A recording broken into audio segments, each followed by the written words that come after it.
Hello everyone, and welcome back to the Maelstrom, sponsored by Gear Gaming. I am GFE Cavalier Guest, and here my co-host for the evening will again be Grizz. How you doing tonight, Grizz? I'm doing good. I'm looking forward to getting some games in and just seeing how this bracket actually ends up panning out. I'm pretty interested. Yeah, and we have some cool things going on tonight. Now, a couple things. We're bad at technology, or at least we're bad at Battlefly. We don't know how to manipulate brackets. LFM signed up late, but they talked to us before Tuesday, and we told them they would have a bye into today because they did make the top 4 HCC Open this week, and that we said that to all the teams. And Important Support had to back out because they had a scheduling issue, so they couldn't play tonight. So we'll have LFM just slot in there in place in that bracket spot. So it'll be LFM versus Nice. We're going to have to keep an eye on that and make sure it doesn't cause any bracket issues, but at least we know what the score is going to be, literally, and we'll be able to make that happen. Also... Whoa. Oh. That was weird. Sorry about that, guys. A little bit of a background noise. The second thing is that we're going to be in a situation here where we know what's going on next week. So the top team tonight, the top amateur team, will get to choose which team they want to play against next week. So the number 1 team tonight will get to choose the first pick if they want to play against Gale Force Esports, Naventic, No Tomorrow, or Superstars. The second team will get to play pick their choice, and so on, and so on, and so forth. So interesting developments. Similar to the Open as far as picking the team, and I think that is an advantage if you think that you match up stylistically better against one team. Yeah, 1 second. I gotta talk to someone. Yeah, fill the air for me, Chris. Oh, no problem. Well, looking over at the brackets, we should have some really good games for you guys moving forward. So I'm getting excited, and I would like to see kind of how the meta is actually going to, I would say, evolve in this tournament. These teams obviously wanting to make it to play against the pro teams. They want to test their skill, get as far as they can, and with the prize pool being what it is, obviously want to win this tournament. So with that being said, I think that we might see some interesting picks and bans and see a meta kind of. Each tournament almost starts to develop its own meta as it progresses. So with heroes being changed, I think people are still on the fence about Arthas. They know he's strong.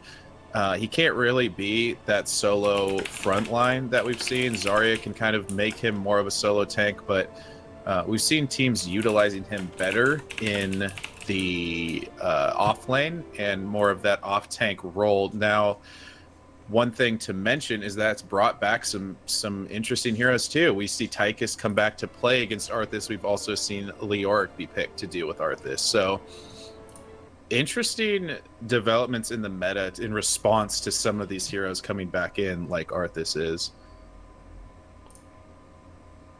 Now,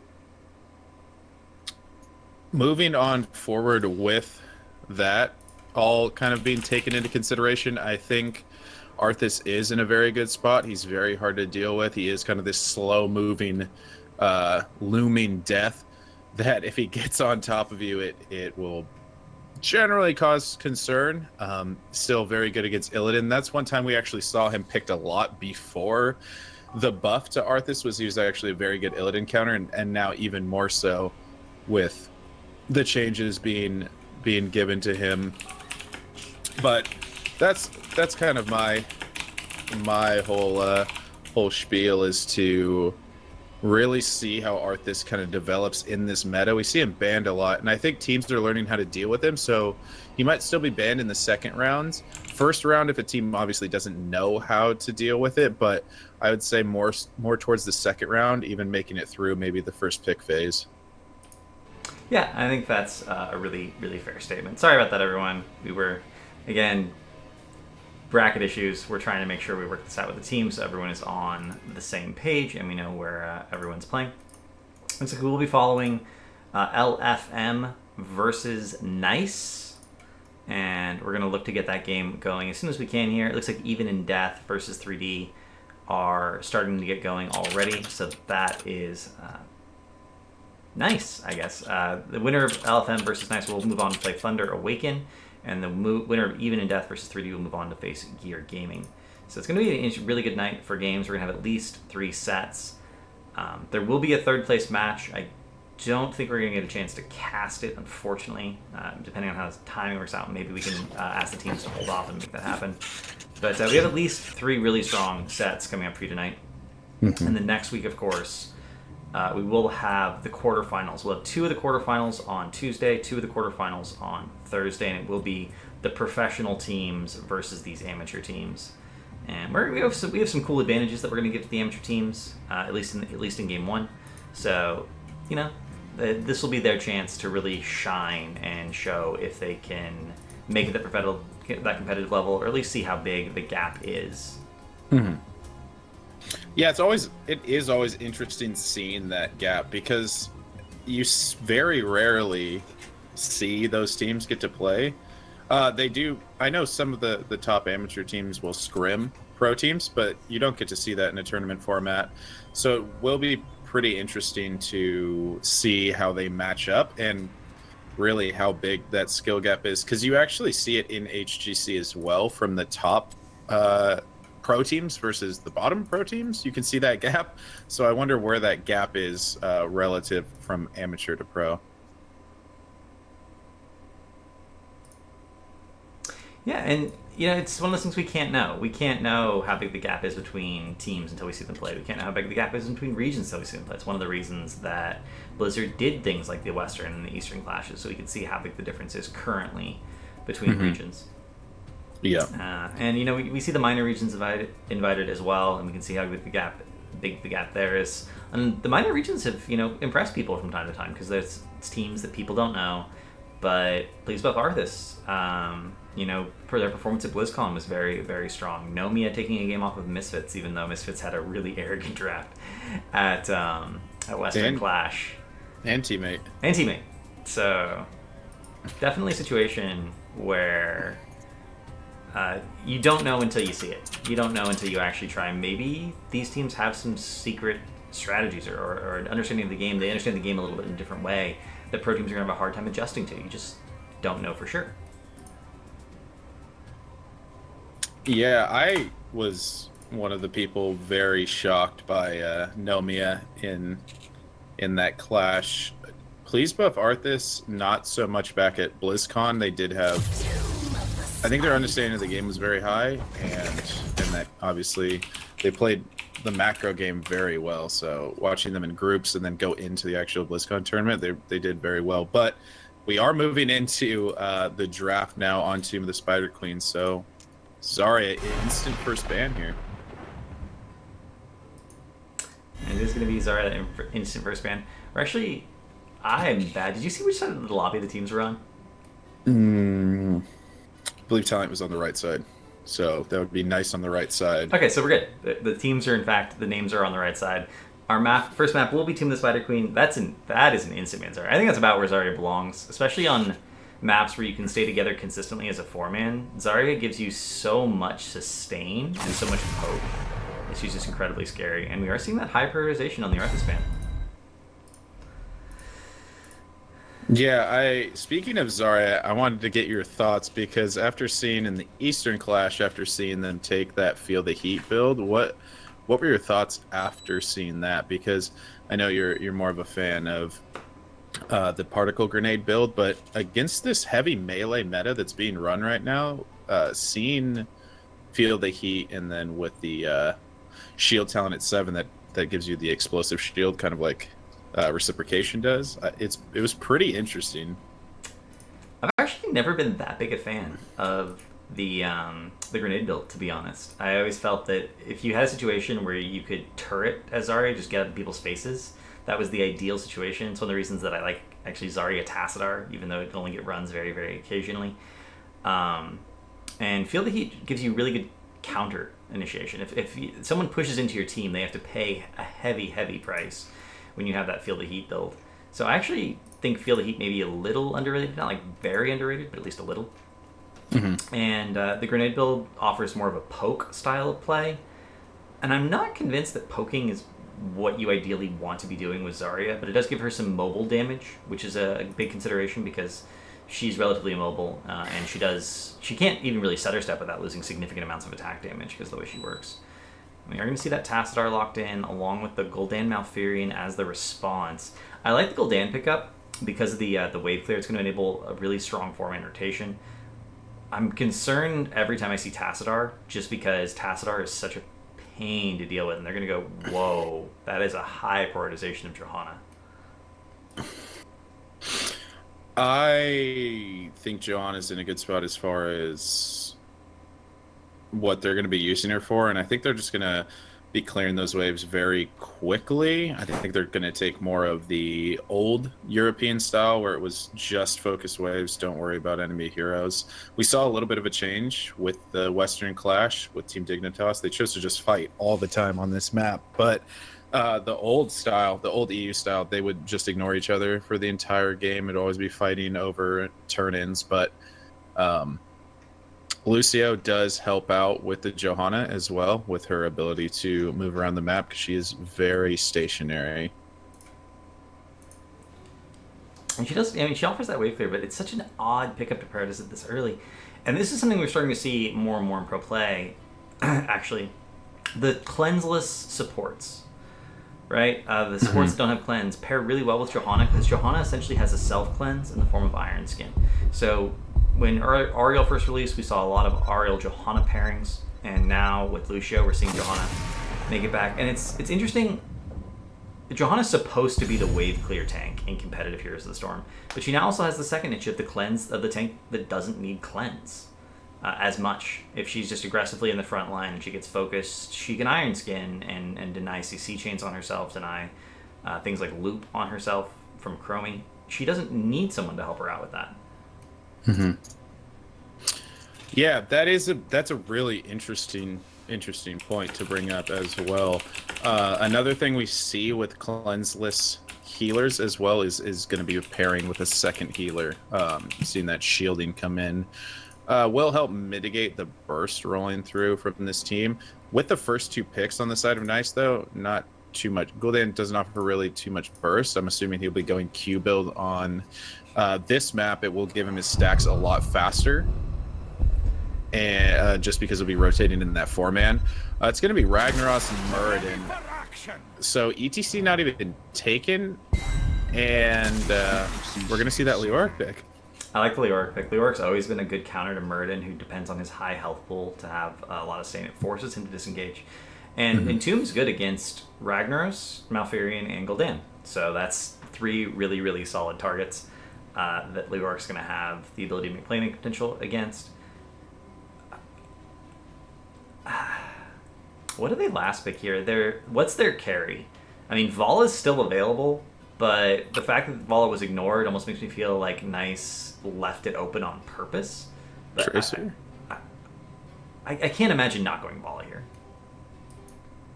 Yeah, Gray main got banned out, so as far as what will do well with shielding, it's just Volatas in my opinion. Or Zul'jin, maybe. But I like... Yeah, the Vol is pretty standard. I would like to see the Tracer, though. I'm surprised. It is going to be Vol.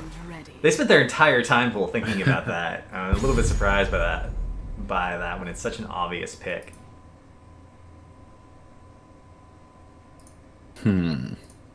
So moving on over onto the side of Nice, they have their last pick here. It's gonna be probably an auto attack, or maybe they just go full magic damage against the Johanna. It's something that she does very poorly against. This is kind of a weird dynamic, and it's something we're going to see more and more as more tanks get armor. But currently they have Gul'dan, who's sustained ability damage. He can go bursty a little bit with his E-build. Ragnaros is sustained ability damage. They don't have burst of any kind. They could pick up a burst hero and it would still be ability damage. They're actually going to go, wow. They're picking up Sylvanas. They're expecting to be able to get picks and snowball a significant advantage off of being able to just push directly onto structures whenever they have even a slight advantage. That's pretty aggressive. I don't know if that's going to work out for them. I don't like the Sylvanas last pick as much. I would have liked to see maybe some burst ability damage to deal with Johanna. With the rework for armor, you brought it up. Johanna, very, very good against auto attacks, has the blinds as well. Very high armor, does very poorly against spells, though. If you, I think the double mage might have been something that would have done well against Johanna. Yeah, I don't know. I don't see what the Sylvanas is going to offer. It offers a silence, and that does give them 2 silences, so it's the good old librarian combo. If you can't heal for an extended period of time, you can't shield for an extended period of time, that does give you the potential to focus down the volley. You have the setup with Stormbolt into the smash, and you know, for pro teams, that's really all they need. 1 CC effect, the smash is pretty much guaranteed. There's no cleanse to deny it, so if Vala sips a little bit too far forward post 10, they can guarantee the kill if they push all their buttons at the right time. But it's going to be difficult to do. Like it's not an easy thing to accomplish to have that level of coordination to disable everyone else on the team while focusing a different target. It just doesn't seem too realistic to try to just kind of outlast a Lucio Tassadar either. They're going to be trying to just do the slow damage here. But do you want to take us in here? Yeah, on the left-hand side of the map, we will have LFM, BBJ on Lucio, Hecarim J on Leoric, Ishbu on Johanna, Draded on Vala, and Soy Isarin on Tassadar, who bodied me today in Hero League on ETC, by the way, if anyone is curious. And over on this right side, it is going to be nice in the red trunks. Jin on Muradin, LZ Gamer on Gul'dan, Legend on Sylvanas, Taliant playing the Ragnaros, and Elheim rounding it out on that Malfurion. We're going to see pretty sound talent picks across forward. We're going to see that Accelerando at level 1 for Lucio, which has become so incredibly standard. It is going to be Q-build for Gul'dan. You were right about that. We're actually with the 3rd wind for Muradin, which is standard in North America, but not in Korea. The Koreans value that perfect storm for the extra damage in the late game, plus the mana restore. And we're actually seeing an old EU strategy here, minion blocking. They're actually just blocking the minion waves so that the waves will meet on their side of the map, forcing the fight slightly more safely for them. Legends opted for Dreadful Wake, which is a talent we saw Mene take as well. It's pretty interesting, actually. You never really get out of mana if you're getting the wave with your Wake, and it also disables the minion wave for 7 seconds. So, pretty interesting talent choice, but I can see the value in it. Wow, we're actually seeing something unusual here. It's something we occasionally started to see at the very high pro level. Elhelm might actually go down here. The flashlight's not enough. He gets away with 35 health and his own regrowth ticking away on him.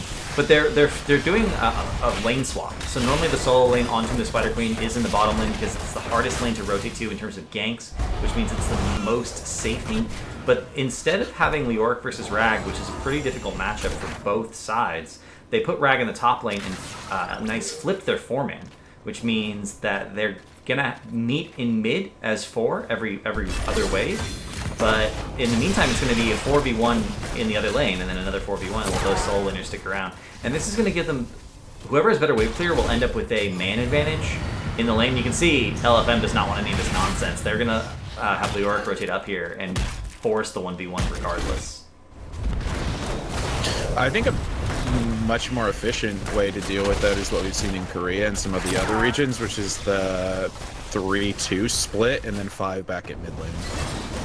It's an easier way that you have someone with Rag, and you just clear the wave and then meet back at 5, and all your kill pressure is in mid lane because you have 5 heroes, and normally they will not. Draded, though, actually taking quite a bit of poke damage, but with BBJ on that Lucio, he's going to get that healed up very, very quickly. It's interesting that we're starting to see these amateur teams do these different laning arrangements, and there are pros and cons to all of these laning arrangements. There's not necessarily a right one, especially in competitive play. The solo lane bot with the 4-man rotation mid-top is the easiest thing to do, so much so that you really don't even need comms to pull it off. The tank boards the rotation, the DPS clear the wave, and the healer just keeps everyone topped off. It's very, very safe, very, very simple. But these other laning arrangements, if the team does not respond to them correctly, or if you understand the matchups and what you're avoiding, you can put yourself in a situation where you can get significantly further ahead, and then responding to that correctly, and then responding to that correctly. This is how you develop the metagame. This is how you develop the counters. And I think LFM just has a better handle right now on this situation. Over for these level 4 talents on Gul'dan, improved life tap. What are your thoughts on that? We're going to see pretty standard talents other than that. Actually, an engagement going in. Ishbu taking a bit of damage. Actually, they're getting poked out pretty substantially. Another, oh, nice shield. I was going to say another Q there on that Fell Flame that probably would have secured the kill. And this is the thing about Gul'dan's Q build. It does so much sustained damage. I'm talking about improved life tap. I actually like improved life tap a lot when you have a sustained healer, because it's going to give you the most value per cooldown from your healer, which is a really, really important consideration. Consume Soul is a really good talent if you have the long healer, or if you're you're not depending on either. Your healer's not there. You don't trust your healer, like in a Hero League environment. Consume Soul is very big, but I think if you are in a coordinated game like this, Consume Soul is basically the default pickup. And it'd be unusual to draft Gul'dan, not draft the right healer with him, and then not go and improve life tap. So, pretty standard talents across the board. We are going to see that Essence of the Slain from Leoric. That does give him an immense amount of lane sustain. It's the talent that makes him hard to beat in lane for almost anyone. It's actually, once Leoric's level 4, it's almost impossible to actually drive him back in a lane. And you can see Hecarim J is going to give Talion a lot of trouble here. Talion Bragg has self-sustain, but not at a level that can deal with 25% of his life going away every few seconds. Yeah, that's an interesting kind of dynamic you brought up about the improved life tap. Now moving in, Hecarim J gets the swing out. Jin's in a bit of trouble. He should be able to leap on out just fine. Seven's right around the corner. I would expect to see this Gul'dan go with I believe it's Hunger for Power. Is that the correct name of the ability increase, but you lose healing? Yep, you lose healing from allies. So you increase your ability power by, I believe it's either 15 or 25%. You lose a proportion of healing done to you. He's hiding it for now. I can't imagine what else it would be. It's interesting that he's hiding it. And it's funny because in the laning phase, that talent could technically be sort of worse because you don't necessarily want to pick it up, and it doesn't give you an immediate benefit because you're not really team fighting. So it's actually possible he's holding it not only to hide it, but because he doesn't want the disadvantage yet. He could hold that all the way to 10 and not have any sort of laning disadvantage that he would otherwise be forced to accept. The bonus that you do get though from it actually lets you to allows you to 2-hit minion waves with your Q though. Yeah. And he is going to pick it up now. So he is going to pick up Hunger for Power. I was just making sure I got the name of that right. But this is Lockdown's build. This is Lockdown, Mene, both choosing to go this build in most situations, and it's very strong. Like you said, it's only going to be healing reduction from allies, so actually you get more health back from your drain life though, because your ability power isn't greased. Yes. So you actually get a lot back from life drain. And that's why they had to start mentioning whether or not you had ability power, because they have now effects that increase only ability spell damage as opposed to ability power period, or even decrease. Anubrax's new debilitation decreases spell damage because it actually does impact healers. If it's on your bar, it gets affected by straight ability power. So that was a little bit too general. Blizzard started adjusting that a little bit. And this is, wow, first turn and going over to LFM here, and they are just dominating their lane. And this is my concern with the Sylvanas. If you don't get an early game lead with the Sylvanas, you have the Librarian combo, but she doesn't offer much unless you're already sort of winning the game. And they fell behind quite a bit in rotations. And I don't think they needed the wave clear, which is the other thing Sylvanas really offers. So I haven't seen the value of the Sylvanas pickup yet. I'm hoping that maybe there's some wonky level 10 things that's going on. Maybe they're thinking about Mind Control. Because a healer without cleanse, Mind Control could be good.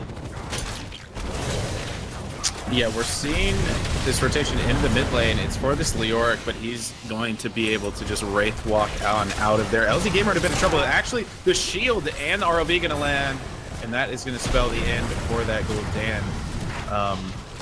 Can't really be too ambitious there if you don't have Horrified to kind of as your panic button if you're alone. Wow, that was brutal. It was a nice setup though by LFM. They really made that work for them. It's one of the things that we see from these really coordinated teams are those CC chains, making sure that you get the maximum value to get that focus onto one pick or on one target. We do see level 10 picked up now for Nice, and it is going to be Avatar, Horrify, Wailing Arrow, Soulfur Smash, and that Twilight Dream. That's going to be... It looks like both teams are just going to try and do the goldening thing. And here we have an Entomb on Italian. This is, again, the beautiful thing about Entomb against these targets, that they don't have displacement. Ragnaros will end up going down, and this is why I was so happy with that Leoric pick. Wow, their Legend goes over for the gems, but I think he's going to pay with his life. So that's 40 gems on the deck. They're trying to get this. Elheim picks up some of them. Jin able to grab some as well, but Elheim going to go down now, and this is a disaster. I think 2 deaths are not worth the gems you're going to lose, and if Jin goes down, that's all their gems able to survive. I don't think losing 2 heroes there is worth the 20 gems that they were able to salvage. I mean, it's such a hard thing to do. They were also forced to pop Avatar, which is a cooldown they really, really did not want to use before they could actually fight.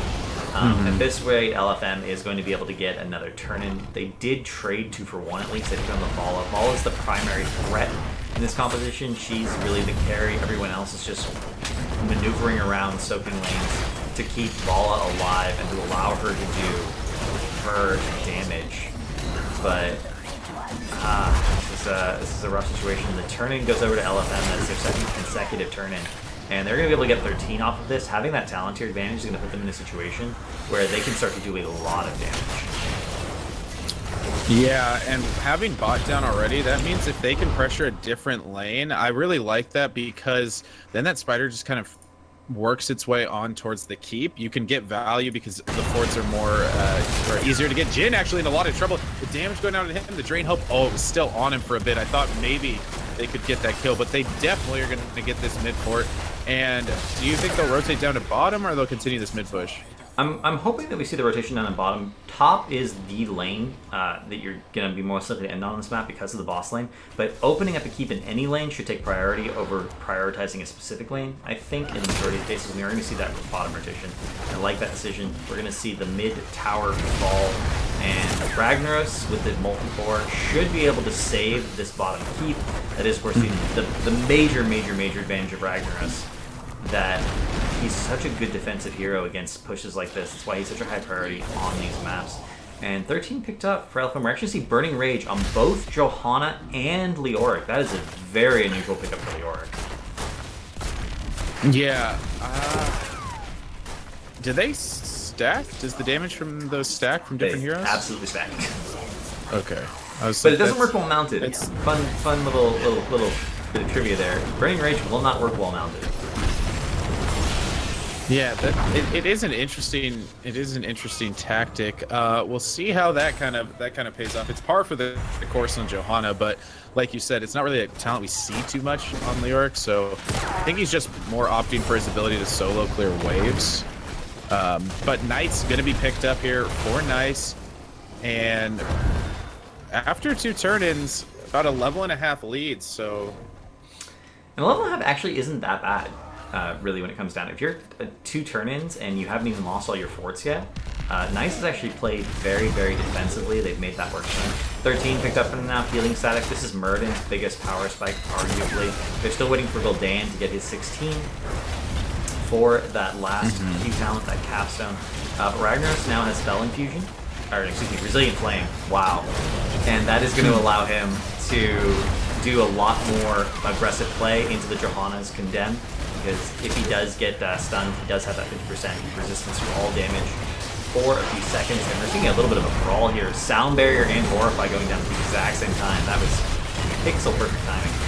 And this is a brutal fight, but Ragnaros will end up going down. Jin jumps in, tries to do Murden things, does not succeed. And that is going to be another fight going over to LFM. And Elheim actually caught in the Entomb. I'm assuming Legend gets cleaned up here. Yes, he does. And did Elheim actually get out of there? He was in the middle of the Entomb. No, it looks like he's going to get cleaned up. They do have the move speed from BBJ on that Lucio. So that's going to be a 4-0. That Fear looked like it was going to possibly turn things, but it just wasn't enough. The Fear was great. I think it hit about 4, start to split them. But when you're in these little choke points, Fear tends to not get as much value because you tend to run into a wall. So you don't end up too far from where you started.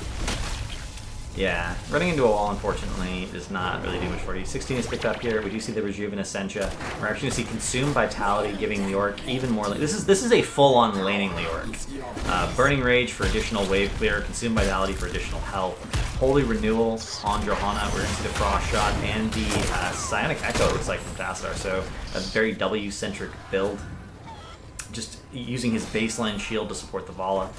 And I don't see how Nice comes back in this situation, considering they drafted a relatively strong early game composition. I think it's going to be it's going to take some very clean fights, and at 16 is Gul'dan's heavy power spike, and then you can get the vulnerability on your Sylve as well, so we'll see, but that's when they're going to have to be making their plays. Molten Core is going to come out. They're going to try to find a fight just to try to defend here, but that should save the keep. I don't know if they'll pressure forward. It's kind of a iffy call, but I think they'll pressure forward in with level 16 as well. I think all of their heroics are available as well, so they definitely want to secure a keep. They've had 3 turn-ins now and no keeps down. That's not a situation they really want to be in. Frost Shot does catch Jin there. He tries to disengage. He will get a heal. And we're going to see Iron Skin pop relatively early from Ishbu, which means he does not have that available in case he does get focused. Hecarim J with the Wraith Walk out, he's going to be fine as well.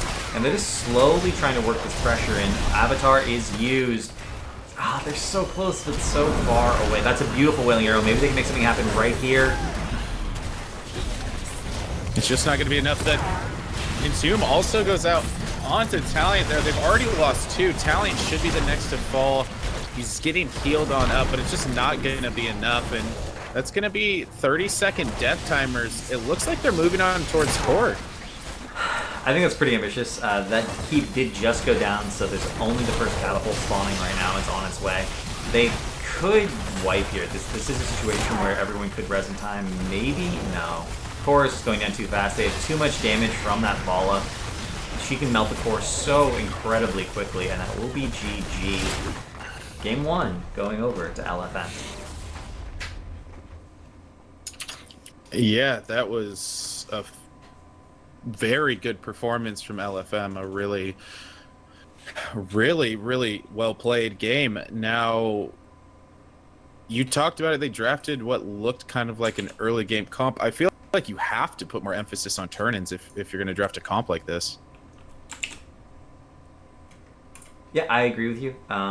It felt like they played really passively in the early game to a degree. They were a little bit afraid, but they almost had to because they were behind in their rotations. One of the things about wave clear that doesn't get talked about enough is wave clear enables rotations. If your lane's empty, then you don't need to be there anymore. You can go somewhere else.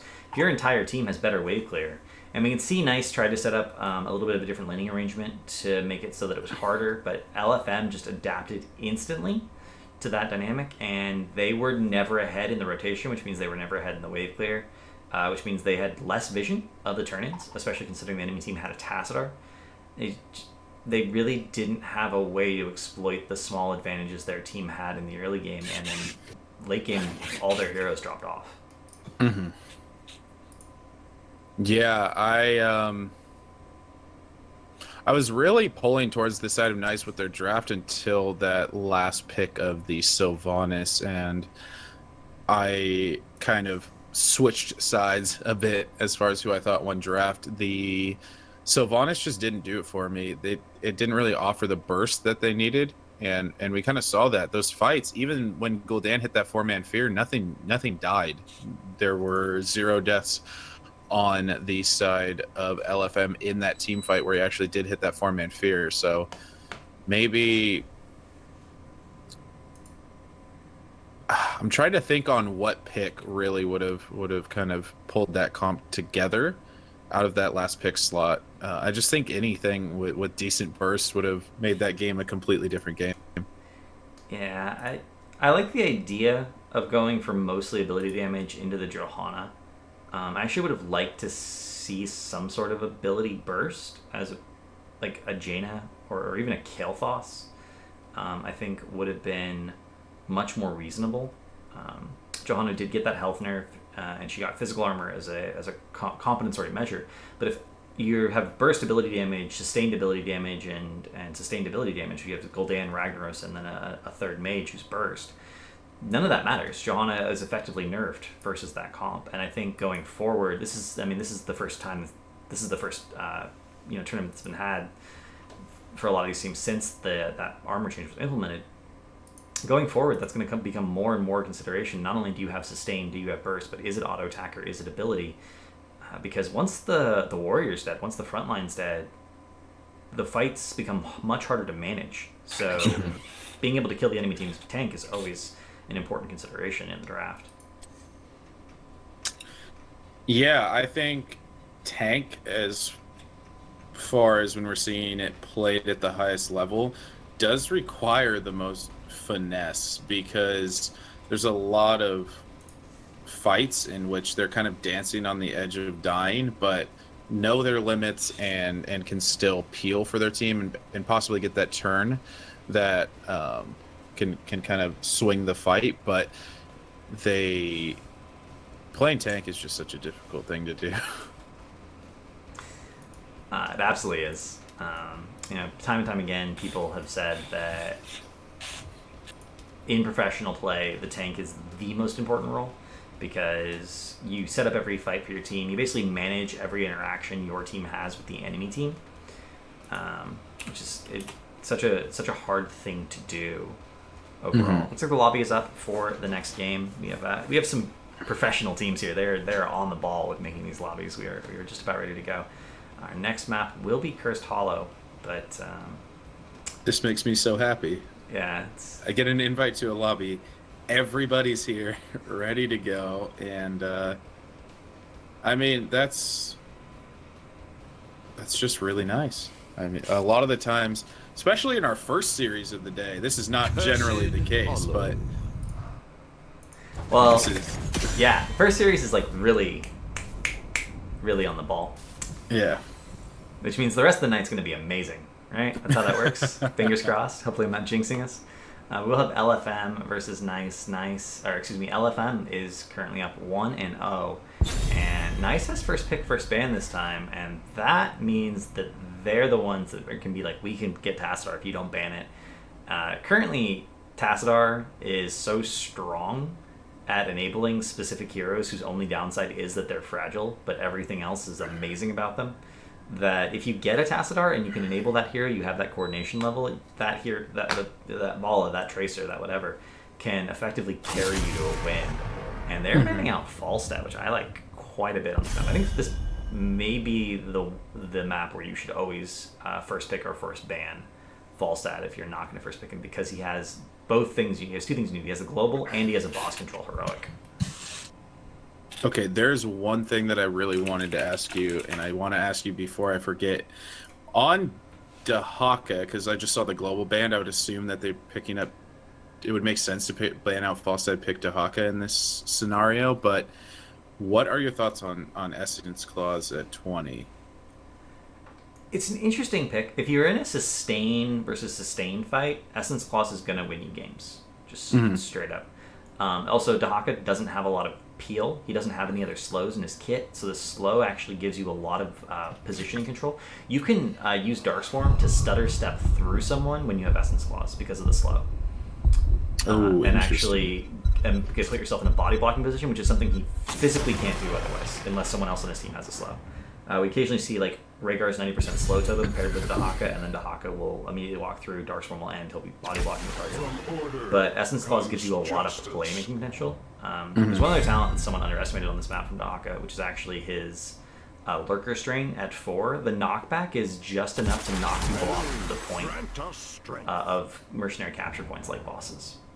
So you can actually use Burrow as sort of a pseudo steal mechanic in the right circumstances.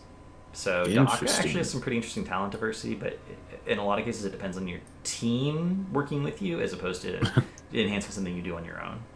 Yep.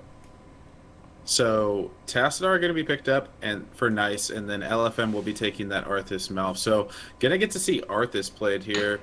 I'm glad I was right on the sense of that LFM did ban out Dahaka. I thought that was going to be the pickup for Nice, seeing that Falstad ban. If you generally ban a global, it's kind of goes without saying that you probably should take that, because then you just offered up the enemy team a global without the counter, or at least without a another global to soak against you.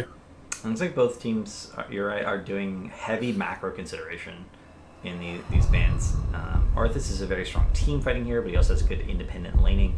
Malfurion is a hero who just makes everyone a strong laner. In like, if you have a 1-1 3 and you have a tri-lane, Malfurion, arguably the best tri-lane healer, except for maybe Lucio, is sustaining. But he has the unique advantage of having mana sustain as well.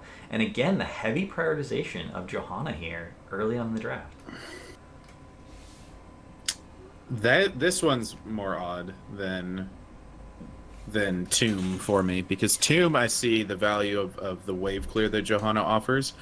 Drafting Johanna this early versus just seeing the Arthas can now transition into like a Li Ming pick. I don't understand the Johanna prioritization there. I don't think she's strong enough to be picked that early. I think she's great if the enemy team decides to go with too many physical damage heroes. But it almost seems. What are your thoughts on this? It almost seems that tanks now are kind of left with how they've changed it. It almost seems like you can save your tank for last pick to better set your tank up against the enemy comp. I think that's fair. I think that having strong archetype heroes that don't have any major weaknesses but don't have any major strengths in that way are going to make drafting more interesting. It's actually surprisingly difficult to win rock paper scissors. There's a lot of game theory surrounding it, and people have not found a consistent way to win rock paper scissors. It does make drafting more complicated because then you're setting yourself up an advantage at the front end, but you could lose something on the back end. Mm-hmm. Especially since if you leave your tank through the second ban phase and the enemy team's like, well, we're just going to take a bunch of warriors. We're going to go triple warrior and ban 2 warriors. And you don't know that. You see the first pick warrior, but you can't anticipate the 2-3. So there's risks. There's risks involved in trying that strategy. So we're going to see Zarya Rhaegar banned. I actually like the fact that you can kind of win the draft on the backside too, because there was a phase there where it was like if you got first pick, or if you got something out of the 1-2, then you kind of just won draft already. If you got one of a combination of heroes, it would just be too strong at one point, and it really was hard to draft against that. But making it so that you could potentially win at the tail end of the draft makes it a lot more appealing to me as far as drafting is concerned. And I think as people get better at drafting, that's going to be more and more the case. We saw in EU and NA, we saw first pick actually have a higher win percentage last year overall, but in Korea it was the opposite. Second pick had a higher win percentage. A lot of that was because of their mechanic where the loser, which is how it works in HCC now, could pick between first pick or map pick. So you could pick if you wanted the stronger option and you had lost. Right, so the first pick was considered stronger in a given meta. The losing team would take first pick 100% of the time, but then the other team was still better, and they would win. So but it's an interesting dynamic. Drafting is exceptionally difficult in Heroes of the Storm. Being a really good drafter is actually even harder than teams would like it to be. Splendor from Misfits, Misfits is one of the best teams in the world. Splendor's their drafter. It's safe to assume Splendor's one of the best drafters in the world. Likened it to chess boxing a few months ago, and he was like, it's like you play this intense game of chess. It's all mind, and then you have to go actually like box someone for a few minutes, then you come back to the chess game. And drafting really is difficult. Developing synergies, denying counters, thinking about the map, executing the comp you have with the correct strategy. All of it's just very, very difficult. Wow, and nice. So this is why they picked up Johanna. They were gonna pick up Lucio for, again, a tank that doesn't need cleanse, and now they have Lucio and Greymane, so they have 2 targets to enable with the Tassadar shields. I'm a little bit concerned that Greymane's Cocktail's their only real poke for delaying tributes. Otherwise they kind of have to go in, and going in against an Arthas is difficult to do and not die. Well, and when Greymane goes Worgen form, if he's anywhere near Arthas, he's just going to have a bad time. unfortunately for him. And a Valera, I do not know how much I like this pick, to be honest. Valera's one of the heroes that I really dislike in competitive play. Haven't seen it too often be extraordinarily effective. It just feels like, in my opinion, it just feels like a Zeratul gets more done than a Valera can. It's interesting, if you compare the two of them, they both have a huge spike at 16 that allows them to just kill someone. They both have a bigger spike at 20 that enhances it. They both have stealth. They both have okay wave clear. The only major difference is that Zeratul has more displacement mechanics and more safety because of it, and he has VP, whereas Valera has the option of stunning or silencing someone. And given those restrictions,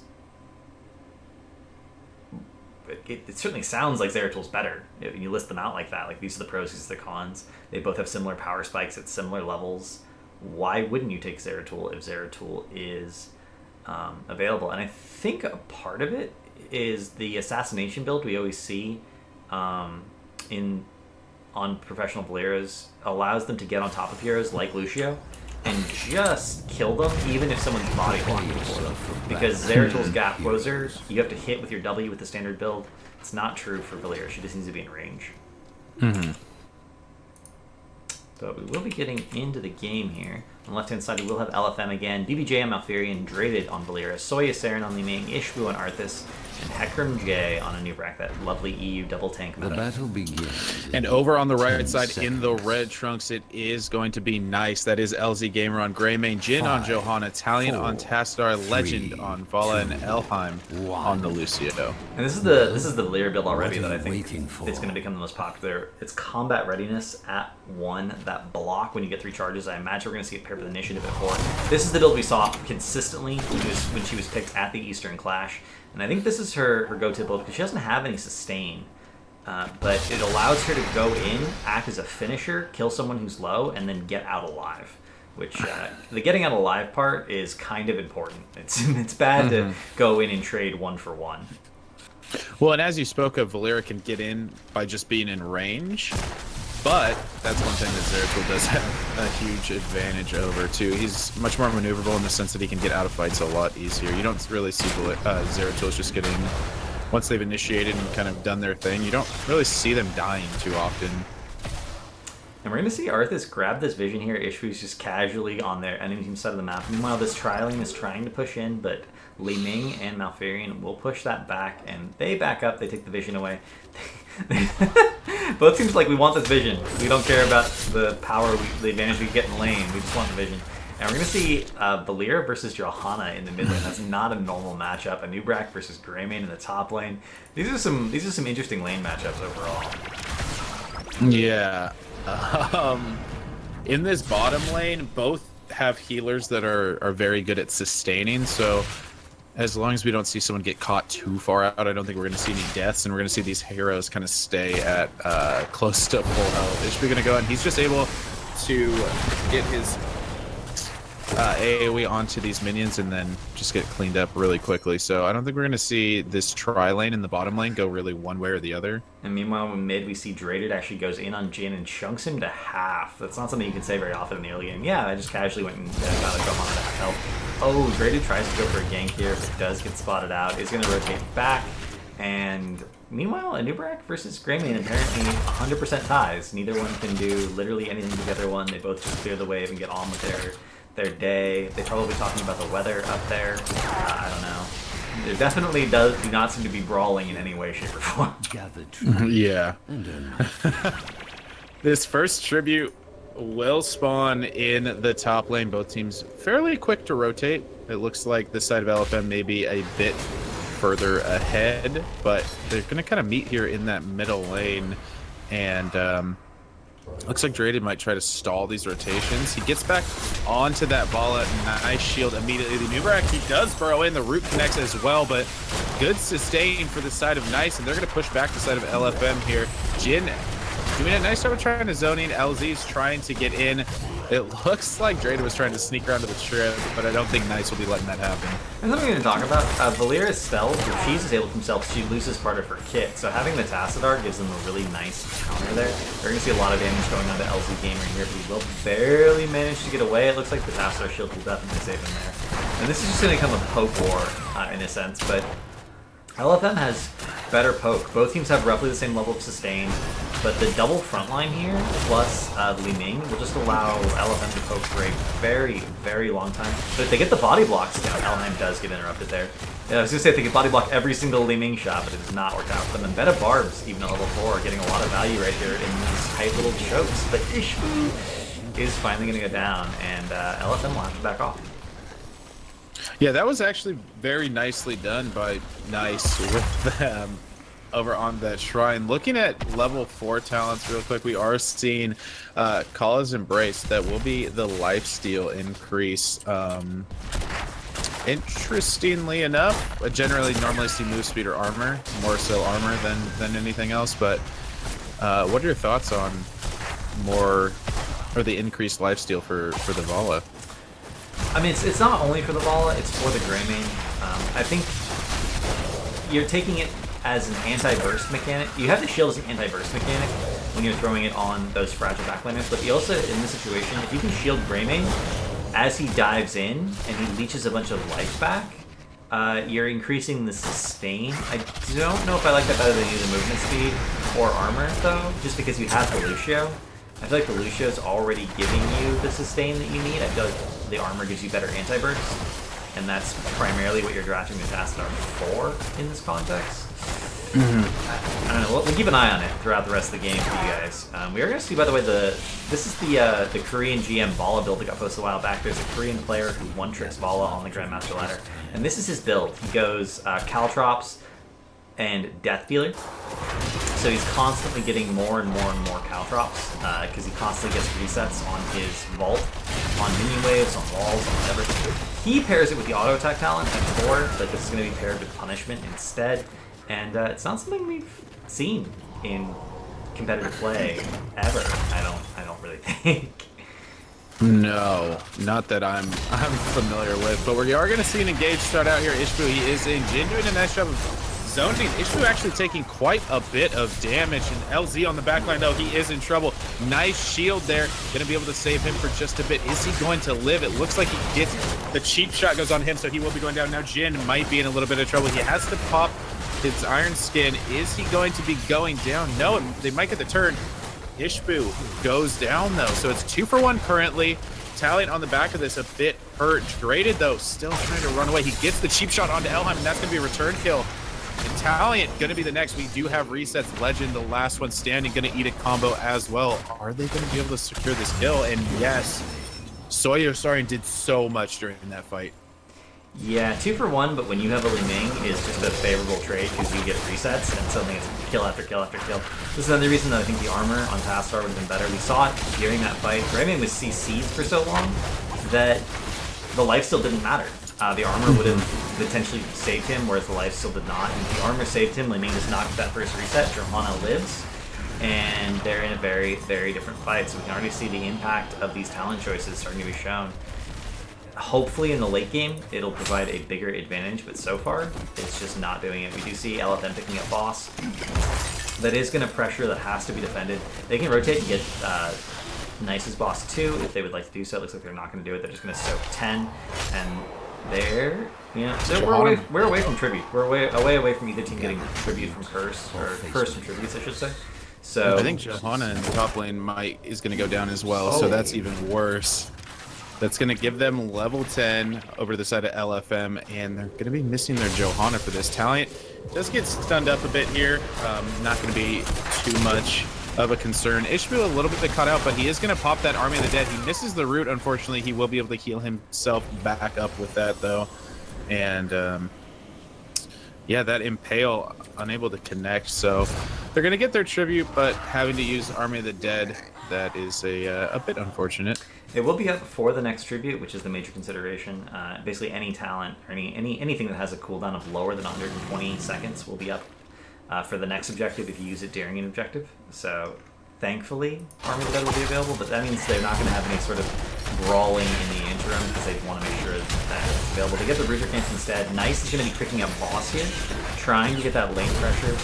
This is a curse point for LFM, so if this boss is pushing as the tribute spawns, they're not going to be very happy.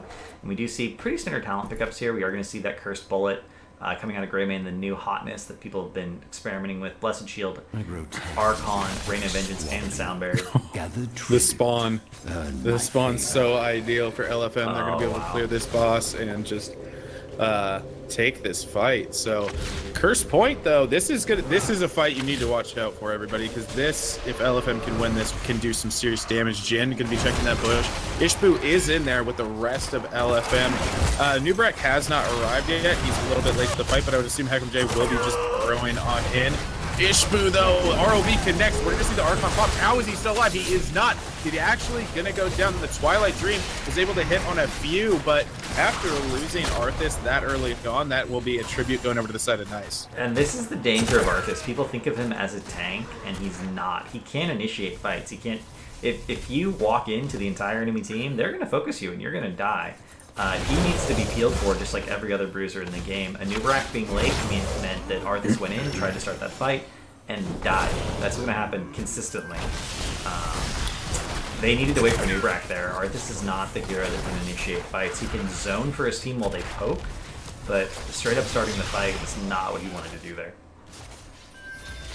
Yeah, do you think Anubarak just gets burst down just as easy, though, with a Greymane Vala, if he were to be the one initiating the fight? But Anubarak can escape, right? He doesn't have to burrow charge in. He can walk into the fight, he can CC with Impale, and then burrow charge out if need be.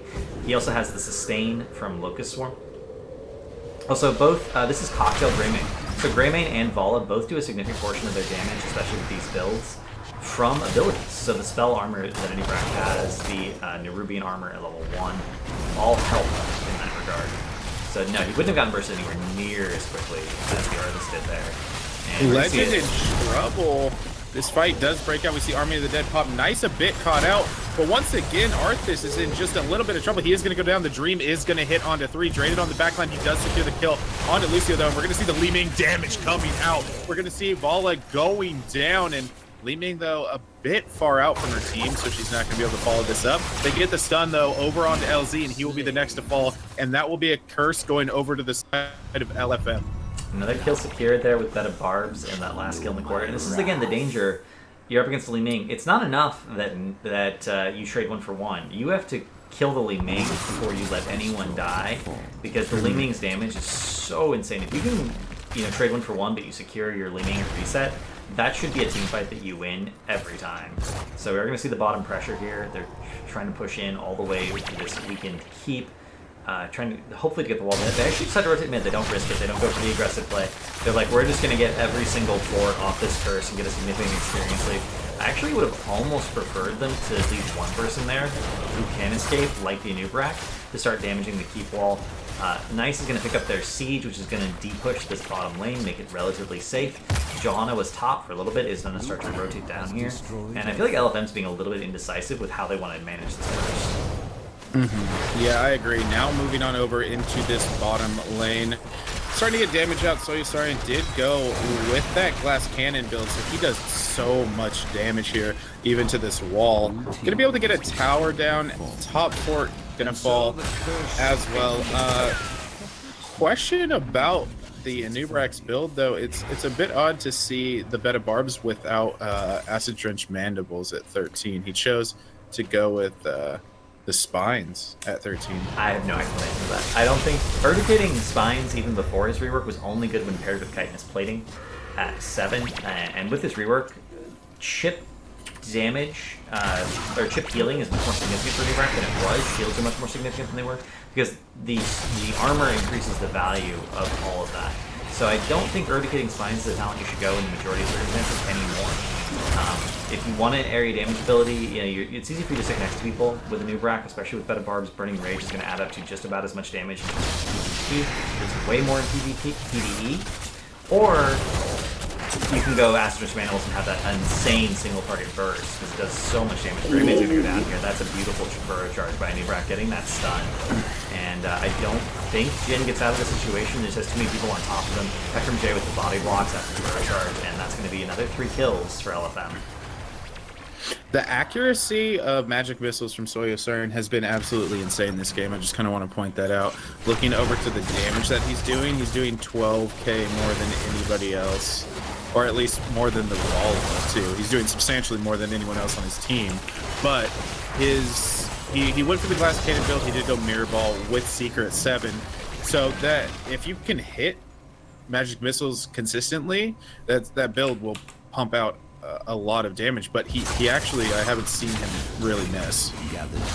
No, yeah, and part of that's just the fact that the map is cursed hollow. These tight choke points make it very, very easy to clump if you don't have really good discipline in maintaining your arc. And Nice has been clumping a lot, despite the fact that they have essentially 2 range, 2 supports, and only 1 frontliner.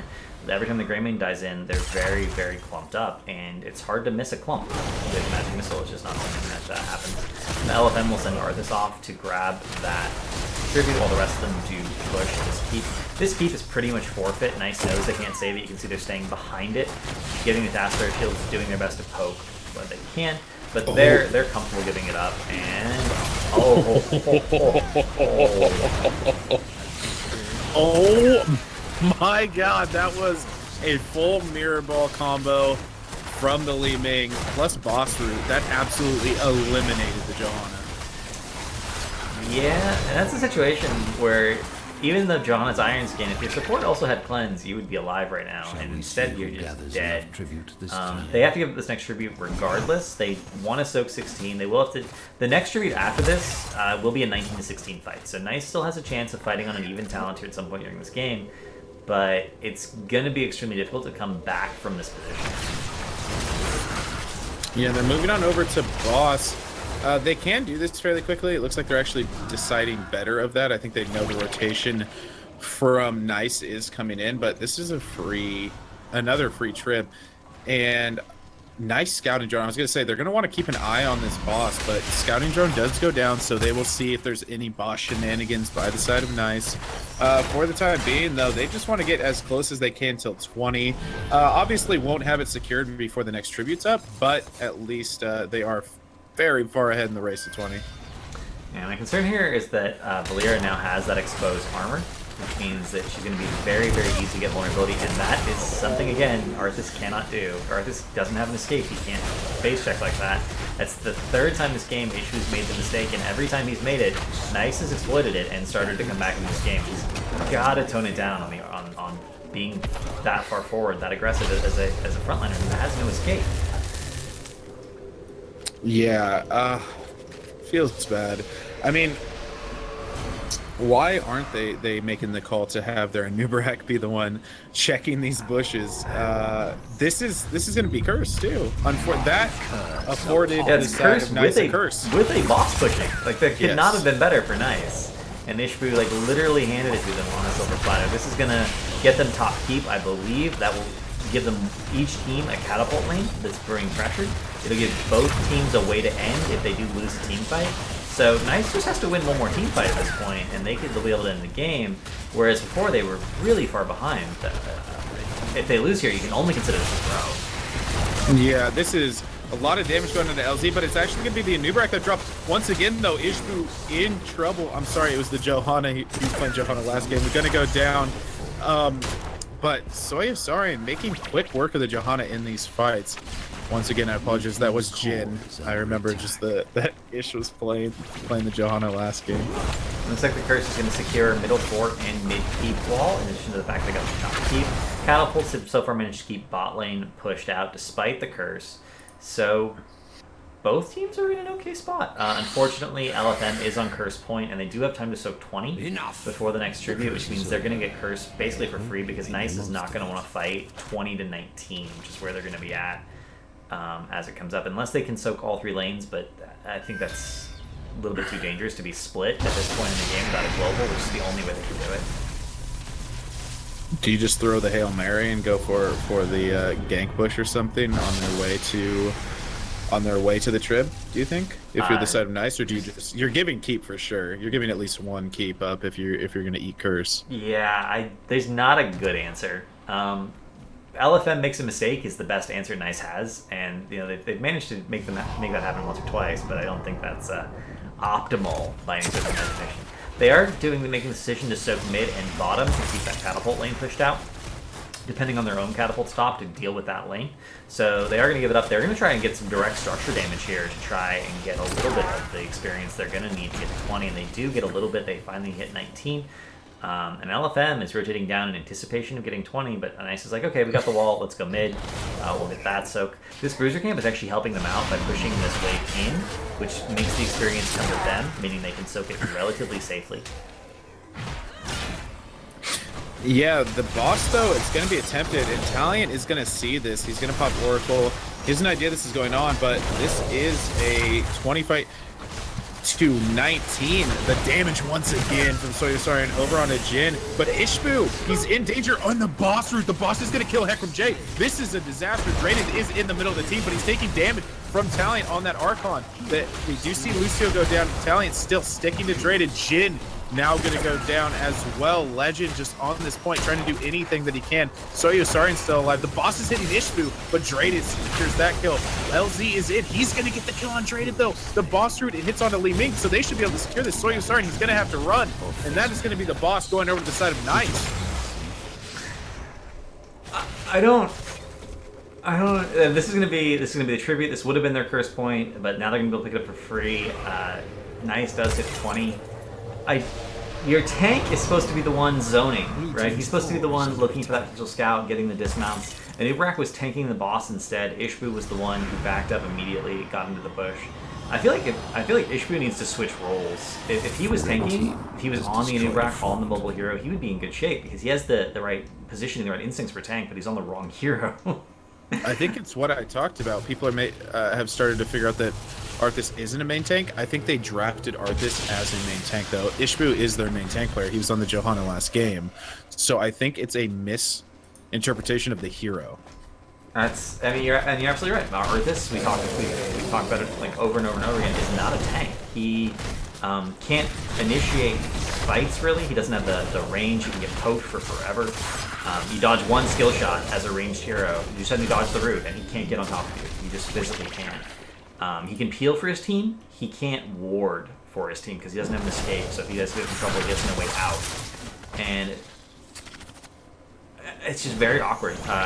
Anubrax can be played as a bruiser in certain competitions, but he's not normally, at least since his rework Eve is very much sort of a tanky sort of hero. I almost feel like they have a draft that is good, but they don't understand how it should work. Oh, nice blink by BBJ to deny the Blessed Shield there. And Ishbu is going to take that instant damage. Tassadar gets erased.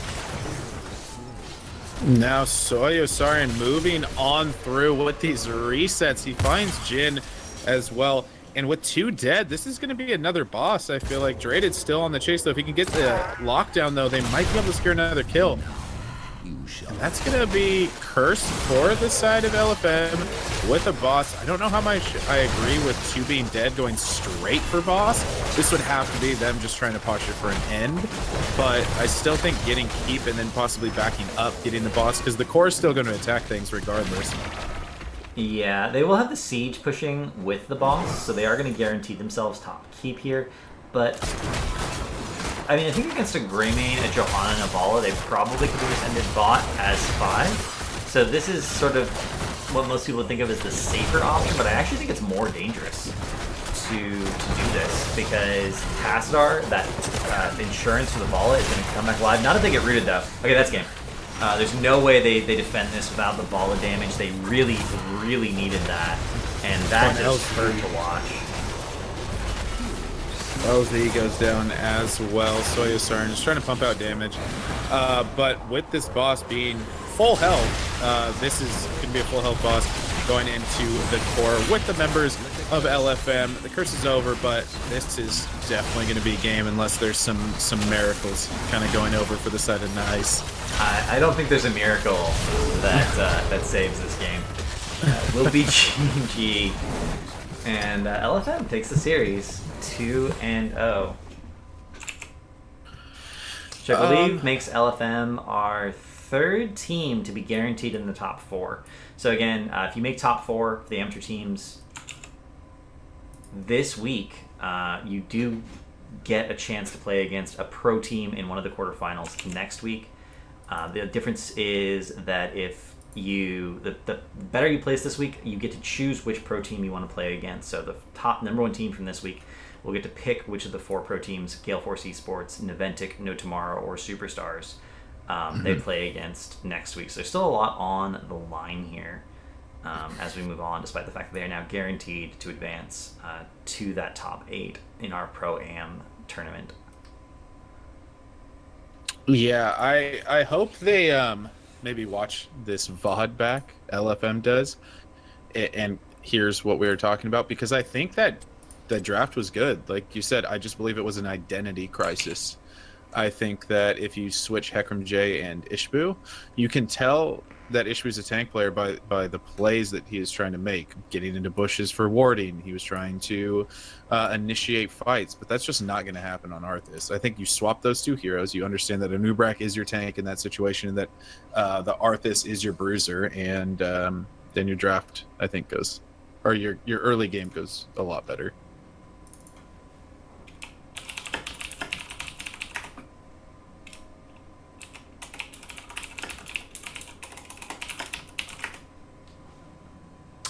Yeah, and let me just update things here so we know what match is coming up next. We'll have LFM versus Thunder Awakens coming up for everyone here momentarily. We just gotta get the teams on the same page. Wow,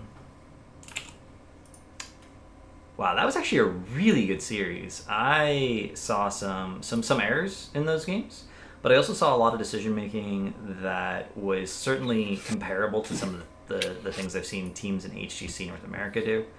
I think next week is going to be a lot closer than people are expecting it to be, particularly because we talked about how important drafting can be. If teams prepare to draft against a specific team, if they they get number 1, they know, oh yeah, we get to play against this team, they can put themselves in a situation where, since they're going to have first pick and map pick in game number 1, they can set themselves up to be like, we're going to take at least 1 game off these pro teams, and maybe if they're a momentum based team, they can take the series. It's possible.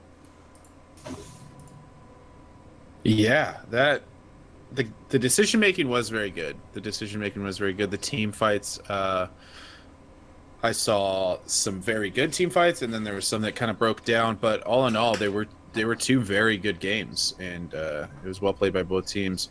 Wow, I didn't look at the very end, but Soya starting to 90k that game. The next highest was 54k. Yeah, he didn't miss basically anything. So while we're getting that set up, we do have a Matcherino page. We do have a prize pool for this. It's at $1,500, set up by Gear Gaming. But if you'd like it to be bigger, you're welcome to donate via Matcherino. It is linked in chat right now.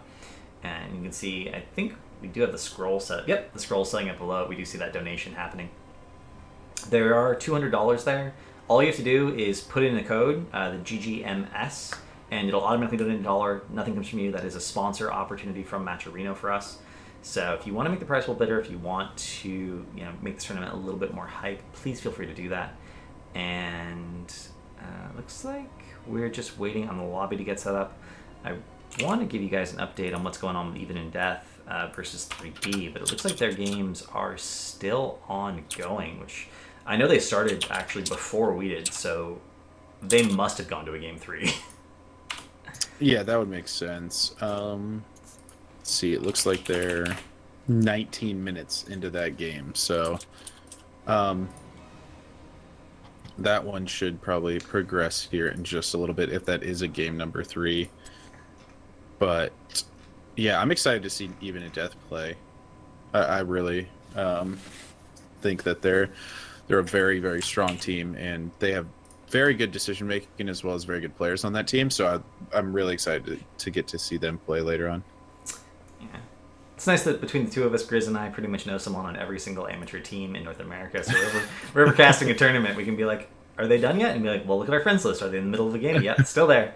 This is just one of the advantages of knowing pretty much everyone. I'm talking to Edomex right now, who is of course the captain of Thunder Awakens, and we're just waiting for them to do map bans and set up the lobby. so that we can get the next series going for everyone. Man, I'm excited for these games, though. I really want to see how hard the teams push, because they know the stakes. They know that they get to pick which team they go up against next week, and if you can beat a pro team next week, and then if you take one match, obviously you're in the grand finals. But if you even lose one and then take the third place match, you're guaranteed some of that prize pool. So it means a lot to them. Also, just having that practice, because these are all teams that want to go to the Crucible. They want to get into the HGC in the second half of the season. So having that advantage of actually having the experience of playing directly against a pro team in a tournament environment will be really beneficial to them. I cannot wait until next week. Yeah, I can say from experience, when playing in the amateur team, we did scrim a couple of the teams that are now pro. I played a while ago, but when you play a team that's obviously like better than you, for lack of a better word, you improve so much after a set against a team that is a stronger team than you. You see the pace at which they play the game. You see how crisp their rotations are, how clean their target calling and shot calling is. So if not anything, it'll be an experience that these teams can really learn a lot from, I think. Right, and that's, it's something that gets talked about in the scene a lot. Korea had relatively stable rosters. A player was swapped here, a player was swapped there, and they improved very, very quickly. EU is the same way. Whereas in NA, we had roster apocalypse. People went everywhere all the time after every single tournament, and teams really never stayed together long enough to improve their synergy. And as a result of them not improving, they played against each other. They weren't that different in terms of their individual skill level, and they never developed synergy as a team, so it was hard to improve. And that's why NA has lagged a little bit, and EU has just shot ahead because they're consistently together as teams, and they're playing against each other over and over and over again. It makes a big difference to have good practice partners. Yeah, I completely agree. It looks like they're in another lobby too, so maybe they had some sort of hang up that even in death game. But are they? Is that game 3 for them? Yeah, I think so. We can hop into that. Let's hop into that. Oh, for even in death and the 3D. Yeah, let's hop into that. I'm a person who wants to cast as many games as possible. I want to share as many games as possible as I can with the stream. So if there's like a set ready to go and we're waiting on a different set, I'm just like, let's do the other set. Let's just do it. Okay, I'll get in lobby right now then.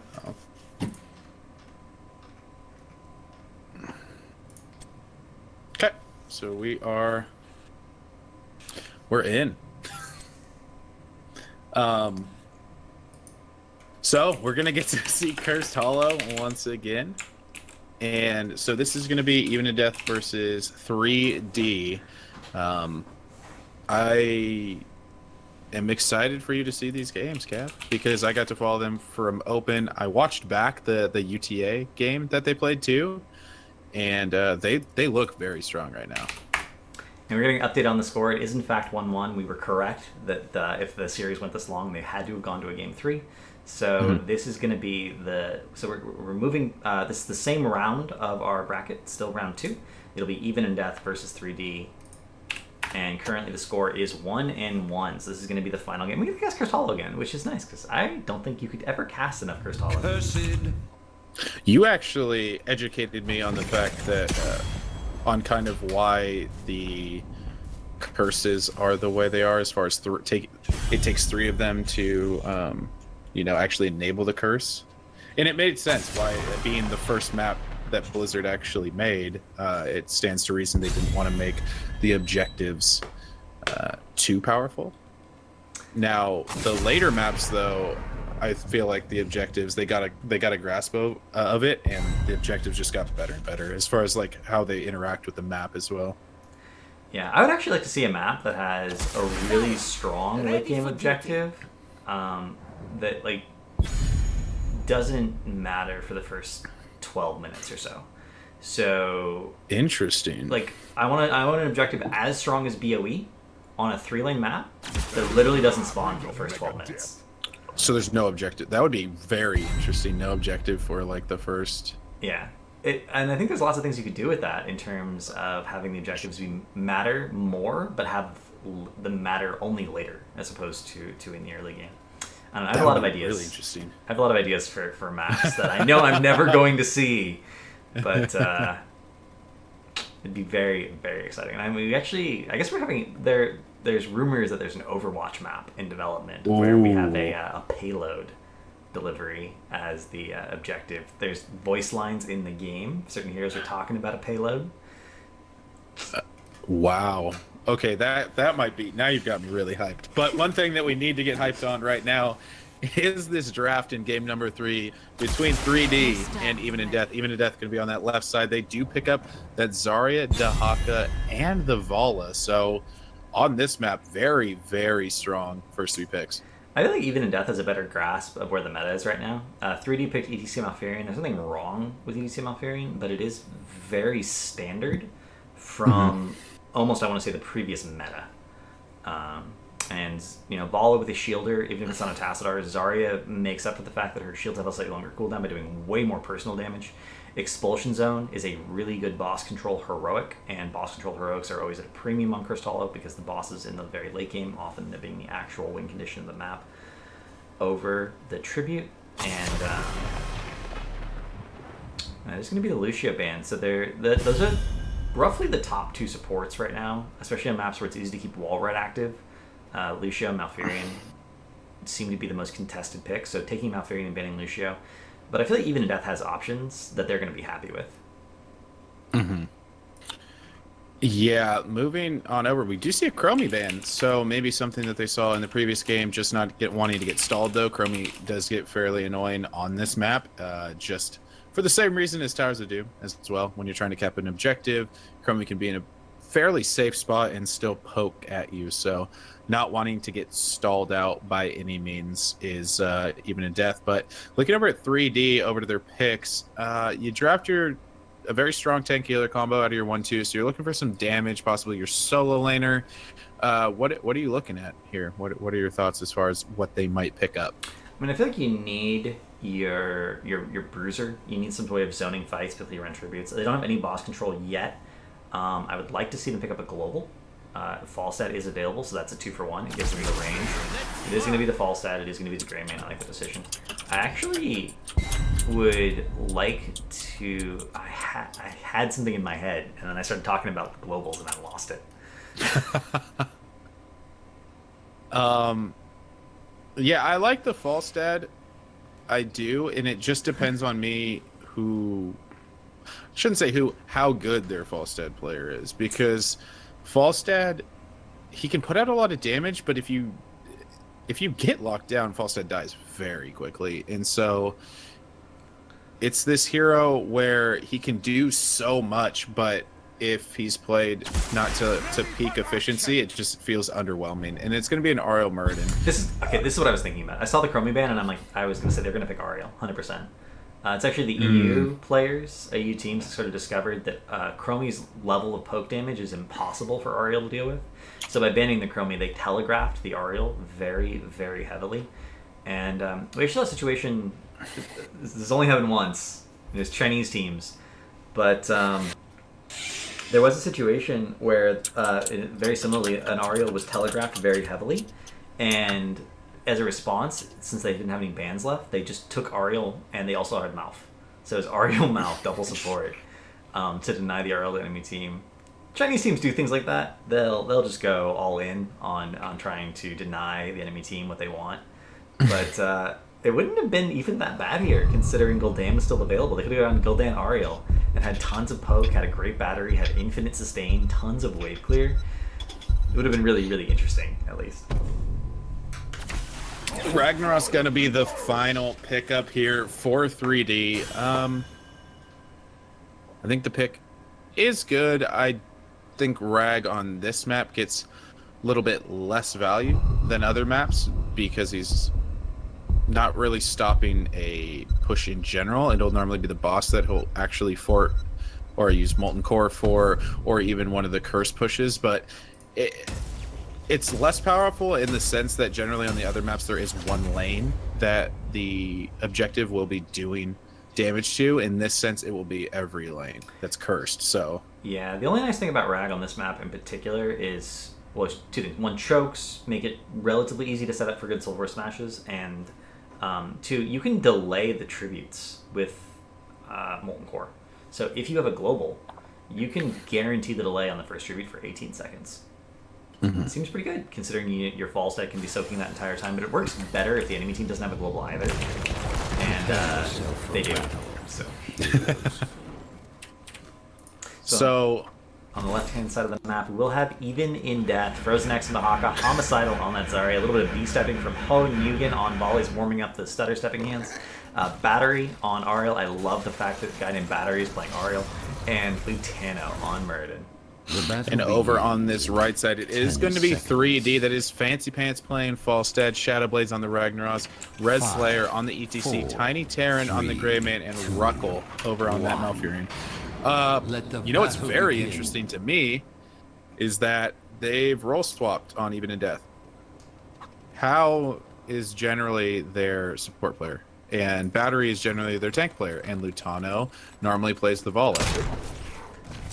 Oh, great. 100%, like every game I've seen from them. I don't know why you do that in this situation. We're going to see a beautiful trialing here in the bottom, trying to go into Homicidal and get him focused down, but that's a Zarya, and that's not something you do against. You don't just focus it down. Oh, Nugen may die here. No, the Battery with the heal, the shield ally comes in, and they actually get first blood on their rotation, and their tri-lane.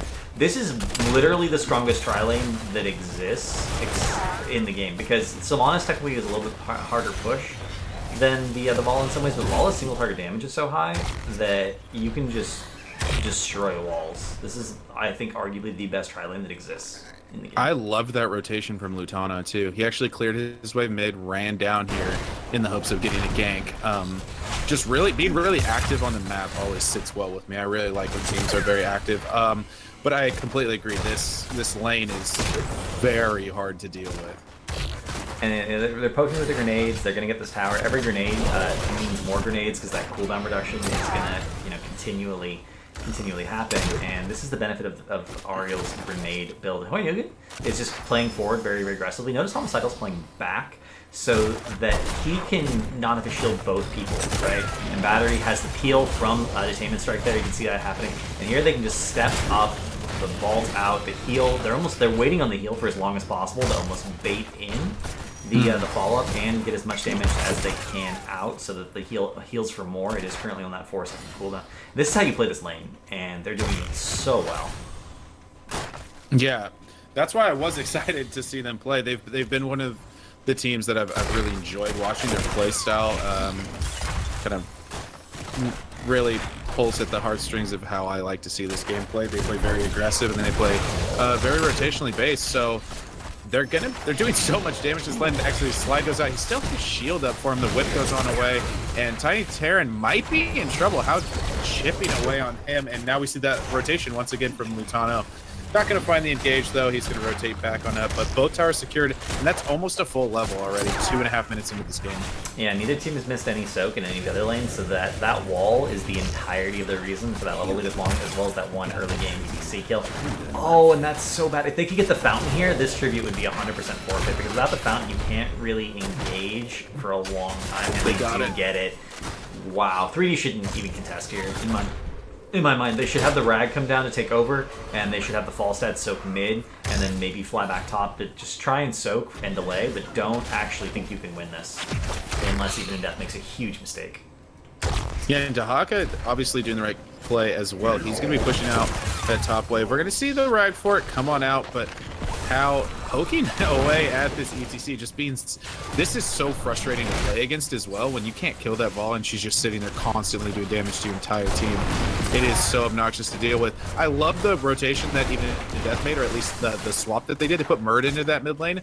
So in fact, they're the ones that are actually going to be getting more experience from this. So the slide goes out on a Homicidal, though. He is caught a bit out. He is going to go down. So unfortunately, after how well they played this, they are going to be losing someone that is going to lose them the tribute as well. And that's the mistake I was talking about. That's the sort of thing you have to be really, really careful about. Zarya doesn't have an escape. She was a little bit too far forward.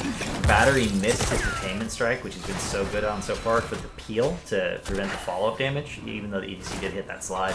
And that one mistake, like, literally cost them a tribute.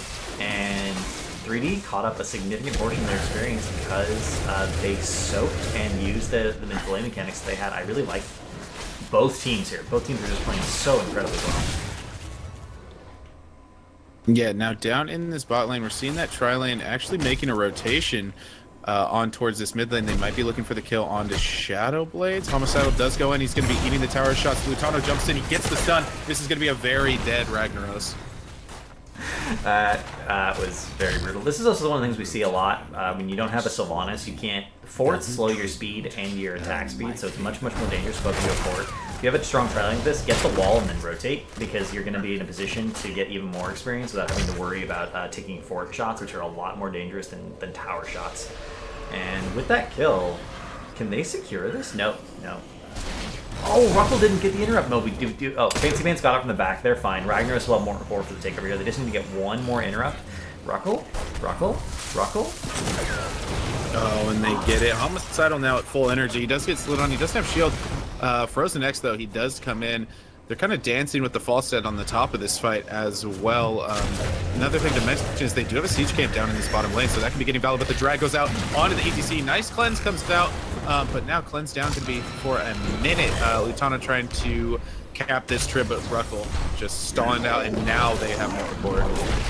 And that's the benefit that Elun's Grace talent adds for. You can poke from so far away. Moonfire only has a 3-second cooldown. It's so incredibly annoying to deal with.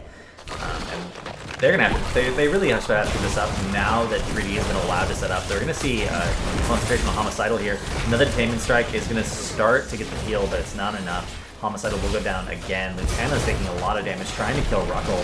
He's not going to be able to do it. He's forced to jump out the drag, though. They get the kill into Malfurion. That Dahaka came out of nowhere. Malfurion, Frozen X with a nice play, and Shadow Blades is going to be the next one to fall, I would assume. He does go down. That keeps Hal alive. The barrel roll over is going to secure the kill over onto Hal, but now it looks like Tiny Terran could be in trouble to try to get the kill. And do they have the stun, though? Lutano, does he have it? He hits it, and this could be the death of this Greymane, but all the while, this Trib still has not been capped by anybody. Frozen X now chasing this ETC, and I'd suspect now they can actually cap this Trib. Look, Falstad could have tried to capture the Trib there, but if they'd noticed and turned around, he would have been in a huge risk. Instead, he gets the mid-soak and gets 10 for his team, so now they have their heroic. Stage Dive is available, Curse Bullet, Twilight Dream, Sulfur Smash, and Gust. Stage Dive comes in, he gets Red Slayer gets immediately checked into the wall with that Detainment Strike. Frozen X is in a lot of trouble here, but the Detainment Strike splits the fight in half, and DPC tries to get out, can't quite. Gust and Twilight Dream, a little bit of anti-synergy there. He just comes down for the save, and he actually bursts to dodge the smash, but ends up going down anyway. Red Slayer barely managing to get away. They get the stun onto Ruckle. That should be a dead Malfurion. If they can focus, they do. And that was insane. What is happening? That fight started at level 8, ladies and gentlemen. That fight started at level 8. I pointed out at the beginning, too, there was a siege camp in that bottom. That siege camp has been doing work on that bottom fort. That bottom fort is actually going to be going down. Oh, man, never mind. Is someone going to be able to clear it up? Actually, no. Even in death going straight for the boss, so very snap call on this boss, and it's going to get done very quickly. It looks like the response from 3D in that top lane, so both bosses going to be taken. They do end up losing that fort, so they give up just a little bit of experience there, unfortunately, but Frozen X will be soaking in this top lane. So here's the funny thing about having a Greymane on your team. Even in Death started that 15 seconds before 3D did, and they're finishing it almost the same time, and 3D also got a Bruiser Camp. Greymane's single target damage is really, really absurd. To be fair, I think Frozen X was soaking mid, then rotated up into this top lane to soak top as well. But it's fair. That's fair. But like, the Greymane damage is so insane. And they're actually pushing with this boss. They're trying to get as much value as they can. Tribute's going to spawn directly below them. Ooh, that is a dead Dahaka. And that should be the tribute going over to 3D. They just have to rotate out and grab it. I wouldn't even mind seeing them like invade the siege or something when they have this 5v4 advantage. Like get as much value as they can out of that pick, especially since Falstad is in the bot pushing and he does have fly available, I believe.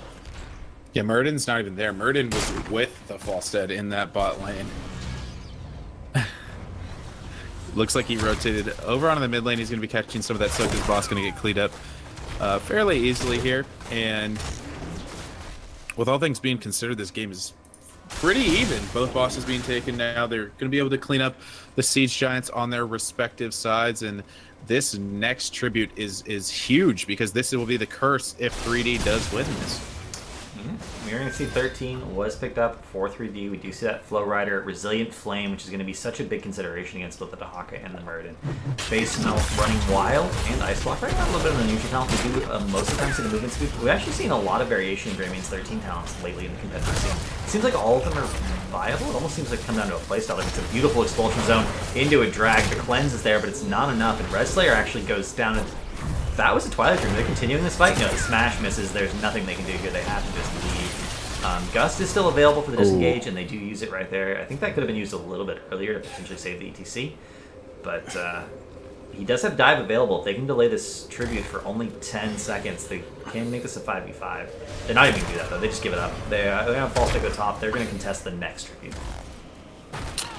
Yeah, that expulsion zone I want to talk about was so good because as ETC, he didn't take his crowd surfer, so he's not going to be able to get over any of the walls. So isolating him by himself, they were just able to blow him up. Yeah, it's actually a good point. Crowd surfer is kind of a weird talent. It actually has a bug interaction right now with Echo Pedal. If you take Echo Pedal, your first pulse from Echo Pedal will pulse as you slide instead of at the end of the slide. Otherwise, it pulses at the end the way it's supposed to. So it significantly decreases your team fight damage and your pick damage post 7, which is kind of weird. But it does. Anytime the enemy team has walls, we've seen it with the Oryx and Tomb, with Asteroid Force Wall, players will take it just to make sure that they don't get caught in situations like that. An Expulsion Zone, especially with narrow chokes, does qualify. We're going to see a huge focus on Lucano here. He does get the CC chain. Gets chunked by a little bit, but it is a Muradin, and the majority of their damage wasn't ready to follow up, so nothing really happens. And this is about as favorable as it could get for even in death. The tribute spawning on their side of the map. Curse point for both teams. Both teams really want to get this tribute. Yeah, this is a more favorable position. Actually, right now 3D is in a choke. So Dahaka, though, he is down. He is porting in now. He has joined the team. The slide goes in. Lutano in a bit of trouble, but he does have a great expulsion zone to follow him up. The smash not going to hit anything. A bit of a counter synergy there. And Red Slayer trying to get out. Nice Aegis going to save Lutano there. Frozen X is just in the team doing so much damage. Going to get that full heal up from Adaptation. Shadow Blades, though, he could be the next target. No, they aren't going to chase. They're going to secure this curse and try to get some damage done around the map. And that's, like, I don't know, the third or fourth time we've seen 3D overcommit into a choke and get slipped by Expulsion Zone. They need to have better arcs and use their maneuverability. Falstad, can barrel roll over walls. ETC can use stage dive to initiate the fight instead, although it's a little bit risky to do that. But they can't keep this trend up where they initiate through a choke, get slipped by Expulsion Zone, and just die. That's not a good way to play the game. We are going to see the stage dive go out. Frozen X should be fine. He actually has his essence up. The nice expulsion zone. Once again, Red Slayer is soloed out, but they're fighting under a Molten Core, and this isn't the most advised thing to do. They are going to back out safely. Now they can kind of pick a different lane or re-engage now that Molten Core is done. We're going to see them move to bot lane to save as much of the keep wall as they can. Top will be going down. That fort is forfeit. And that's going to be 16 picked up for even death. But despite everything, they're not that far behind in XP. They're now pretty far behind, or a little bit behind, I should say, in structures. But staying relatively even on experience despite a curse is actually huge. I love the boss call, but it gets instantly sniffed out by the side of 3D. They have 16 as well, and they do have good boss control, but you talked about it a bit. Frozen X, he did take the talent on Dahaka. He will be able to burrow on this, and perhaps get the play that he is looking for. Is that what he's going to do? No, he doesn't get the burrow up. He has tunneling claws, but it's not enough. The boss is secured by 3D, but they're losing heroes now. 2 go down for the side of 3D. Utano jumps in. Does he have the stun? Yes, they secure the kill on Malfurion and get the stun onto Shadow Blaze. So that's 4 people going down. Although they misplayed that boss just a little bit, they did win the team fight, and this should get them a keep. Yeah, this is a Pyrrhic victory. They sort of won the battle for the boss, but 3D lost the war. I believe they can even just end here. Vala's single target damage is high enough that once she's on core, unless you can kill her, which is going to be very able to do with the Zarya shielding her with the sustain.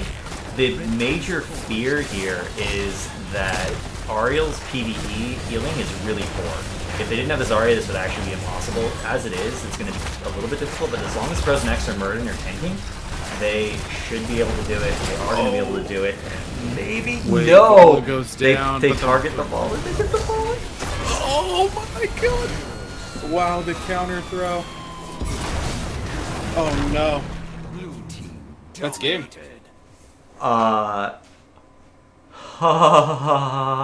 That's 2% core. That's game though, I believe. Yeah. Vala's on a 28, Murden's on a 25. Actually, this boss should die to this keep, or it's gonna die to core. It also has Caddis hitting it. 18 seconds. So keep an eye on the death timers. This is that situation where they have single target damage, but is the Greymane going to be enough to finish core? I think the Greymane is going to be enough. Greymane's in DPS is absolutely insane. And they have both a finished Prog Rock and a Malfurion. This is oh yeah, and one core. Yeah, this is the concern here. Ariel does not do well in core rushes. They took actually a big risk trying to go core there instead of just trading to the keep. And you can see it. What kind of healer? If you don't have a healer at all, unless there's minions tanking, you can't just core like that. But if you have the wrong kind of healer, you actually still can't core like that. You do need a certain amount of sustain to deal with the amount of core damage unless there's minions there. It's actually Ariel's major weakness in my mind, because her hope generation on PvE is so low, even when she has the correct hope generator. Feels bad. That was close. That was so 2% close. core. 2% core. I think Murden jumped out, but he died anyway. I think it's super hard to say, but I think if he just gets one more hit off, he's good to go. Feels bad though. Feels really bad. I mean, that literally basically could not have been closer. There's literally like 1 or 2 different talent choices maybe that in that exact situation would have made the difference. It's actually insane how close that was. Or if they, if Ariel had managed to get 1 more heal off, she'd swift sweep to wave or something and it had a little bit more energy. Or if she'd had 1 more stack of Reservoir of Hope, which she did take at 16. I want to know where the role swaps came from, though. Because as long as I can remember, Batteries played tank. He played tank for Blaze as well. Old Blaze. Very interesting. I got nothing for you. I think role swapping is usually a mistake. We saw it in that previous game with Ishbu. He's used to playing Tamu Calaris. The chat's catching up. He's used to playing tank, and he was positioning like a tank, but he wasn't a tank. Arthas doesn't really do the same things that a tank does, and when he does, it's not necessarily in the same way. So playing 1 role consistently really helps you build team synergy. So role swapping, you can do it, but you have to practice literally twice as much if you want to play at the same level as teams who are sticking to 1 role all the time. So it's an interesting question. Like, where did those role swaps come from? Why did they do that? I mean, it's possible that their support player doesn't play Ariel, and they wanted to play Ariel, so they just swapped it up because pretty much everyone who plays ladder is going to know how to play Bala at a certain point. But I don't know. That was a very intense end to that game, though. My question, because I think you're more familiar with it. Did GFE, did they go to designated roles? Wasn't that a switch? Is that a switch that they made? Because they were having a lot of different people tank. Did they were having make Crone, that switch? They were having Crone and Equinox tank, depending on what the rest of the draft looked like. I think And I think Crone mentions this on stream, so I think I'm okay to talk about it. They're having Equinox move over to tanking full time, and Crone will be unranged. So they are going to have a dedicated tank player. Well, because I believe I remember the comment that was made that said if they had, so I think it was someone from EU said that they had designated players that they think that they would excel more. Because it is true though, if you're playing a, that was Alex the Progi, yeah. Yep. If you're playing, for example, if you're Crone, it's a lot different mindset playing the Li Ming than playing the ETC or the Muradin. Although Muradin is still a skill shot hero, but the mentality is completely different for how you play those heroes, or just that role. It makes you, like you said, I think to play at the pro level, the amount of hours you have to put in just to play your role is insane. And then if you wanted to play two roles, you would be practicing like probably about 16 hours a day. Yeah, which is not practical by any stretch of the imagination. We are 8 minutes in to game one, it looks like, of LFM versus Thunder Awakens. So we'll be able to give you guys an update on that in the near future. We are going to move on now, though, to 3D versus Gear Gaming. And those will be our top four teams. 3D, Gear Gaming, and LFM, and Thunder Awakens are the top four teams now. They're just playing for priority in terms of picking which pro team they go up against next week. Which doesn't really take the pressure off in my mind. But no. And I'm getting the insight again. I'll be getting. I just whispered someone. I'll try to get us map picks and bans. Excellent. So we'll have that insider info as far as what maps will be banned out. That game is so close. Feels bad. I mean, feels real bad. I gotta ask, was Caleris watching? That's actually gonna go. Caleris, are you here? Say something in chat, because it really feels. I've never cast a game where that happened, and somehow like 500 games of HOTS, I've never cast a game where it was a 2% core, and then the other team just ended up winning. But it happens to Caleris like once a week. So, are you in chat? I think is a reasonable question. The curse.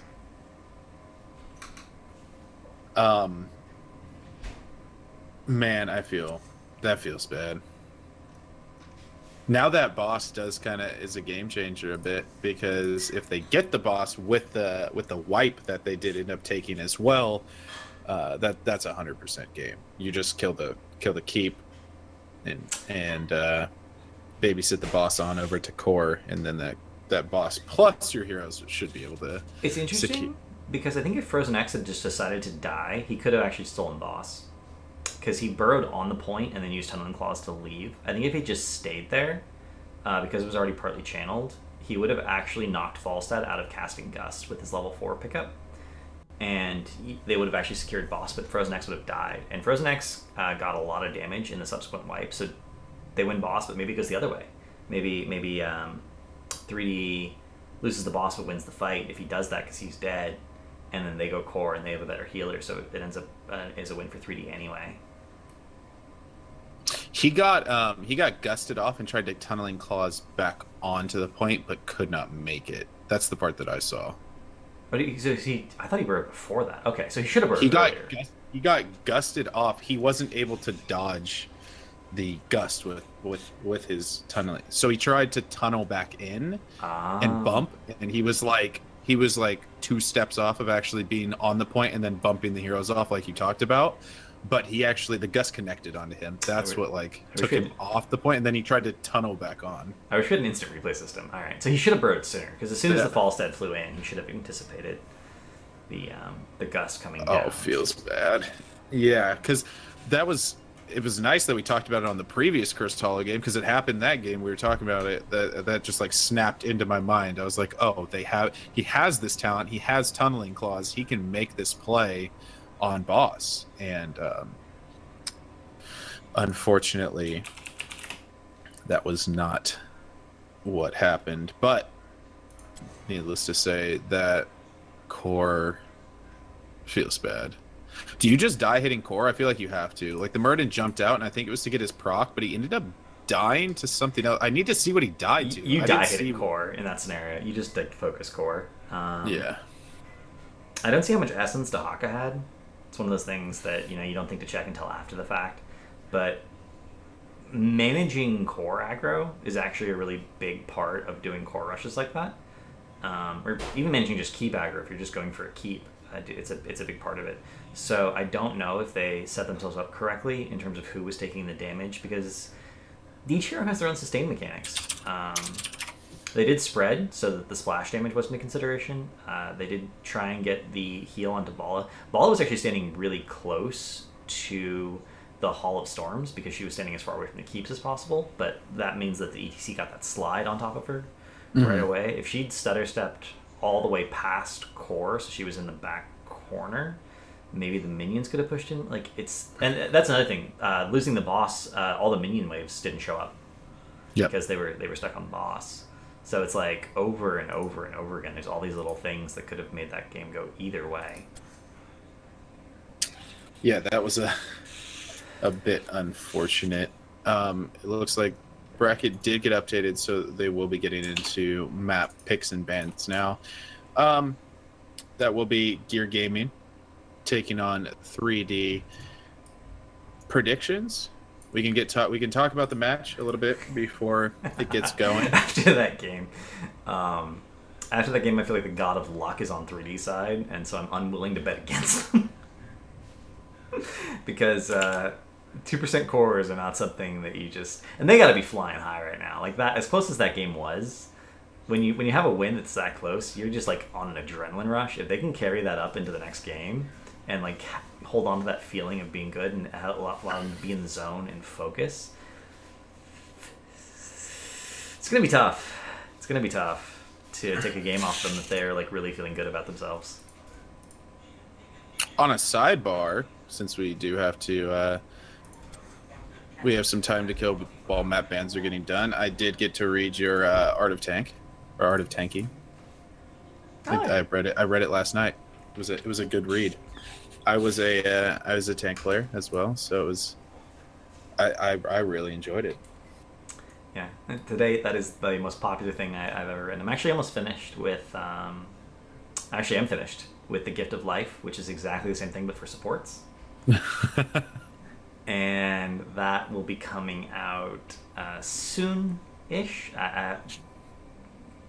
Not different websites want it. But my primary obligation, of course, right now is to GFE. I am currently GFE Cavalier Guest and the primary content creator. So if they would like to host it, they'll get first option on it. So it will be coming out very, very soon. If anyone's watching, enjoyed my Art of the Tank guide, Gift of Life will be coming out. I also just want to get it. I think it could be improved a little bit, so I'm actually asking some pro support players to look it over for me and see if there's anything they would change or phrase differently or anything like that. But soon, guys, soon, since we're talking about it. The reason I bring it up too was because I feel like this information, if given to the more, I guess, casual player, if you will, or even just people that strictly, play HL but don't really, watch the pro scene or anything like that, the way the game is supposed to be played will make that experience substantially more enjoyable. Yeah, and then that's I mean, when I stream, that's the objective of my stream, is to be as educational as possible to help people play the game better. And I try and give reasons for things.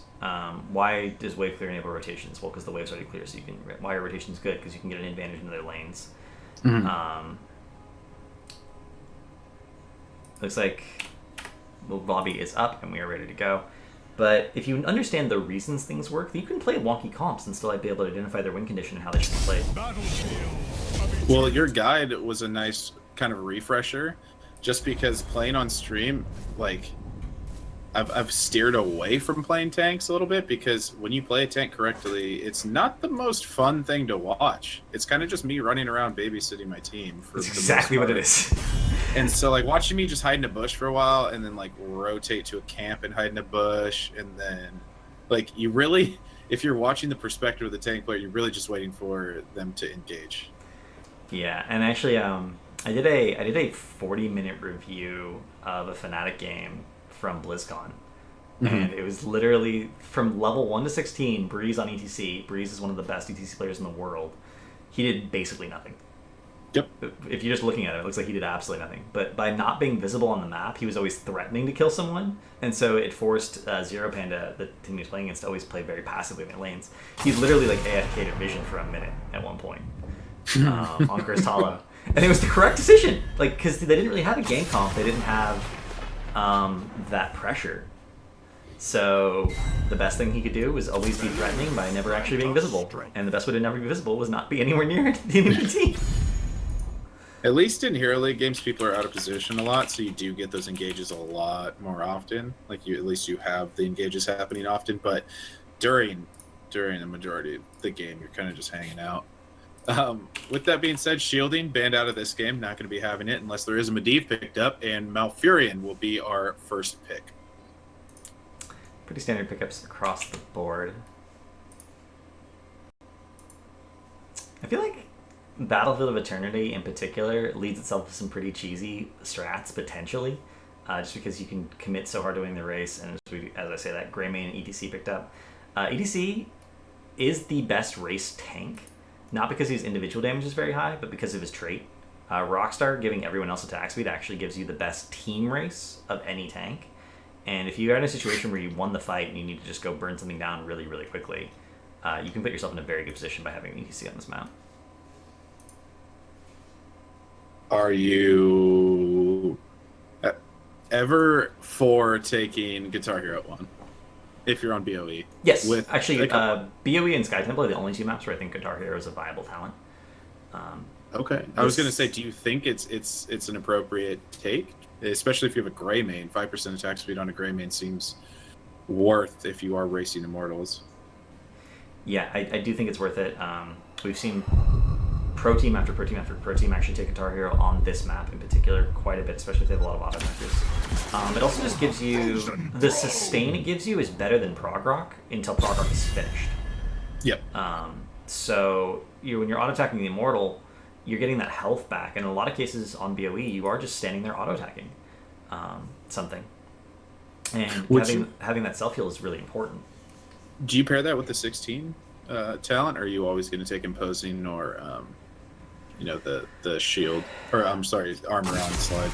I don't think aggressive shredding is as good as that Prog Rock, because you're not healing your team with it, and you can already maintain 100% uptime on Rockstar if you really want to, by staggering your abilities out correctly, especially since a lot of times you don't want to use W in the middle of a team fight unless you're peeling for someone, because it just knocks someone out of the follow-ups you see to slide. So Showstopper, I think, is just such a good talent because ETC is so incredibly fragile. Yep. That Showstopper, if you want to play him aggressively with sliding, it really does matter. We're going to see, we talked a little bit about the rock, paper, scissors with the tanks, but if you draft one that's good against physical and you draft one that's good against magic damage, you got both bases covered. But I hope we see Gear Gaming here put their tank player onto that Anubrak, or at least if their tank player is playing the Arthas, they have the Anubrak handling the tank duties.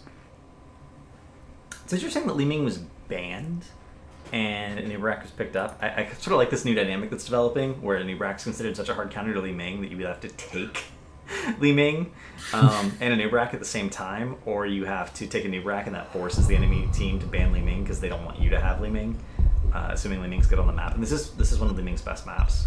We actually this is my jam. determined at Western Clash. It was kind of funny. There are two poke damage heroes that really work well against a team that's defending against Li Ming, and they're Li Ming. You can stand there and absorb the shots, or Nazebo. And Nazebo's normally considered a late game hero, but he's so good at poking the Immortal with Q because it's not blockable, that you can actually win the race against a defending team. It's so annoying. I saw that draft and I was like, okay, maybe that works. And then I actually saw them execute it and I was like, oh my god, that's annoying. Now, what are you following this up with? Because as it stands, I don't know how you actually win race versus 3D. I think you're already committed to defending because you have the Greymane, Lunara, and Ming is off the table. So as far as raw, just damage output onto an Immortal, I don't see a way in which Gear Gaming actually can win an all-out Immortal race. There are two. Those are not them. So they are committing very, very heavily to the defense. Q build Bala actually does do slightly more damage than Greymane over this same period of time. Q count for Q's cooldown to the Immortal. And Samuro is actually the #1 Immortal racer of any hero. So they could have drafted to win the race, but then they would have had to play Samuro. Playing Bala is okay, usually not with just one support though, and all the shielders were removed from the options. So... But yeah, Samuro's so good at so many things, but they're all PvE, and then you have to be playing Samuro in team fights. Which is awful. That was before before I left, I played a game with a Samuro, and this was not a bad player.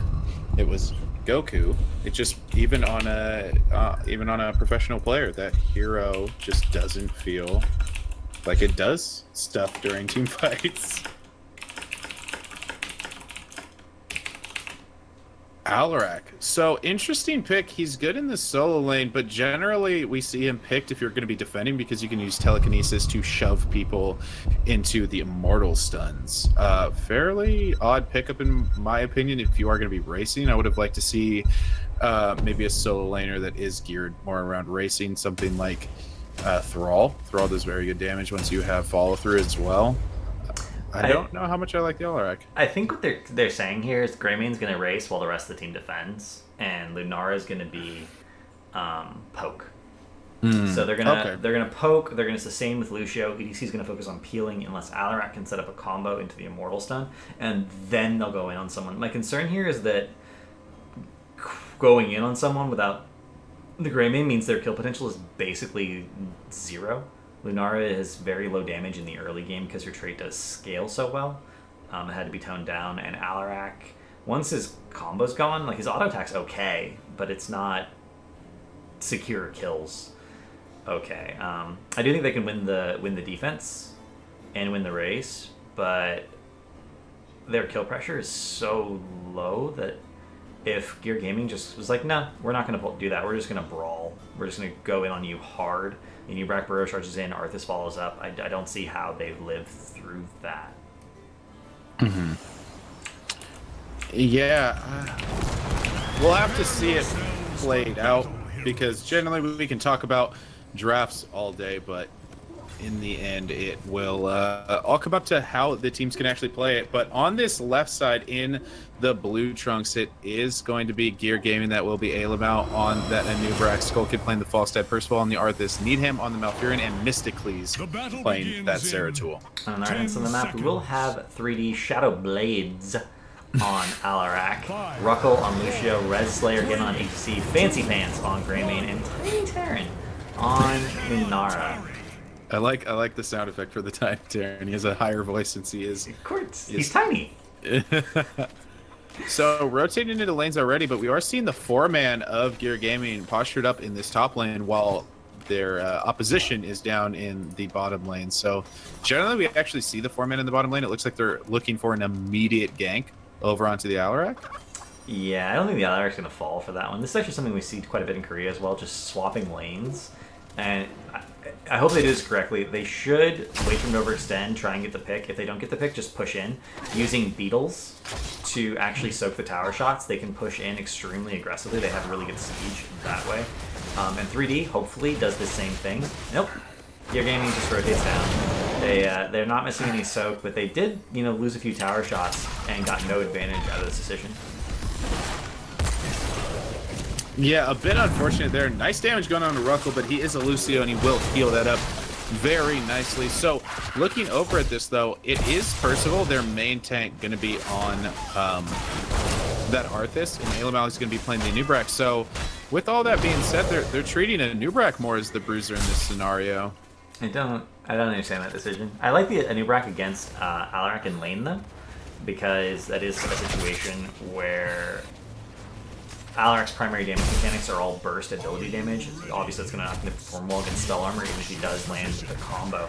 And Alarak's wave clear, or excuse me, Anubrak's wave clear actually is a little tiny bit better because of the beetles. So he does win that lane, but it doesn't matter too much. Again, I'm concerned though that when it comes to the team fights, that maybe this won't work out for them as well as they're hoping it will. Yeah, Percival just kind of trying to bully the enemy team off. We are seeing a rotation over, though, and it is going to be both teams defending for the time being, and they will be soaking the lanes in which their Immortal is in. So, fairly slow play, and this can happen on BOE. You can get these stalemates when both teams do choose to defend. It looks like they are rotating up, though. Gear Gaming will be getting soaked in both lanes, and 3D will be pressuring onto this Immortal, but rooted up onto Wrestler, he is going to have to slide on out of there. I like the decision to rotate Mystically up on Zeratul for the lane. I actually kind of wish he would just stay there. Unless you have a reveal mechanic, you don't necessarily know where Zeratul is at any point. So having him rotate and not show and get this cleanse, like I wish he didn't play that way there. I wish he just kept not showing and just sitting mounted in the lane. He can come into the fight whenever he needs to, but because 3D doesn't know for a fact where he is, they have to play a little bit more cautiously.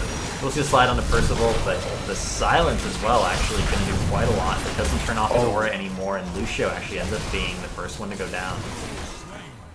Now Shadow Blades, he doesn't, if he can get that telekinesis off, I think it pulls Percival with him. Oh no, he's able to juke kind of out of it, but he is going to get cleaned up as well. And what you were talking about with the body soaking, I think Blau does that better than anybody in North America. He's extremely good at just sitting in a lane as Zeratul, which most people seem to get kind of fidgety and feel like they have to clear the lane, but he will literally sit there for multiple waves, just letting them get cleared out to get his team ahead and soak without revealing his position.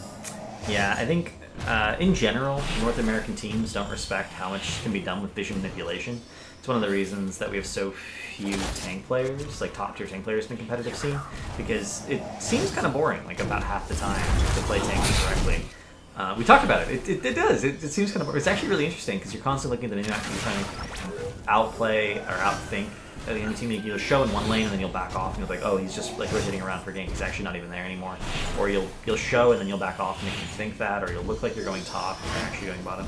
Vision manipulation is something that the tank does constantly if they're really good, and especially in a team environment where shot calling is something where you can coordinate, makes it a difference. My favorite example of this is of course Noblesse and Murden. Everyone's seen when Noblesse just walk up to his camp and take it away from the team. We actually have a little bit of a skirmish here. We'll get back to that story in a moment. Shadowblade's is completely out of position here. He's guaranteed to die here. He already used telekinesis for his save. No, he does barely live.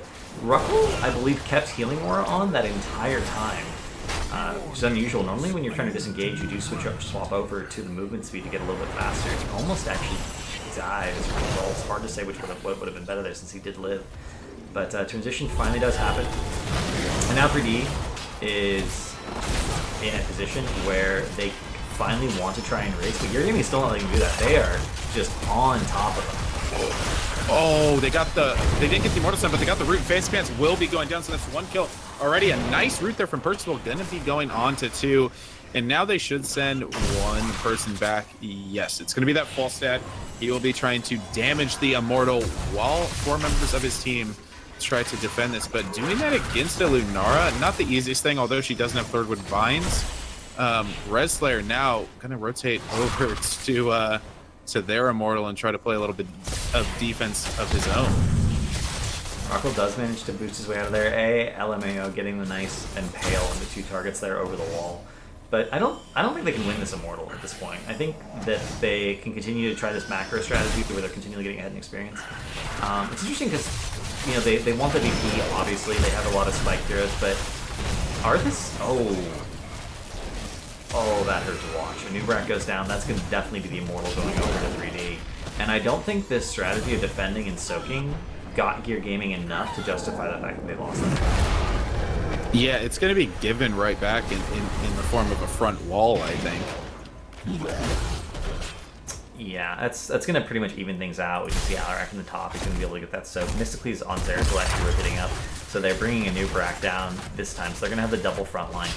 With just Falstad, Arthas, a new Barak, Malfurion, I don't think they're going to have enough damage to secure any picks. And it's actually going to take a long time to work the Immortal down as well. You're going to see, oh, that slide. Percival's knocked out of position. The root for the peel, but it doesn't even end up making a difference.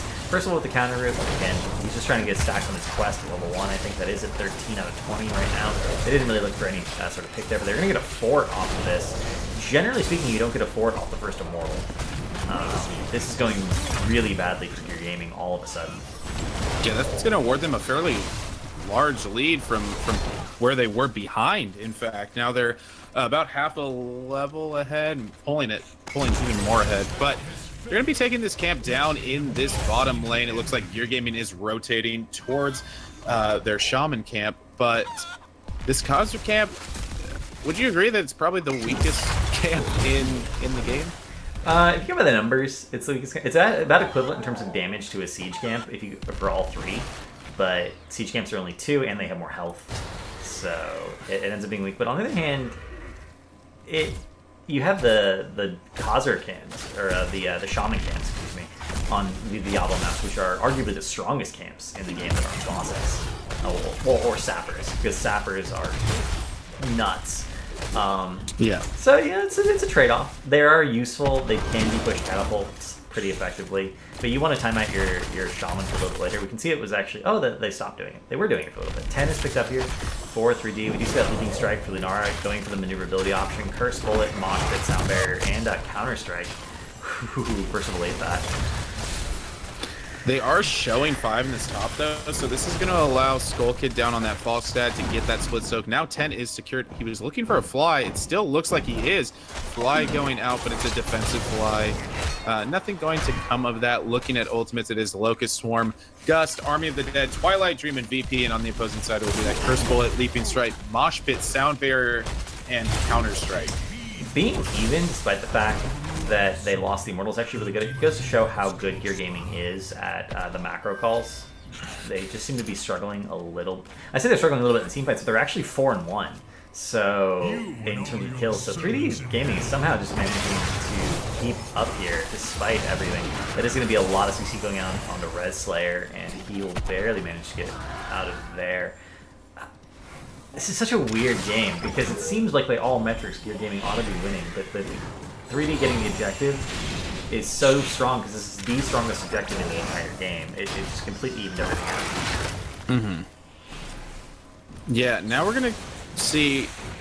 So I say that this map is one of my favorite maps, but only when teams are playing aggressive. When you get the stalemate, this map does become a very, very slow map if both teams do decide to go on and play defense. Skull Kid in that top lane soaking. It looks like we see Mystically. He is just body soaking now. Might clear that wave, but like you said before, that vision manipulation, I really like that he's just kind of sitting here. And it's kind of funny because it feels like he's not doing very much. This is actually such a hard thing for 3D to deal with because he's getting the soak, but they don't know for a fact that Zeratul is there, especially if he wasn't moving. It would, even if they check the mini wave, it would be hard necessarily to notice that just at that one glimpse. And so 3D feels hesitant to commit because they don't know for a fact where the Zeratul is. They know the Falstad can fly in, and it's keeping them back. They're trying to get this poke damage desperately. They really, really want. Especially Lunara does have that culling beautiful VP. That's a 3-man VP.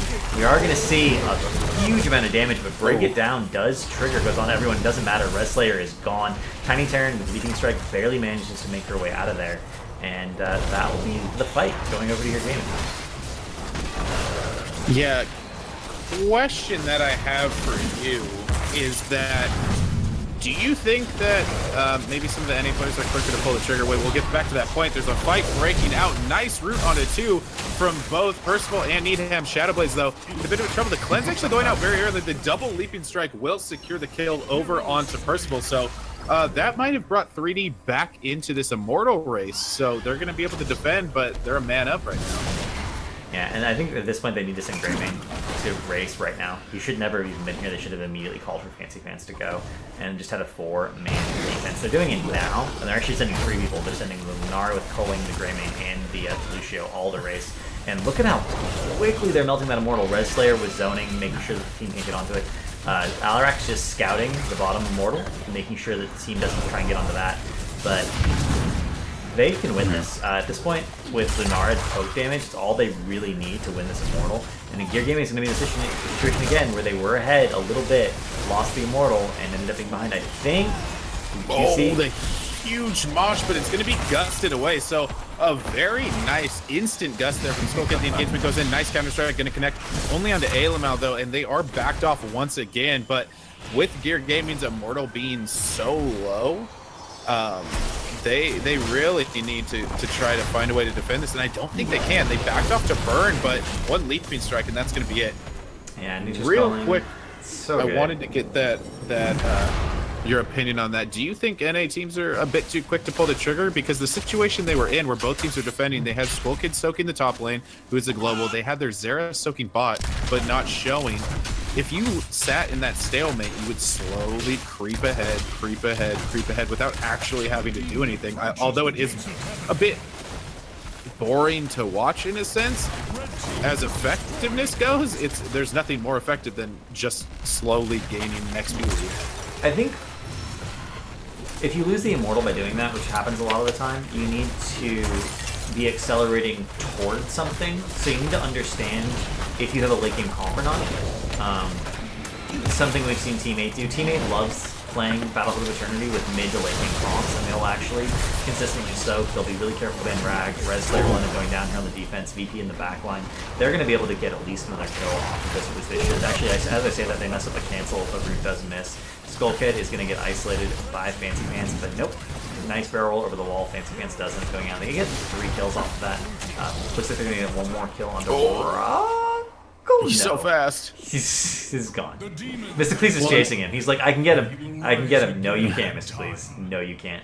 They do end up losing their keep, despite the fact that they won that fight. But yeah, NA teams are definitely too good to pull the trigger when it comes to that. And I think one of the things that teams struggle with is understanding if they have a later early game comp and playing accordingly. Arthas is a very strong early game hero. So if you have an Arthas, you should try and be as aggressive as you can in the early game, securing, kill after kill after kill.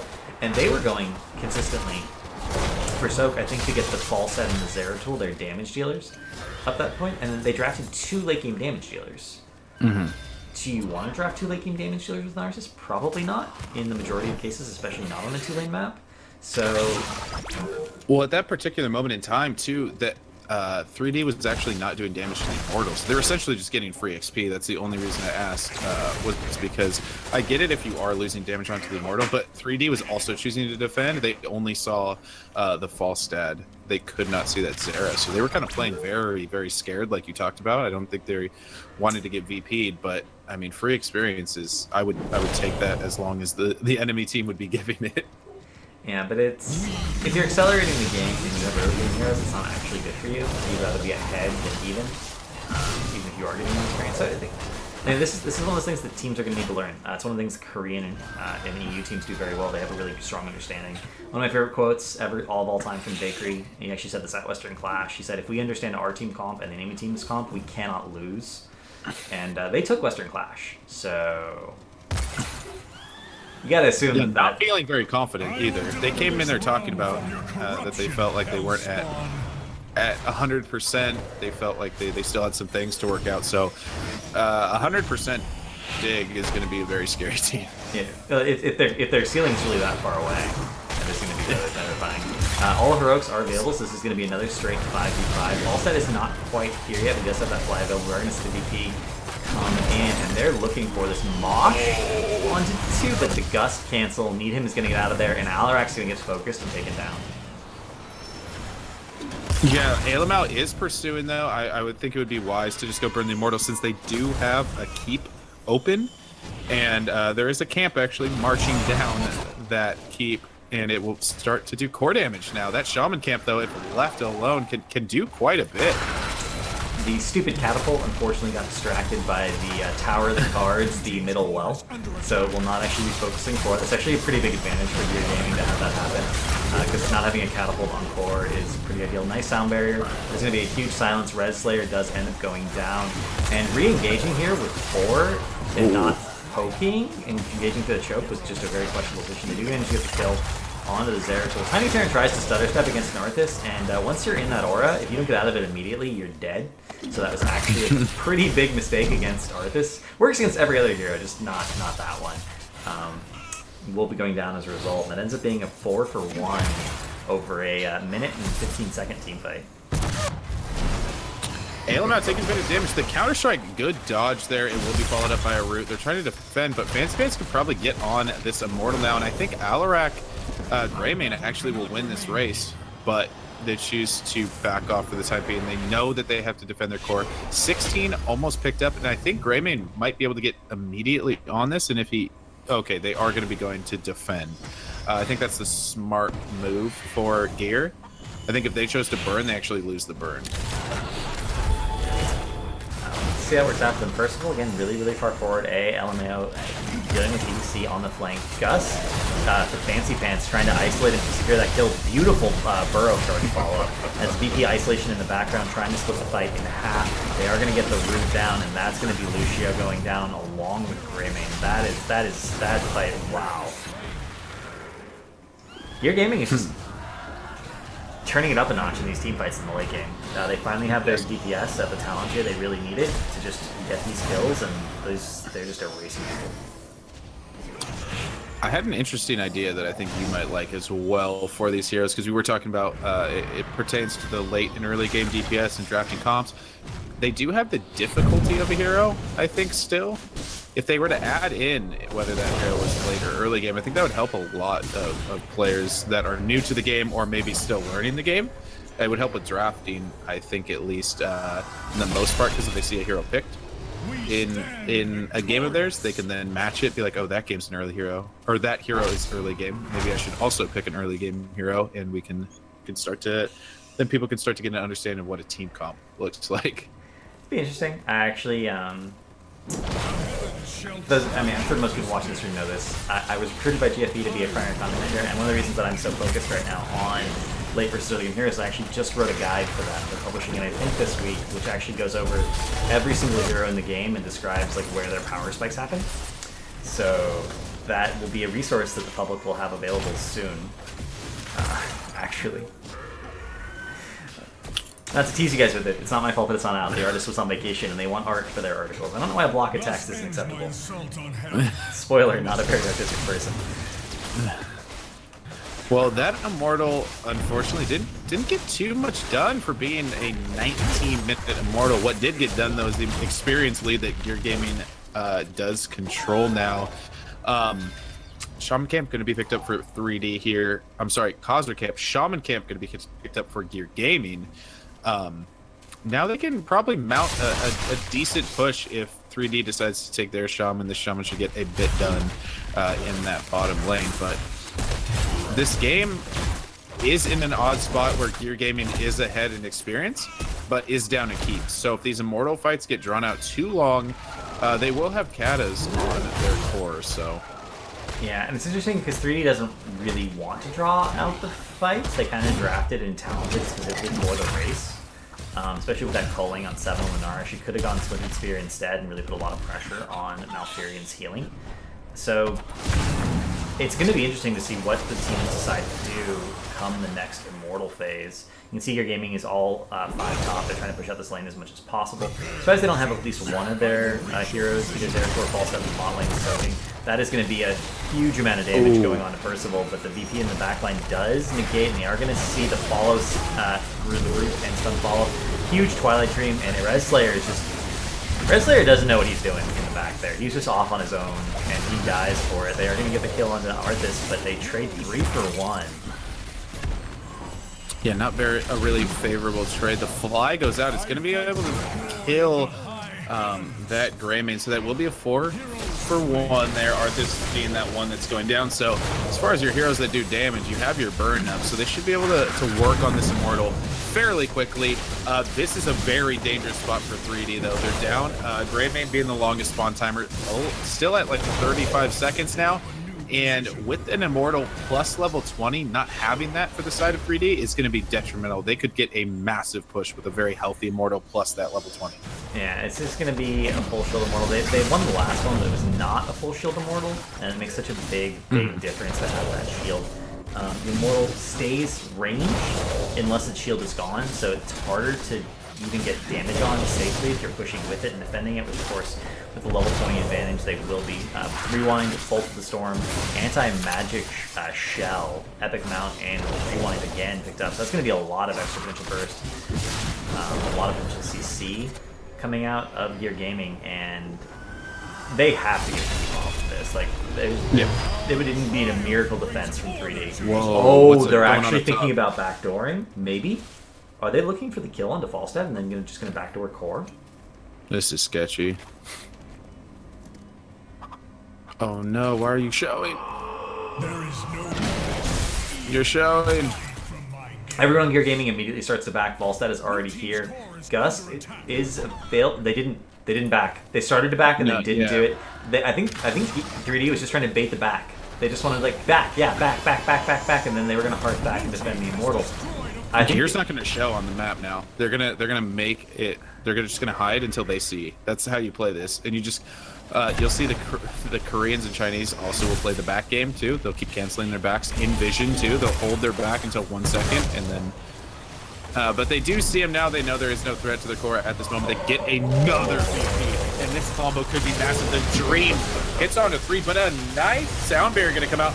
But that Lunara is not long for this world. She's going to be going down. The Lucio goes down as well. Red Slayer should be the next target to fall. Nice Gus going to keep the team in there. And Fancy Pants going to go down as well. That is definitely going to be GG. So they turned one Immortal into a game winner. And that's what you can do when you have that level 20 advantage. You have your Storms and Talents. I mean, GG. B-Step's coming out. The Immortal still has shields. It does finally lose them to the core damage there, but that was a massive VP. I cannot believe that sound barrier got off through the Twilight Dream, but it wasn't even enough. They still managed to secure the win there. And wow. 3D came very close to winning the early game despite everything, but Gear Gaming somehow managed to pull everything back post 16. They just held on and grinded it out until 16 and soaked enough experience to make that happen. It was such an odd game in so many ways.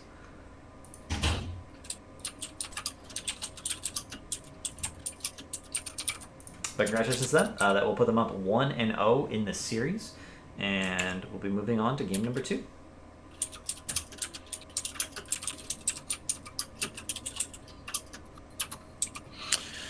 So let's see what I'm interested to see what map number 2 will be played on, and if it is Cursed Hollow, it'll be pretty hilarious, to be honest. If we're gonna see Cursed Hollow once again, but yeah, GG's over to Gear Gaming. They got what they needed when they needed it. Essentially, they won their fight. They got the Immortal, then they were level 20, and they took a huge fight under the opponent's keep, and then won the video game. That's just... That game was just very strange. They won, though. I mean, whatever decisions got made, Gear Gaming in the end had slightly better team fighting mechanics, and they literally just won every team fight past a certain point. And as a result, they were able to, eventually win the team fight before the Immortal got taken, and then take it as opposed to after the Immortal got taken. It's funny how many team fights they won like after the Immortal was no longer a factor. One time even during the push. It was just such an interesting game to watch. And to cast. Obviously, I hope everyone who's watching enjoyed it as much as we did. I feel like, okay, we're gonna get back to this. Vision manipulation. So one of the things that Noblesse will do, and people comment on this when they're casting him all the time, is he'll just walk into a camp and he'll take it away, especially on Muradin. He'll just walk into the camp, someone on the enemy team will already be doing it, and that person will just be like, oh, he's here, and he'll leave, and the casters won't go very in-depth, but it's sort of funny. Noblesse will call for his team not to show on the map 15 seconds before he goes and checks the camp. And so when he walks into the camp, not only is he walking into the camp, but on the mini-map, everyone's been missing for 10 to 15 seconds. Yep. So it's not that they're afraid of the Murd and being able to 1v1 them, especially since normally if you're soloing a camp, you're some sort of damage dealer with self-sustain. You could probably, sustain long enough for your team to get there if Murd did try to win it. It's the fact that his entire team is missing at the same time. And that's what I'm talking about when I'm talking about vision manipulation. And it usually is tanks that are planking those plays, but his team has to back him up. And in a coordinated environment, that's way easier because all they have to do is not show for a few seconds and they're fine. About half the time when they're not showing, they're actually on their way. But half the time they're just hiding on purpose, and either way the camp's going to go over. Sometimes they call the bluff when it's the 50% of the time and Nobus is forced to just jump out, but he's fine. He's still fine. And his team can use that to get another advantage somewhere else on the map. So it's this one of these things that happens a lot in high level play, and it's one of the reasons it's so difficult to play tank in a really highly coordinated environment. Yeah, it is funny because to a spectator that might not be well versed in the game, or even the casters sometimes will laugh about it. They're like, well, Noblesse just walked in and take that camp. But you're right, they don't go very in depth on why it worked or why he was able to do that. They just think that the enemy team is obviously scared of Noblesse. But the fact of the matter is that the coordination that actually goes to make that play work is pretty insane. And you've also seen it where they call the bluff, but the rest of the team is actually there. Yeah, so it's interesting to have these dynamics, and we're starting to see them trickle down into the amateur level of play, and not just be exclusive to the top of the pro scene. Dragonshire. Oh, it is. So it is going to be Dragonshire for map number 2 here, with Gear Gaming versus 3D. I mean, so many fun things that can go down here over on Dragonshire. I'm very excited for this map.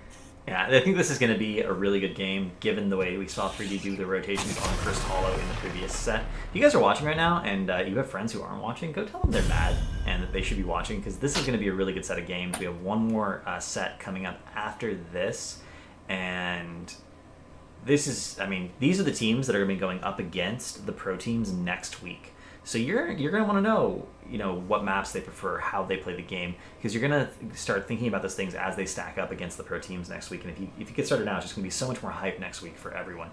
So I encourage you to let your friends share this experience. 3D will be banning out that Arthas, which did give them a lot of trouble. Gear Gaming will respond with the Tassadar. This is, I mean, any map where you can consistently rotate as 4 is where Tassadar is going to be incredibly strong. So this is, I mean, this is the bread and butter map really for a hero that has shields and wave clear in a lot of ways. I'm gonna see what 3D prioritizes here. They prioritize the Zarya. They're gonna take the other shielder, and I like this. This is almost Korean in its prioritization. So I was interested. We talked about it at the beginning of the cast as well. The priority that people would be putting on that Arthas pick, and it's been first ban, first pick, or at least in the first rotation, I should say. So pretty interesting so far on where people think that hero is. I've seen that hero bring back Leoric and Tychus from the dead, if you will. Yeah, which is, I mean, you got to deal with her somehow. And Gear Gaming responding with a very standard Malfurion ETC. And that's such a strong combination, and it's always going to be a strong combination as long as those heroes exist in their current incarnations with their current talents and their current kits. But it also feels so standard, and I'm always afraid of teams drafting standard for the first couple of picks, because it can put you in a situation where the other team has the most experience playing against it out of anything they played against. Mm-hmm. Yeah, I would say, I know I've been asking you a lot of questions, but I do feel like you have very good insight to kind of not only our region, but to the other regions. It would seem that NA is susceptible to getting locked into what is meta and doesn't like to kind of get off of that path, if you will. They don't like to veer off the meta as much as other regions do. We saw Dig do it with the Tyron, who people kind of swore off that hero, and with the Stitches as well. So there is something to say, I think, for originality or heroes that you're just good with. You can't even call that originality, though, because Dignitas ran Stitches Tyrande on Tomb of the Spider Queen specifically for more than a year. And they gave it up because we entered into more of a wave clear centric sustain meta as opposed to more of a pick meta. And picks, you have to get a lot of picks to beat heroes that have a lot of wave clear. But they had the Gul'dan, right? So they had all the wave clear they needed, so they could get clear waves and get the picks with that combination. And it's just a matter of making sure that your team can do everything as opposed to one individual hero. So I think that because EU has more time playing the game together consistently as teams, they have more heroes they're practiced on, more combinations they're practiced on. They literally did not practice that combination before they pulled it out in that game. They were just like, it seems like it'll be really good here. Why don't we just do this? And they did it for they did it for the second game. They won. They finally lost with it in the third game. The hunt is But on. that depth of practice shows because they can pull these things out. The best Stitches player in the world is, I believe, on a Chinese team. It says 0M. He's on 0. Maybe it's 6. They all have numbers and letters for their names in China. I don't know why. It's one of the things I never manage to figure out about the Chinese scene. But they'll just randomly pull out Stitches sometimes, and it'll work. It catches people off guard. There was a point, obviously, when Stitches was picked all the time, but if you haven't played against Stitches in a while, it is something you kind of have to be practiced against to play against very effectively. We're going to see Murd and Rhaegar here through these last picks, and Gear Gaming here with their last pick. What would you like to see picked up here? I feel like they need a little bit more burst damage, and Li Ming would actually be okay except for the Zarya. This is gonna be Li Ming. I was going to say that I would actually really like to see Jaina picked up and have her take the level 1 talent that increases the duration of her slow to a full 6 seconds, and then you have that synergy with Lunara's unfair advantage at 13.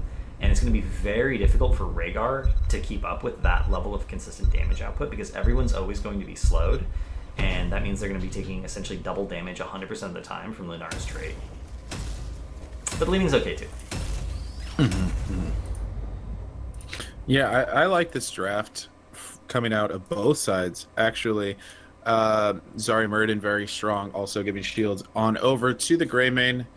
And then you obviously have Lightning Shield as well. Greymane actually going to be enabled very heavily in this draft. But on the opposing side, you do have that global over on Dahaka. You will have that ETC slide root combo with that Malfurion, and then the damage follow-up coming out of the Lunara Li Ming. So both comps do look very strong to me. It will just be a matter of who can execute better. Which is, I mean, as it should be. I love drafting, but I'm not usually happy when one team clearly wins the draft, and then it's a matter of if they make a mistake or not. I like this dynamic a lot more. When we start getting a level where both teams are drafting really well, and it becomes more about execution and team synergy. But on the left-hand side of the map, we'll have Gear Gaming LMAO on that Lunara. That's a role swap from last game, because he was on the Bruiser. Needham on Malfurion, Percival on ETC, Skull Kid on Li Ming, and Mysticles on the Dahaka. 5. And over on the right side, this is going to be 3D. That will be Fancy Pants playing the Falstad, Shadowblades on the Greymane, Red Slayer on the Murden, Tiny Terran on the Zarya, and Ruckle finishing out on that Rhaegar. Yeah. And we're not going to see some marksman on Falstad. We are going to see the Gathering Storm. It's an unusual pick, particularly as he's going to be in the solo lane, which means he's only ever going to be able to get stacks on one person. That's not going to get him what he's really looking for until maybe the very, very late game. I don't know how I feel about the decision, considering they decided to put him as a solo lane. And we're actually going to see a tri-lane bottom with Murden soaking mid, so they're not going for any kind of 4-man rotation. But split CC right there, root onto Shadowblade, slide onto Ruckle, everyone will get out just fine. Yeah, we did see the Dahaka clear mid too, and then go up to top, so he will have that extra essence to start out with, which is always nice. Generally you see him go to bot, but they actually had the 4-man down in bot from the side of 3D, so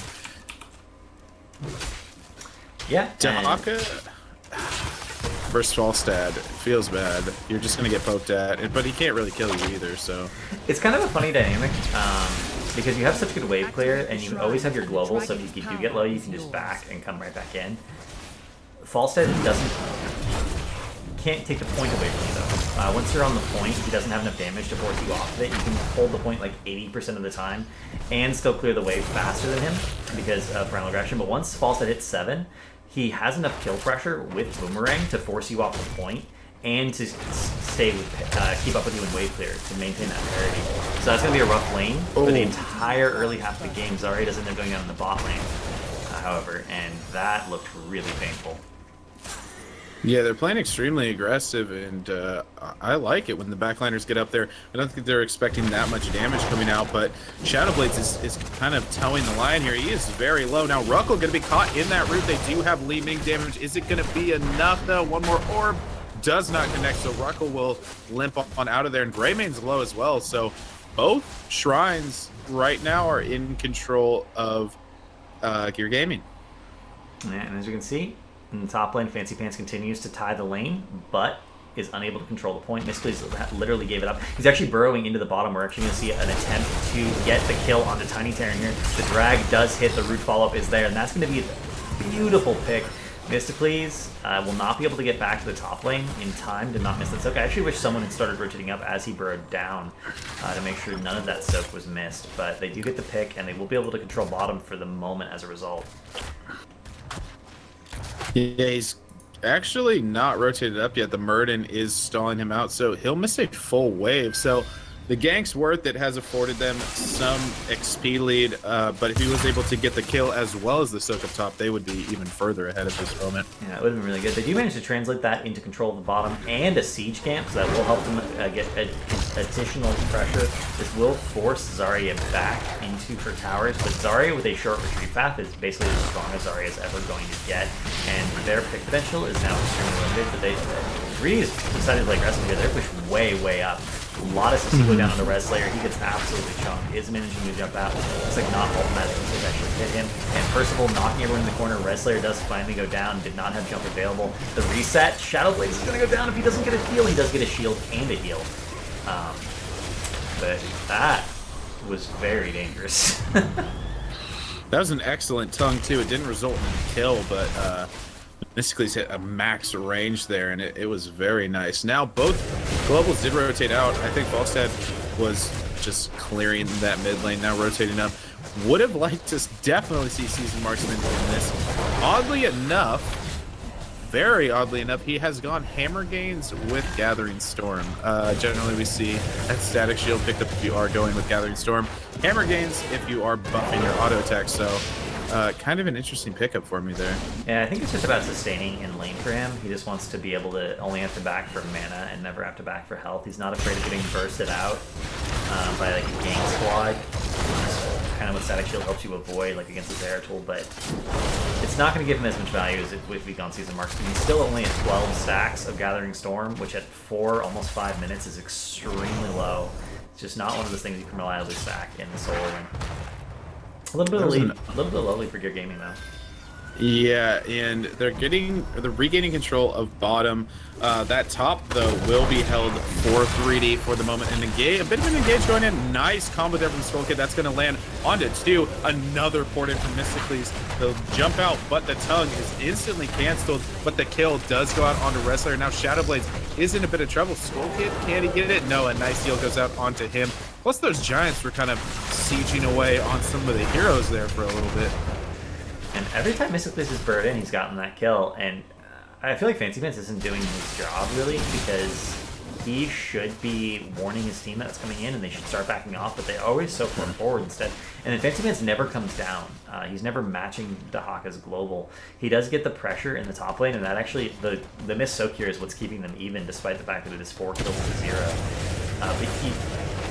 Do you want to be even because you're missing kills? I feel like that's not why you want, or you're getting killed and missing getting kills. So I feel like that's not a mindset you want to get into when you lost the team fight dynamic in the previous game. Well, if you're going to do this, you have to go Seasoned Marksman. Then with that Boomerang, you can actually double soak. I think it'd be worth if they were committing all that to kill bottom and you were double soaking top, mid, and getting your Seasoned Marksman stacks done. Oh, that's actually a really good point. I agree with you 100%. If that level 1 talent were different, this whole thing would actually be something different. It's nice cleanse on the Shadow Blades. He does get out of there. We are going to see the Splintered Spear on Lunara this time around. I love this talent. It's so good at what Lunara is trying to do. Beautiful drag, and Muradin is and going down. The Leaping Strike was picked up and used immediately there. That is so unfortunate that they don't have Seasoned Marksman though, because this is a picture perfect scenario for you to have it, because you get your stacks done in 2 lanes. The slide actually go down, and the Dream and the Leaping Strike. The Ancest not going to be able to connect, so that was a huge kill. Nice bluff. The standing mosh instantly canceled. We did see that, Percival, just letting you know. We saw it and we heard it. It was on stream. All of our viewers saw it. NA Mosh is no doubt going to start spamming the chat here in a minute or so when they catch up with the delay. But they're going to be able to, off the back of those kills, secure that entire wall and get some free damage onto the fort as well. Looks like they might finally be able to pick up the Dragon Knight. Yeah, and checking over to these Seasoned Marksman stacks. I'm sorry. These Gathering Storm stacks still very low, unfortunately. Yeah, 18. He's gained 6 since the last time we checked this one 3 minutes ago. So he's averaging 2 stacks per minute, basically, right about now. That's not very good. Considering Q has like an 8-second cooldown, only hitting 1 Q on a hero every minute is probably not very high accuracy. He would be over halfway done with Marksman too, I believe. It'd be really close. If he was double because he has been double soaking the 2 lanes occasionally during those rotations.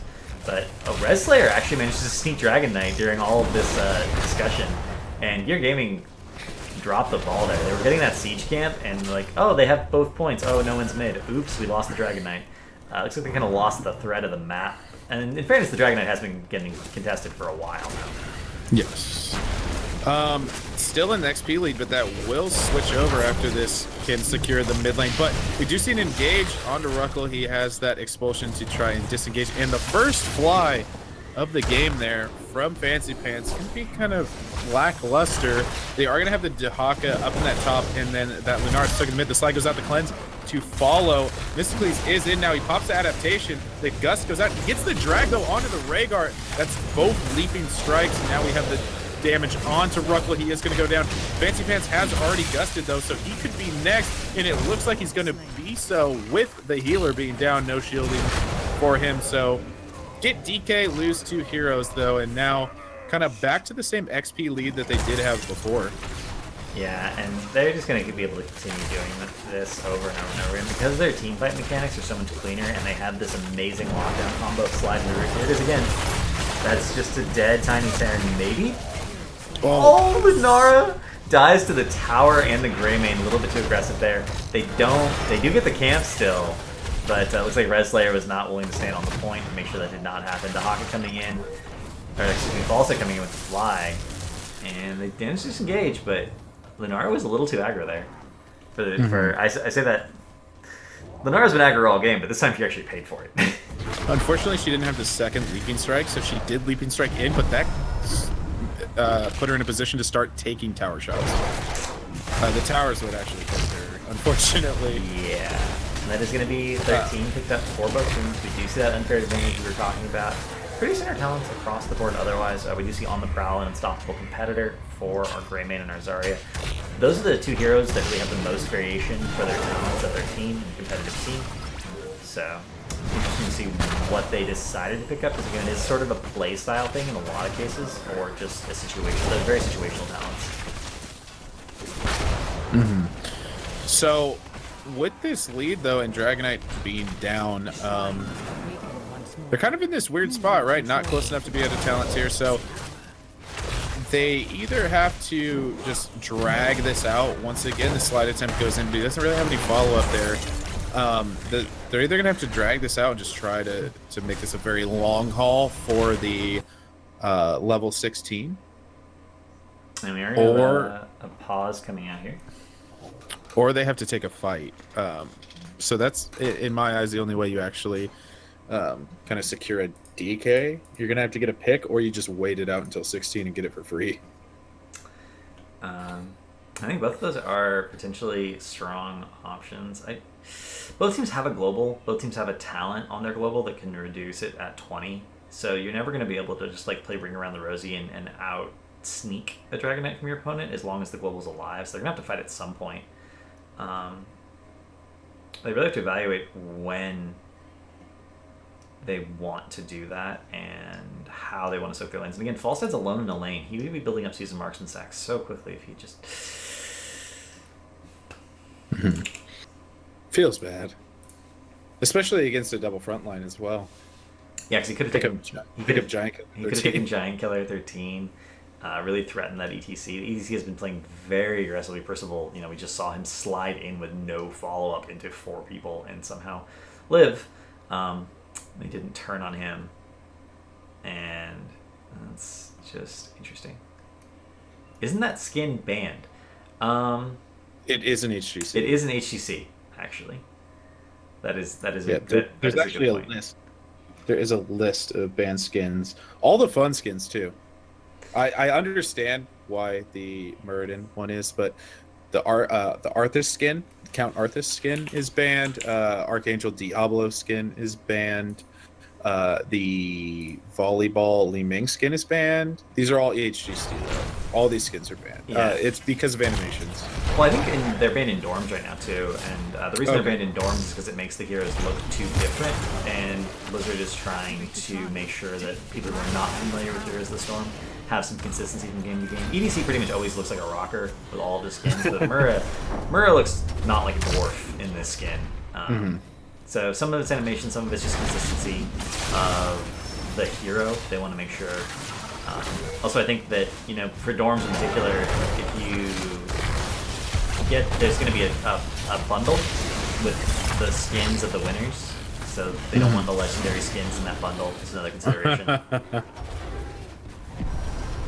Yeah, I think the HGC ones are all for animations. Yeah, it's like the Count Arthas one. You can't see his. It's really hard actually to see his Tempest. And yet, Kel'Thas is always allowed on Sky Temple. Not the Cyberhawk. Not the Cyberhawk. People have been complaining about. It's so weird. All the cool skins. Yeah, I don't know exactly why that is. People have been complaining about Kel'Thas' Flame Strike on Sky Temple for literally a year and a half. I think it's the first time I saw a Reddit thread about it. And apparently, for some people, it's just impossible to see it. I've never had this problem, but if it's hard for some people, maybe that ought to be addressed at some point.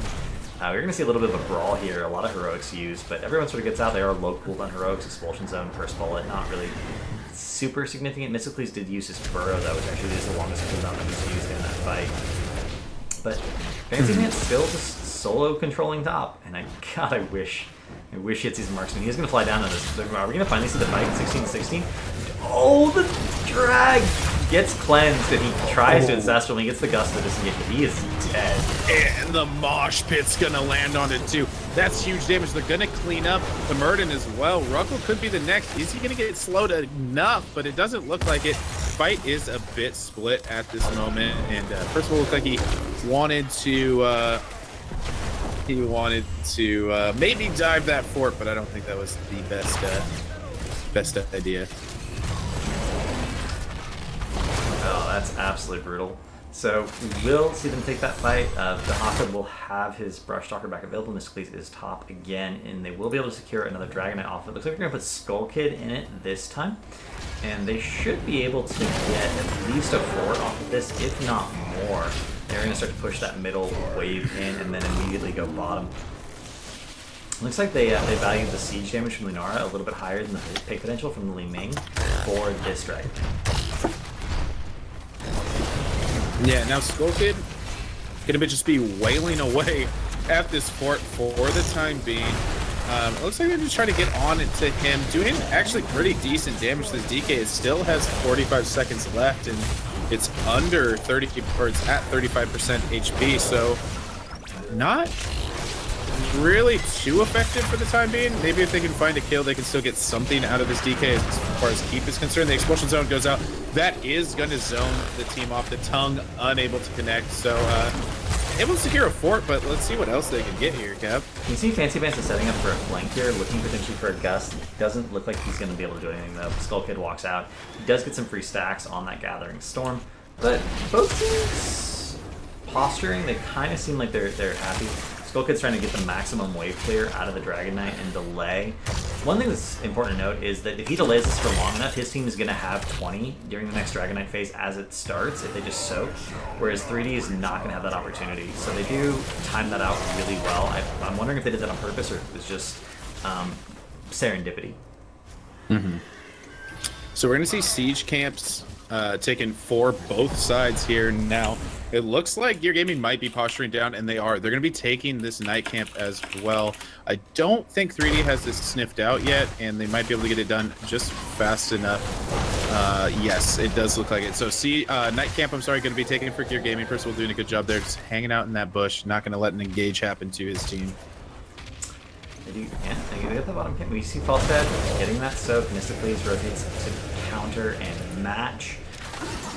Bottom camps will be cleared up here, it looks like, by 3D. Worth noting that a few patches ago, experience for camps only goes to the people who capture the camp, not the people who clear it anymore.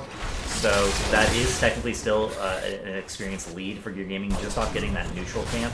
And if they trade the rest of them, Gear Gaming will still be ahead since they are currently doing a really good job of soaking all the lanes. Yeah, and now Gear Gaming just wanting to kind of hang back, secure that level 20 for themselves, and then try to make something happen. And I would be interested to see what the level 20 pickup is going to be for this Dahaka. I mean, considering that they're going to hit 21st, I really do hope we see Apex Predator, just because it'll allow them to instantly secure the Dragon Knight. They have that bottom lane mostly open. The next Dragon Knight should secure that bottom keep, especially since they'll be pushing into 20. And so being able to secure it pretty much guaranteed. But this is, the push in here from 3D, getting that bottom fort. They're trying to do everything they can to catch up to level 20. Red Slayer doing the Honkono, diving into the towers for the armor, and he will be able to get at least that one tower. That is an additional 650 experience for them. They're getting very close to getting level 20.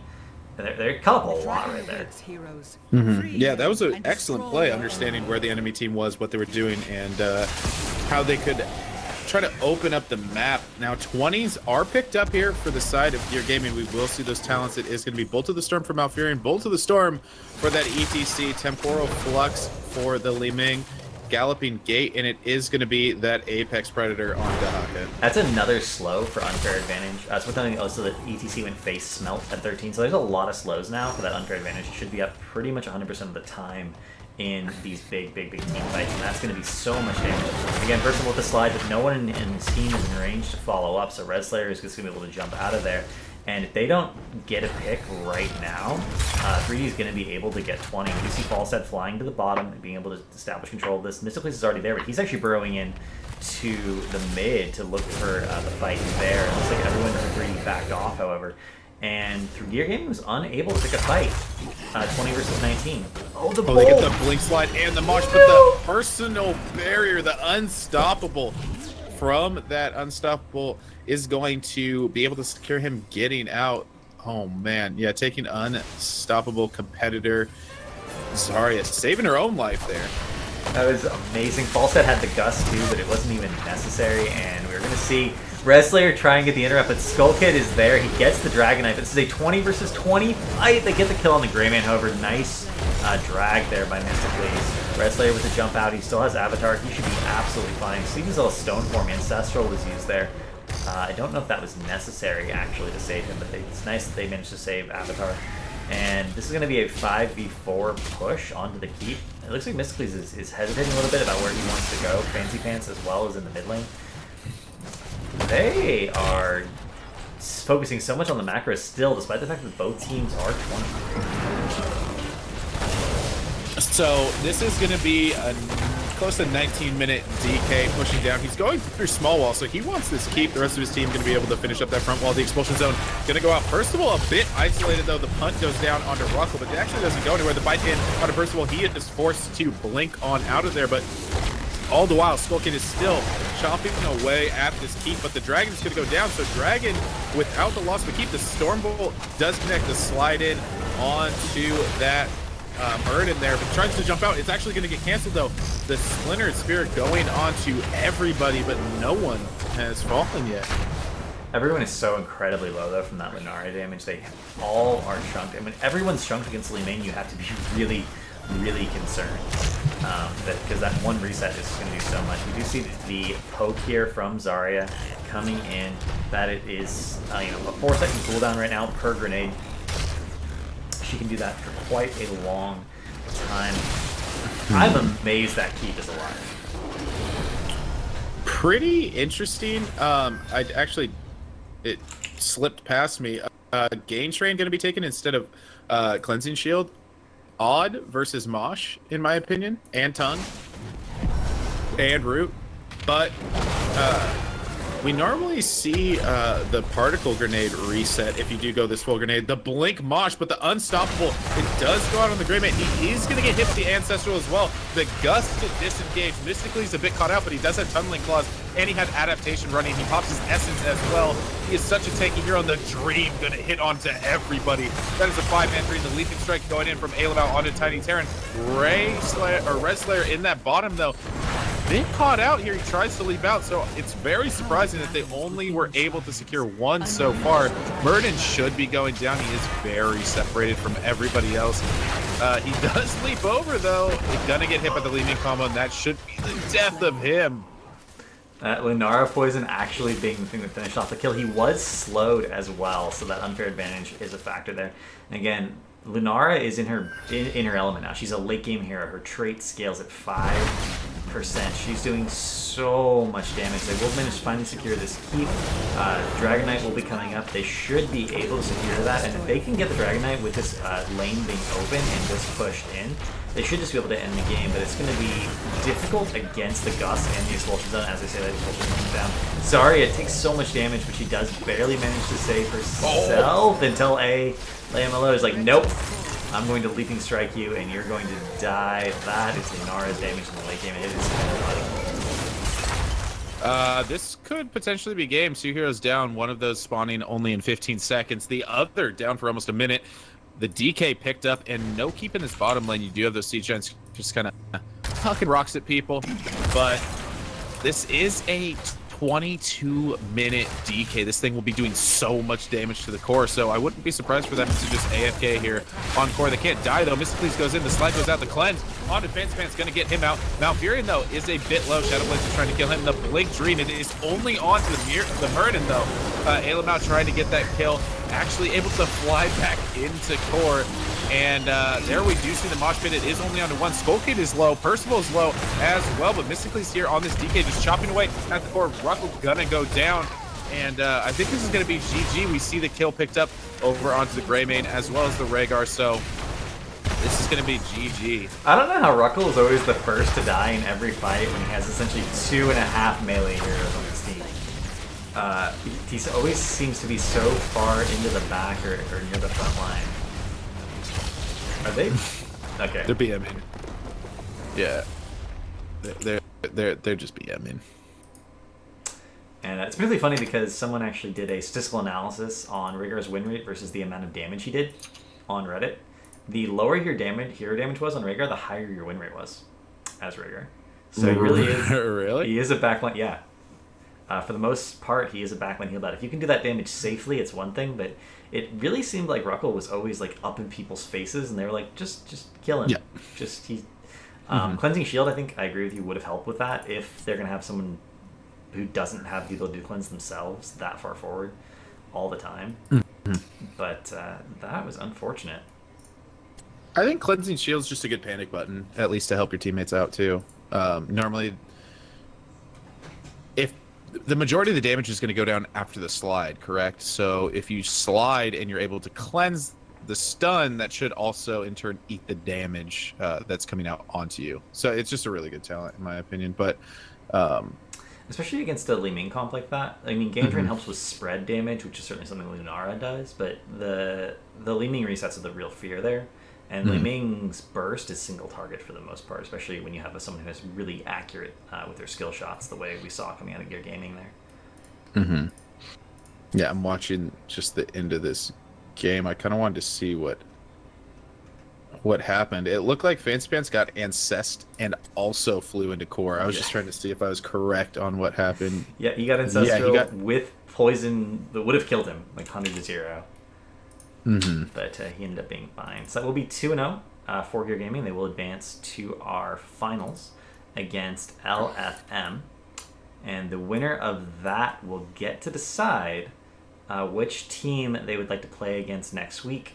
The number 2 team that comes in second will decide the second team. And we will have a third place match. Unfortunately, we won't get to cast that.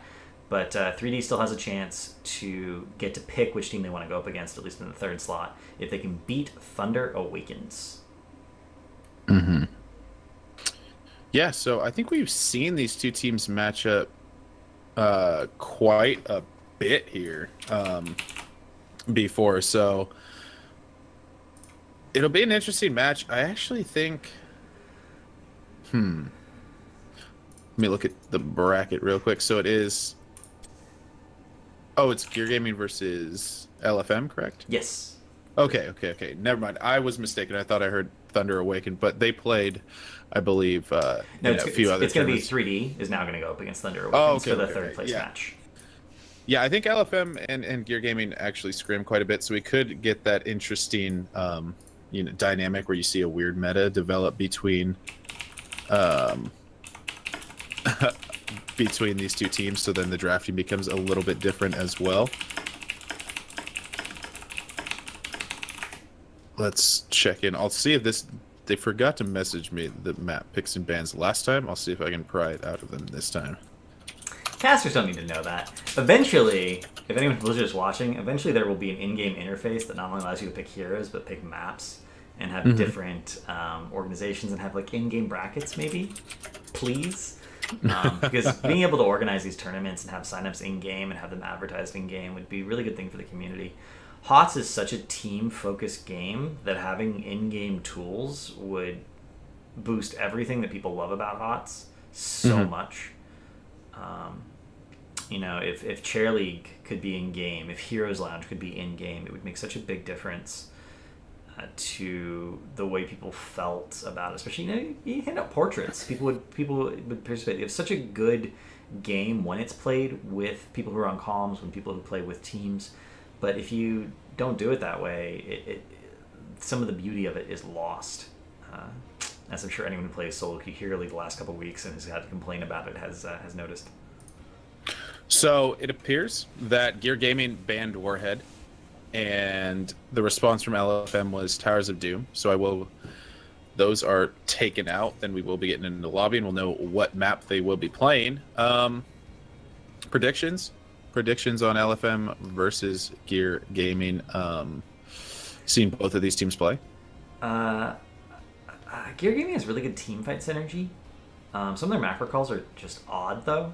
They have they've had really good team synergy. Like even to the point of picking talents to enable one particular person to succeed in the last few games, which is something I think that starts to show the beginnings of what it means to play HOTS really well as a team. Mm-hmm. But LFM has been out of their minds the last week. I've seen them in multiple events now, and every single time they've been playing just extremely well. So I think this might be anyone's game. I give a slight edge to LFM just because I feel like their drafting is a little more consistent. Sometimes Gear Gaming makes minor mistakes that other teams don't punish, but I think LFM might be in a position to be comfortable enough with their drafting that they could actually punish them. Yeah, and okay, so we'll get it official. We'll do our predictions. I'm gonna go with Gear Gaming 2-0. That's my prediction. 2-0 Gear Gaming. Their team fighting's been insane. I think that they just need to find team fights and they can win the game. So I'm going 2-0 Gear Gaming. I'm gonna call LFM 2-1. That's my prediction. But again, for those of you just joining us, we do have a prize pool. The first $1,500 was put up by Gear Gaming, the brick and mortar store. They sell Magic cards and board games and other such things, gaming gear. But they're a real store in Arkansas. You can check out their website. We will be that is going to be $1,000 for first place, $300 for second, and $200 for third. That will be to the top teams that make it all the way through. So next week we'll have the ProAm side, and then the third week will be the semifinals and the finals. But if you want to help out and boost the prize pool yourself, you can check out the Matcherino link in chat. The code is GGMS. The first 200 people who enter that code, we get an extra $1. You don't have to donate anything if you don't want to, but there are some cool backer rewards if you would like to do that. Also, tell your friends. This is going to determine which team. So our top 4 teams are set, right? Our 4 amateur teams will be going up against our pro teams next week. Gale Force Esports, Naventic, No Tomorrow, and Superstars are all playing next week against one of these teams. But the first place team gets to pick which team they want to go up against, Iron Chef style. So, Gear Gaming wins here as Grizz predicted. They get to pick if they want to go up against maybe Gale Force Esports, because they've always wanted to play them in a professional set. And then LFM will get second choice, so maybe they decide to pick Superstars because they're friends. Teams could pick for different reasons, different draft considerations.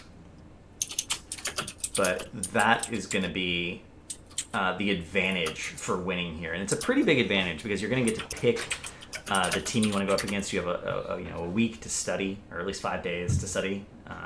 Week for 2 of the teams, because we're going to have 2 of the quarterfinals played on Tuesday and 2 of the quarterfinals played on Thursday. Well, we get to see Cursed Hollow once again. That is going to be our first game between Gear Gaming and LFM. So we get to see Cursed Hollow once more, and I'm sticking to it. I'm sticking to my prediction. I'm going to Gear Gaming. LFM 2-1. I'm comfortable with it. Cursed Hollow. So we are going to be hopping into this draft as we speak. Let's see here what we are going to be having drafting here. I mean, this Cursed Hollow, the globals are always going to be a consideration. Tassadar is just annoying regardless of the map, so I wouldn't be too surprised to see something like a Tassadar picked up first if both the globals are banned out. But it's just going to be a question of what teams are more afraid of dealing with. Yeah. And you can't ban both globals, so that's the Tassadar gone. Both globals should be left open. That's all the shielders. Dahaka gonna be taken here. Pretty standard, I would say, on this map. Not picking up global heroes. I wouldn't be surprised to see the Falstad picked up in response to this, just to ensure that they do not get out globaled. Yeah, I agree. If they don't pick up the Falstad here, I think the Falstad either gets picked or banned by LFM, and then LFM has 2 globals to basically none, which is not a position I want to be in on Cursed Hollow literally ever. I want to see an A team start drafting Tyrael consistently on Cursed Hollow, like we do see in the Korean and Chinese scenes, just because of how strong Holy Ground is and how strong Sank is in these tight chokes. We've seen teams consistently all day today get, wow, that's a first pick Rhaegar with Malfurion available. Rise again. Interesting stuff. So it's gonna be Rhaegar Greymane. So wait, it's gonna be Bloodlust? Is that what they're? Is it gonna be a full Bloodlust comp? That seems like the only reason you would 1-2 Greymane Rhaegar. I mean, even if you were going for Bloodlust, why would you first? I mean, I guess there's possibility they pick Malf and then they ban Rhaegar and then you don't get the Bloodlust. But I think that's a pretty ambitious composition if that's what they do go for.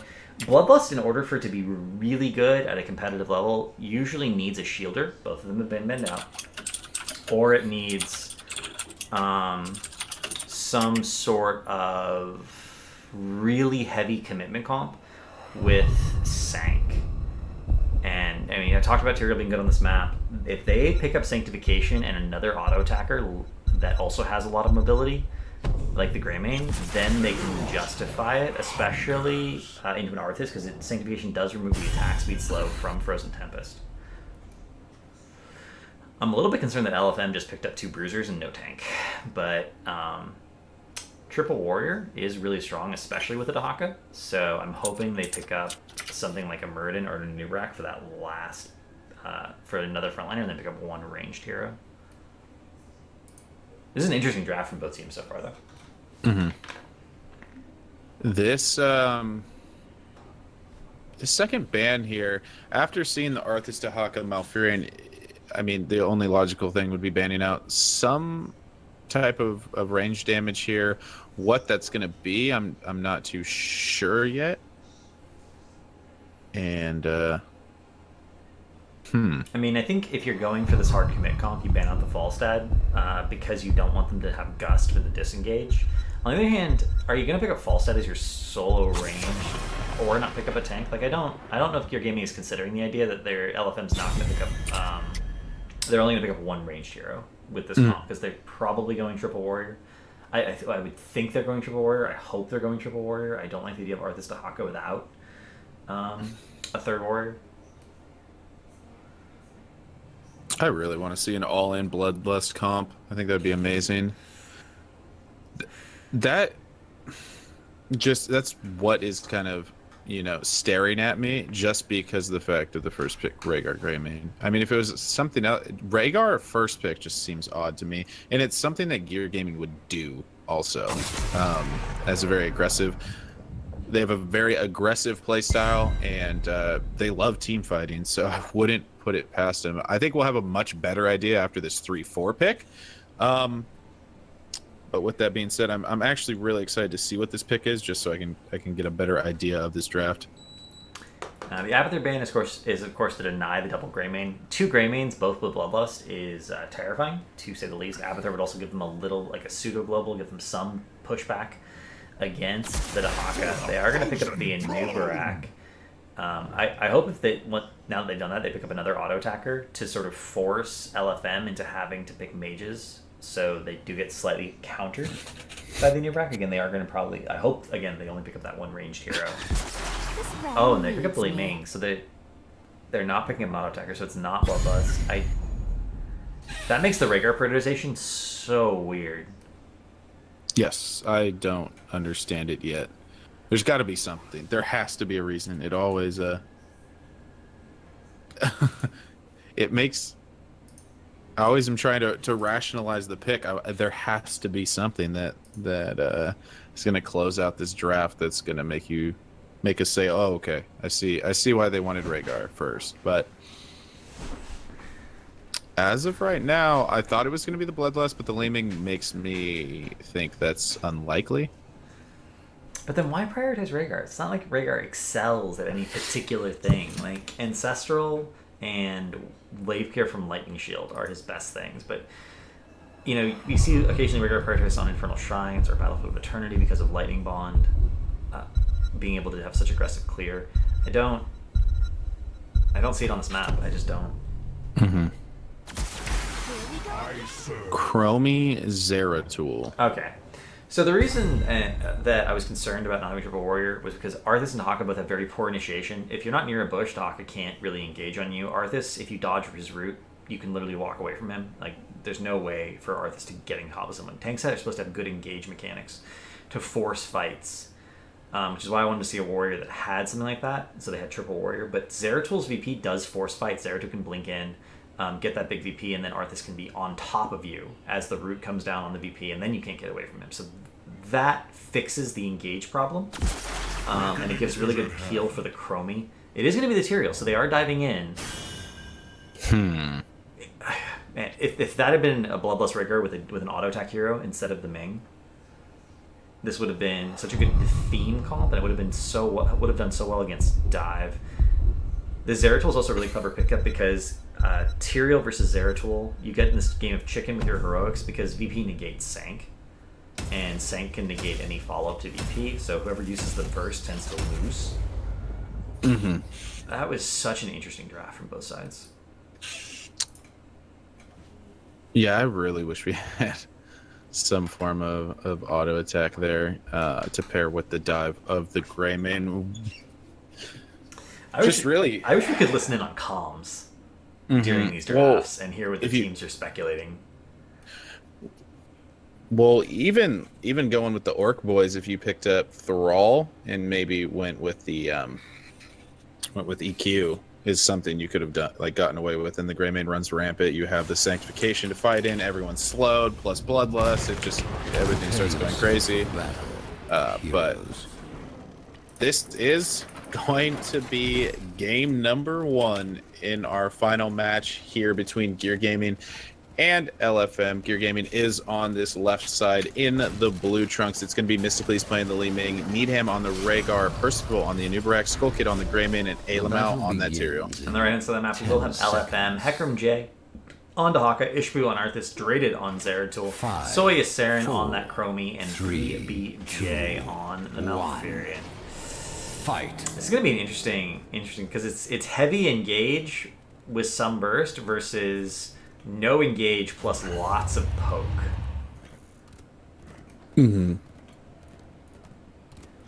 That is kind of odd. Plus, the Chromie has to be a little bit concerned about this Anubarak, I feel, too. Or Anubarak can get directly on this Chromie. She's going to have to be really good about her traps. And, yeah, Gear Gaming is set up in a tri lane here, and it looks like LFM is here to respond to it. They're afraid of this happening. The root does miss. He should be able to get out of the situation. Mystically put some damage onto Ishbu there. We're going to see Dahaka versus Anubarak in the bot lane. That is a lane that Dahaka will win over time. There's really not much that Anubarak can do. And Zeratul versus Tyrael in the mid lane. That's an odd matchup because Tyrael can Righteousness his own wave, and if he predicts the cleave, then he can't outclear, but if he doesn't, then Zeratul can outclear. yeah, this tri-lane, I have to go over to this side of Gear Gaming, though, just because they can sit there and poke at Ishbu, and he can't really do anything about it. He'll get heals from DBJ. Soy has to hit spells to make this worth, in a sense. If they're dodging spells effectively, then I think they just can chip away at the Arthas. But with how the lane's going, it's kind of fairly slow paced, so the Arthas is going to be getting healed up quite frequently from that Malfurion. Yeah, and see, Ishbu keeps trying to hit these roots, but they keep getting dodged, and that again puts me in a lot of concern for the mid and late game team fights, because if these roots don't hit, they literally don't have any way of getting on top of these very mobile heroes. I mean, Tyrael is one of the most mobile heroes in the game, and he makes everyone in his team mobile. Greymane, Anubarak, Rhaegar, Ming, they're all extremely mobile. I don't see the engage potential from LFM, and I wonder if Gear Gaming is going to be forced to make a mistake for the mix work for LFM at this point, unless the Chromie combos can consistently hit. But that's not something you want to rely on. Ishbu tries to get the invade here, but again, that's not going to work. Siege are picked up for Gear Gaming, and Tribute spawns bottom. Everything is going in Gear Gaming's favor right now.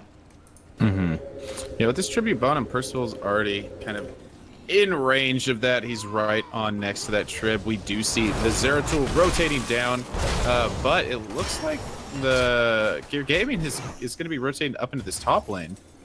Wow, they almost feigned the rotation. They're like, yeah, we're going. Oh, no, wait, no, we're not. We're in the top lane. We have Siege pushing up. Hecarim J comes to the top lane to sort of deal with this, but the single target damage from Greymane is going to allow him to Siege so incredibly effectively. And Lightning Bond as well on Rhaegar. That's at least the wall going down. They're giving up a tribute for it, and Anubarak can't delay very much. That is one of the advantages of LFM's composition. They have a lot of zoning, so they're already set up on point, but that wall is gone. And Siege Giants are continuing to push in. The Hawk is already here, so no globals are available to instantly push in. And we're going to see Lightning Bomb. That fort is dead as well. That's how insane Greymane's single target damage is, especially without Lightning Bomb. And this is extremely worth for the for one trip, because they will have 7 for this next tribute. I don't know if LFM will actually be able to secure 7.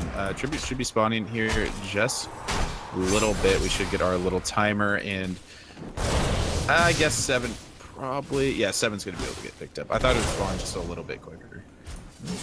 We're going to see actually Zealotry picked up at level 7 for Tyrael. We almost never see this in professional play. It's almost always that reciprocate talent. We would occasionally see it from NA teams when Imposing Will was still in the game because of the increased uptime on Imposing Will, but with that removed from the game, I'm very surprised to ever see this. But I guess they're trying to protect the Greymane as hard as possible with additional shields as frequently as possible. We'll see how that works out for them. And Siege Giants will be pushed up for LFM, and the next tribute's going to spawn on their side of the map. I saw that talent choice from them when I casted them before as well. They picked Tyrael, and that was the talent of choice. So not kind of out of the blue as far as this team is concerned. They are going to be pushing in now.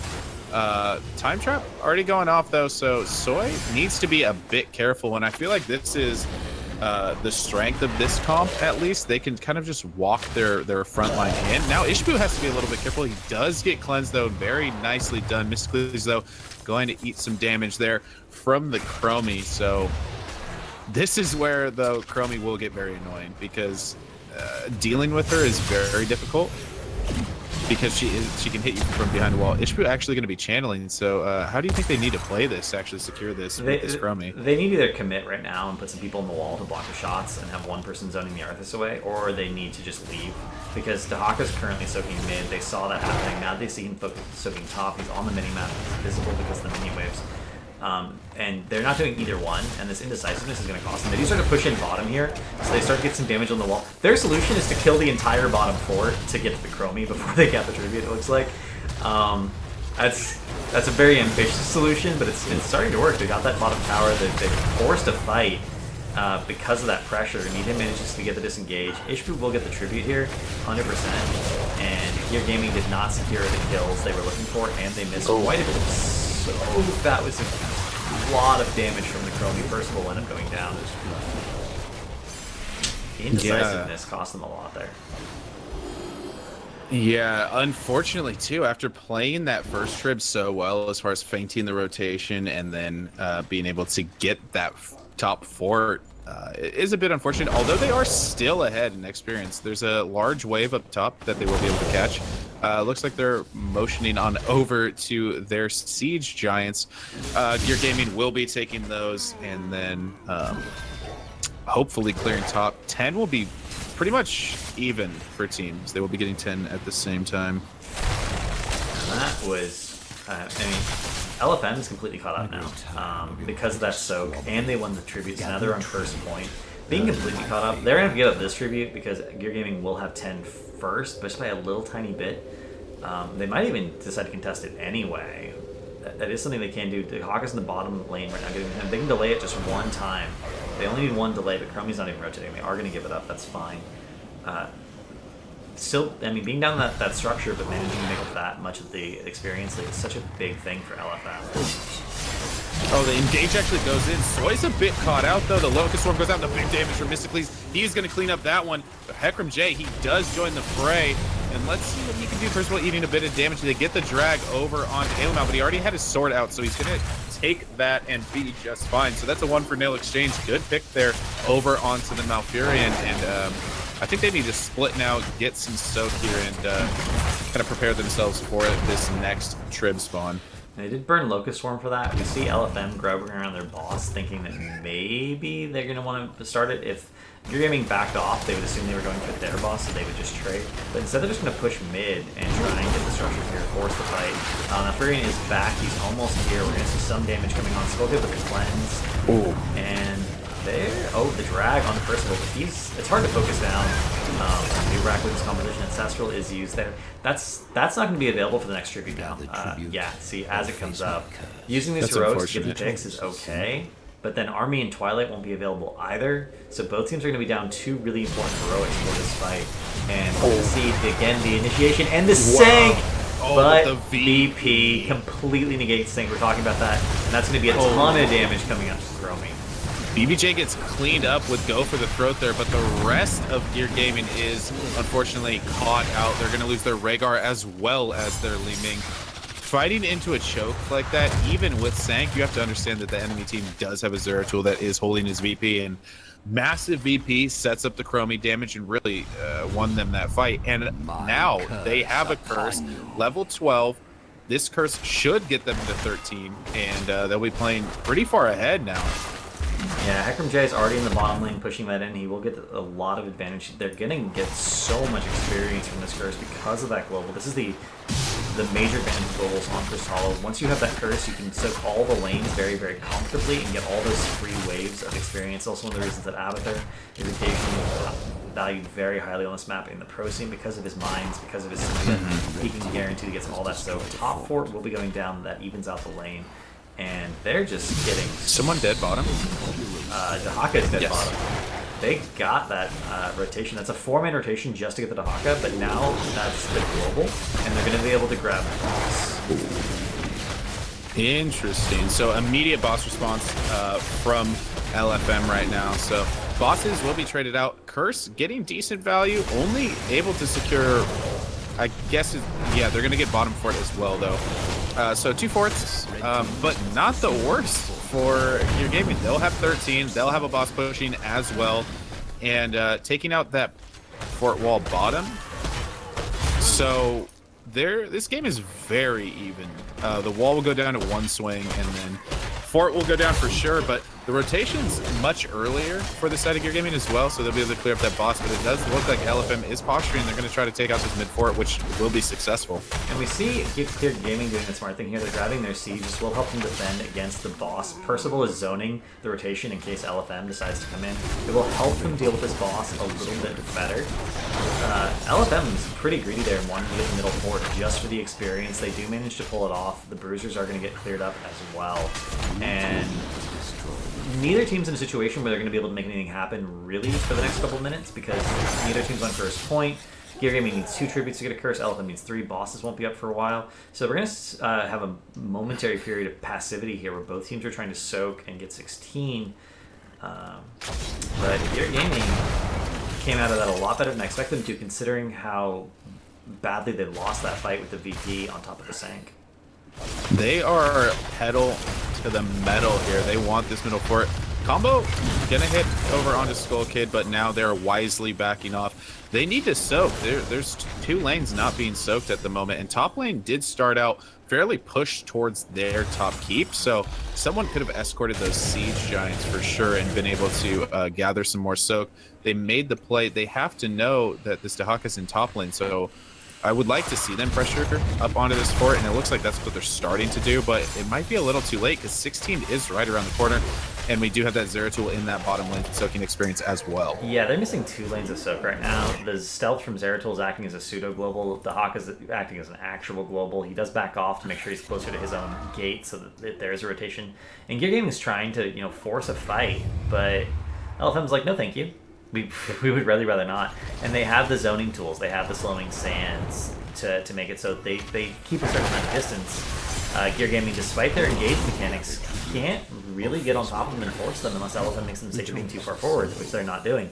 And LFM now has 16, and now they're posturing forward on the map. And they're like, oh yeah, if you want to fight now, that'd be fine. We're totally okay with that. But Gear Gaming does back up, sacrifices this tribute. They need to get 16 ASAP.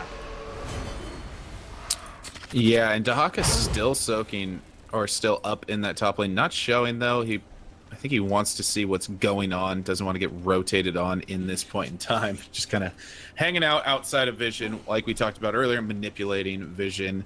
But now he will go up there now that enemies have been spotted on the map. But with bottom lane being so very pushed, this is going to be free experience for the side of Gear Gaming. They should be able to get 16. Pushing in top wave is Dahaka as well, so no lack of experience coming their way at the moment. Yeah, and we're going to have Tyrael pushing out that bottom lane, trying. He's going to take a little bit longer to do that. Again, he does not have Reciprocate, so he doesn't have the burst damage that we normally expect Tyraels to have in competitive to quickly clear lanes. And Hecarim Chase is going to continually push in this top lane. He did take Vision, so there's, other than the minion wave, there's not going to be a lot that reveals him. And as long as they're all showing in the bottom or mid lane, he doesn't really have anything to be afraid of. Draded flank here, looking to make sure if anyone overextends, he can get a good VP, but it looks like no one's going to do that. And I love him. He's going to back off to 16 is now very, very close for Gear Gaming. Gather tribute. Yeah, and they should be able to secure this off that mid wave. They get it already, so should have an engage. The slowing sands come out. That's in such an obnoxious spot. The engaging from Draded, just getting some poke off, doing good damage. The sword in, Draded actually eating a Li Ming combo as well. They're going down to Ishbu. He pops the Icebound Fortitude, though. He gets the root as well in this slowing sand, so much control around these fights. Skull Kid is looking for an engage on the backside of this. He isn't showing. Need him working his way around as well.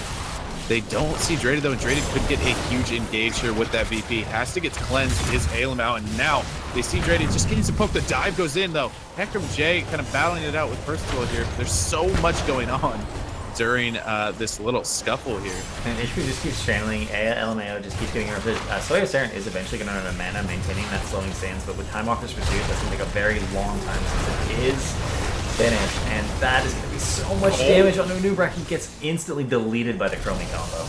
And there is the VP, so expect a lot of damage on the back of this. They have the combo, but the Sanctification gonna save a few. That also blocked out the Dream, so this is very good. Ancestral gonna hit, but it is still ultimately a 4v5. Skull Kid gonna get cleaned up. Need him gonna be the next one to fall, and they did aggro the boss, so maybe they will figure, hey, we'll just take that as well. The Roots actually landing onto Draded there, but I don't think that's gonna be too much of an issue for him.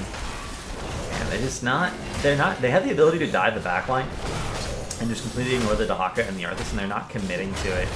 The one time they did commit to it, they got VP'd on top of Sang, so I understand they're a little gun-shy about it, but when you draft a comp that depends on getting that main reset, and then you don't commit to the squishy heroes when you have all this dive versus this style of comp that lacks initiation, you're not going to win the poke war against a Chromie. Unless someone makes a mistake and walks into a fully Ming combo, but you can't depend on people making mistakes as your win condition. You have to play proactively, and they're not. The Gear Gaming just seems a little bit hesitant to do that. Yeah, we are gonna see the boss attempt here from LFM, but Gear Gaming has sniffed this out, and wisely LFM will back off. The combo gonna hit on a Percival, but he's gonna burrow in, so they're gonna keep this boss from leashing here. I don't know if this is the wisest decision, but we are going to have a tribute spawn in a pretty decent spot for both teams. The boss Druid going to land on a Percival, and that's going to spell the death of him. Egram J was not there. He was grabbing Siege in the bottom lane. They basically sacrificed the bottom keep to make this happen. 16 and 19, LFM is going to get Curse, 2 bosses, and a keep here, with Siege pushing bottom in the lane that's shortly by them catapults. And Iraq actually got rooted by the boss there, too, so it's very unfortunate they put themselves in this situation. But I think LFM can just end here. Yep, I would agree. They'll pick up 20 from the damage onto this keep, and then it will be 20 to 16. Very, very difficult to defend against. Now, Ishbu can just walk in there with his Tempest going and clear up those waves, no problem. He doesn't have too much to worry about here. Boss just marching his way on down this top lane, so the engage actually going to need him, just going to get some poke off. The engage actually from Percival, they're jumping in, but 20s are picked up. This could be so bad. The Dream goes out. Traded actually in quite a bit of trouble. I don't think he's actually going to get cleaned up. Skull Kid trying to get the kill on him, but Traded ends up killing Skull Kid, in fact, and now the damage going out. They are going to lose Rhaegar as well. They're just fighting this out. I think they understand that this is game here. If they lose this, Mystically's taking damage there from Draded, tries to get them back off, but he is going to go down. Percival will be next, and that's going to be GG going over the side of LFM. Draded played out of his mind right there, securing kill after kill after kill as Zeratul on these heroes that were so far forward, and that just did not work out. That draft in the end did not make any sense from Gear Gaming. The prioritization of the Rhaegar was just so odd. That could have been a Malfurion. And if you Sank and you silence the Zeratul with Twilight Dream and you can't VP the Sank, like, that's fantastic. They could have also gone Cocoon and Cocoon the Zeratul and denied the deny essentially, but that draft did not work at all the way I think they thought it would. Yeah, interestingly enough, drafting Tyrael for the Sanctification but not removing the Zeratul, I completely counters that comp. I mean, Zeratul, you just make Sanctification a useless spell, but in doing so, people group for the Sanctification, you get a multiple person VP, and then you can set up all that damage. You have the Dream, you have Chromie damage, you have the Root from the Malfurion. Just a lot of stuff to deal with, and the Root from the Arthas as well. And not only that, but it lets the Arthas just walk onto the entire enemy team, pop Icebound Fortitude, and live forever. Yeah, we also saw a couple of instances where Ancestral went down on Tyrael when he'd already sanked. Once Tyrael's sanked, you should just let him die in Ancestral the Greymane, because Tyrael's Death Explosion may give the Li Ming her reset.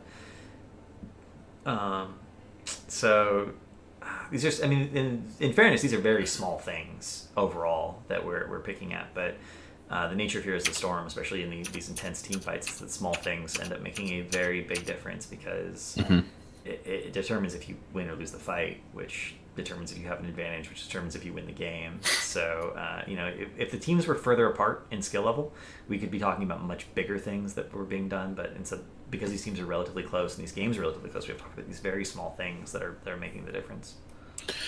Yeah, definitely. The higher the skill, the more nitpicky you definitely get because of just because the mistakes that they're making are going to be much smaller than that of maybe lower skill games. But we do that's also the beauty of MOBAs. There's always something that you can improve at as well. There's very specific scenarios that one counter that maybe you did the wrong thing, and then next time you have that worked out. So really getting in these tournament games and playing these tournament matches really does work the kinks out as well. Yeah, and there was even that fight at bottom where they won the game of chicken. Sank was used after VP, but Rhaegar actually ran out of the Sank and got Twilight Dreamed, whereas the rest of his team didn't, and that chunked him so much that he died, and there was no healing available, even though he got the Ancestral off. Like, that's like a small positioning error of running off the Sank, but if you don't practice enough to always be like Sank, stay on the Sank, you don't necessarily think about it. So, small things that ended up making a really big difference in that game. Mm-hmm.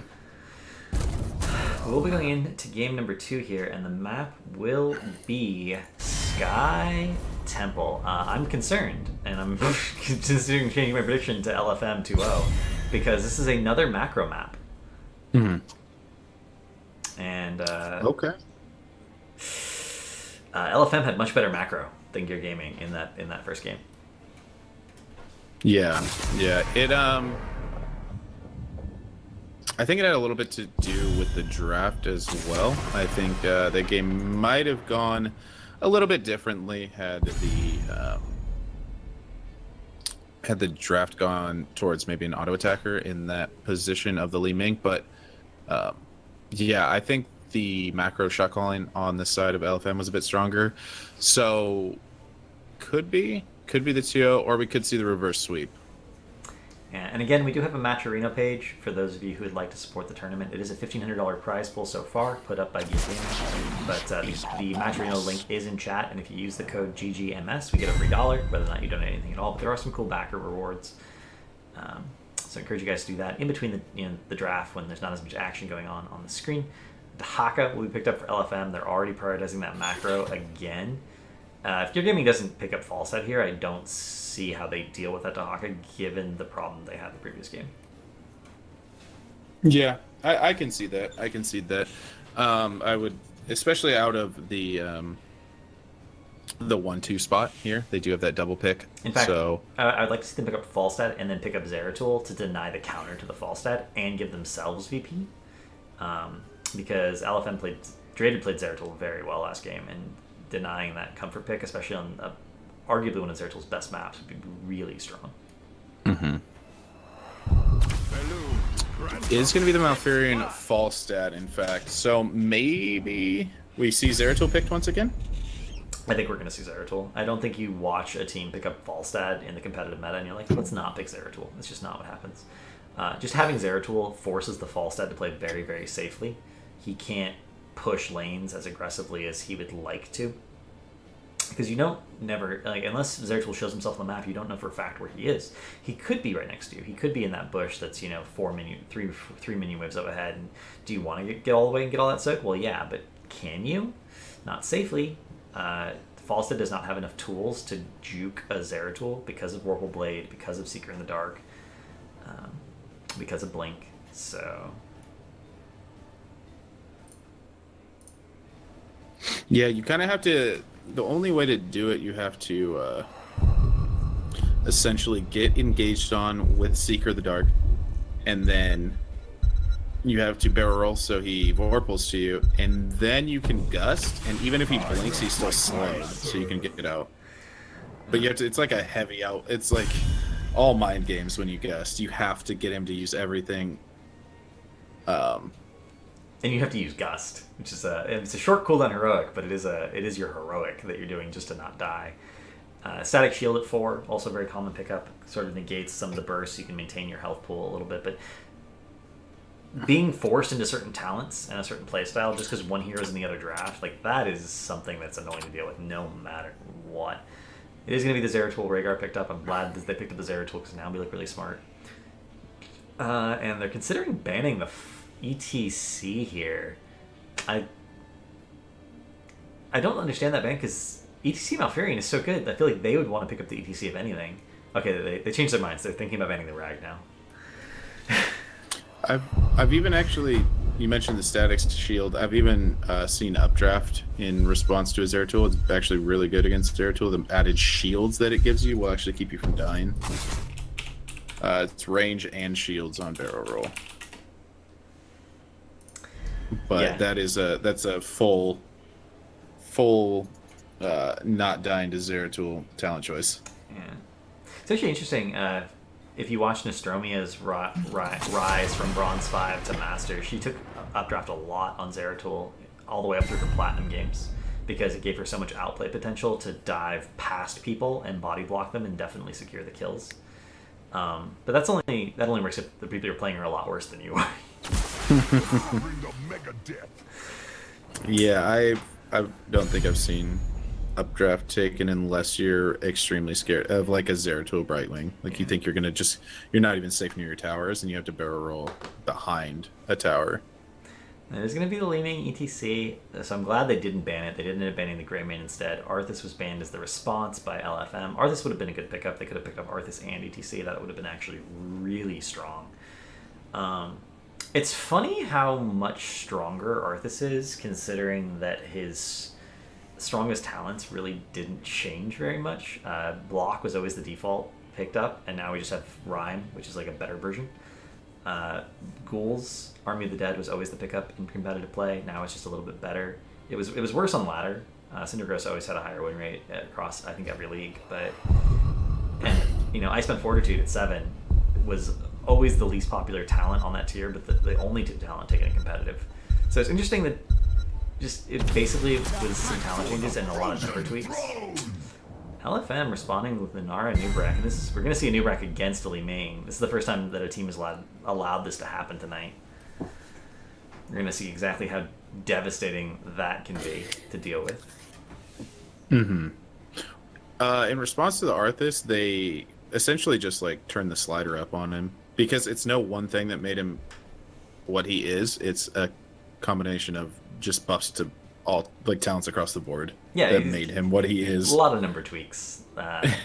They made a couple of his talents baseline to slightly worse. They increased the stacking of E. But it's interesting that people who were really good at Arthas all before the patch their win rates haven't changed much. Like Alex the Progi has pretty much the same win rate on Arthas that he did before the patch. It's not that Arthas got the buff that much. Arthas was always really good, but now his numbers are so overtuned that you can be like average to Arthas and get those same results that a professional player gets out of him. I just think it's interesting. That's a variant. Destiny. Interesting. Colossal Smash or Taunt still?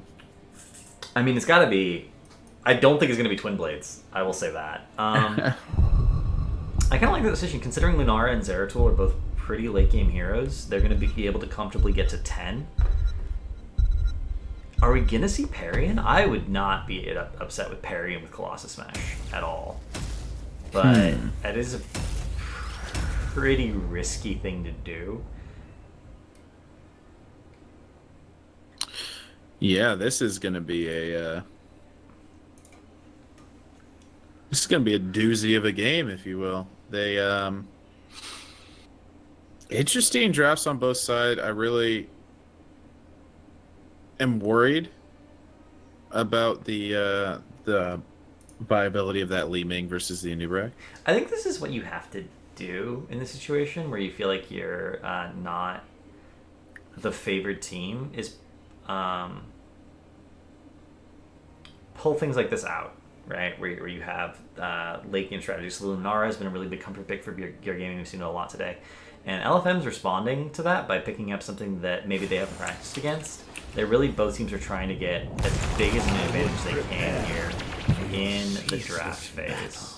Looks like we had our draft flipped a little bit. They switched sides on me, but I got it. We pushed the button. We're okay. On the left-hand side of the map, we will have LFM, Soya Saren on Li Ming, BBJ on Malfurion, Draded on Falstad, Hecarim J on that variant who is dancing his heart out, and Ishbu on ETC. The temple And over on the right side in the red trunks, that will be Gear Gaming. Need him on the Rhaegar. Mysticles on the Zeratul. Alamau on the Dahaka. Skull Kid playing that Lunara. And Percival on that Anub'arak. You're going to see Overpower at level 1 here for variants. So far, Parian is in play. We're actually going to see Colossal Totem from Rhaegar, not going for any of the other talents that we see, like the Wolf Run for the increased rotational speed, going for that heavy control style. I imagine soon we're going to see the 90% slow totem at 16. And pretty standard talents across the board otherwise. Seeing the Scouting Drone out of Malfurion. We're going to see Dahaka doing Dahaka things in the top lane.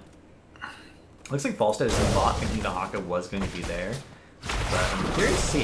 It seems like it might be Lunara Falstad in the bot lane, and both teams are sort of hanging out 3 mid until they know where everyone is. Heck from J took a lot of damage right there. And EDC's going to rotate up to make sure that soak does not get missed, but they're going to lose some ammo on the back of that ticket.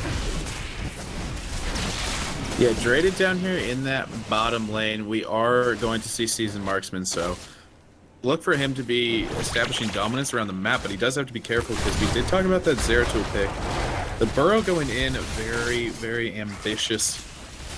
Mysticles, though, he was lurking in that top bush, so they were looking for a pick. Unfortunately, weren't able to get it. Up in this top lane, though, Alamau in a bit of trouble, though. He should be able to waltz on out of there very easily.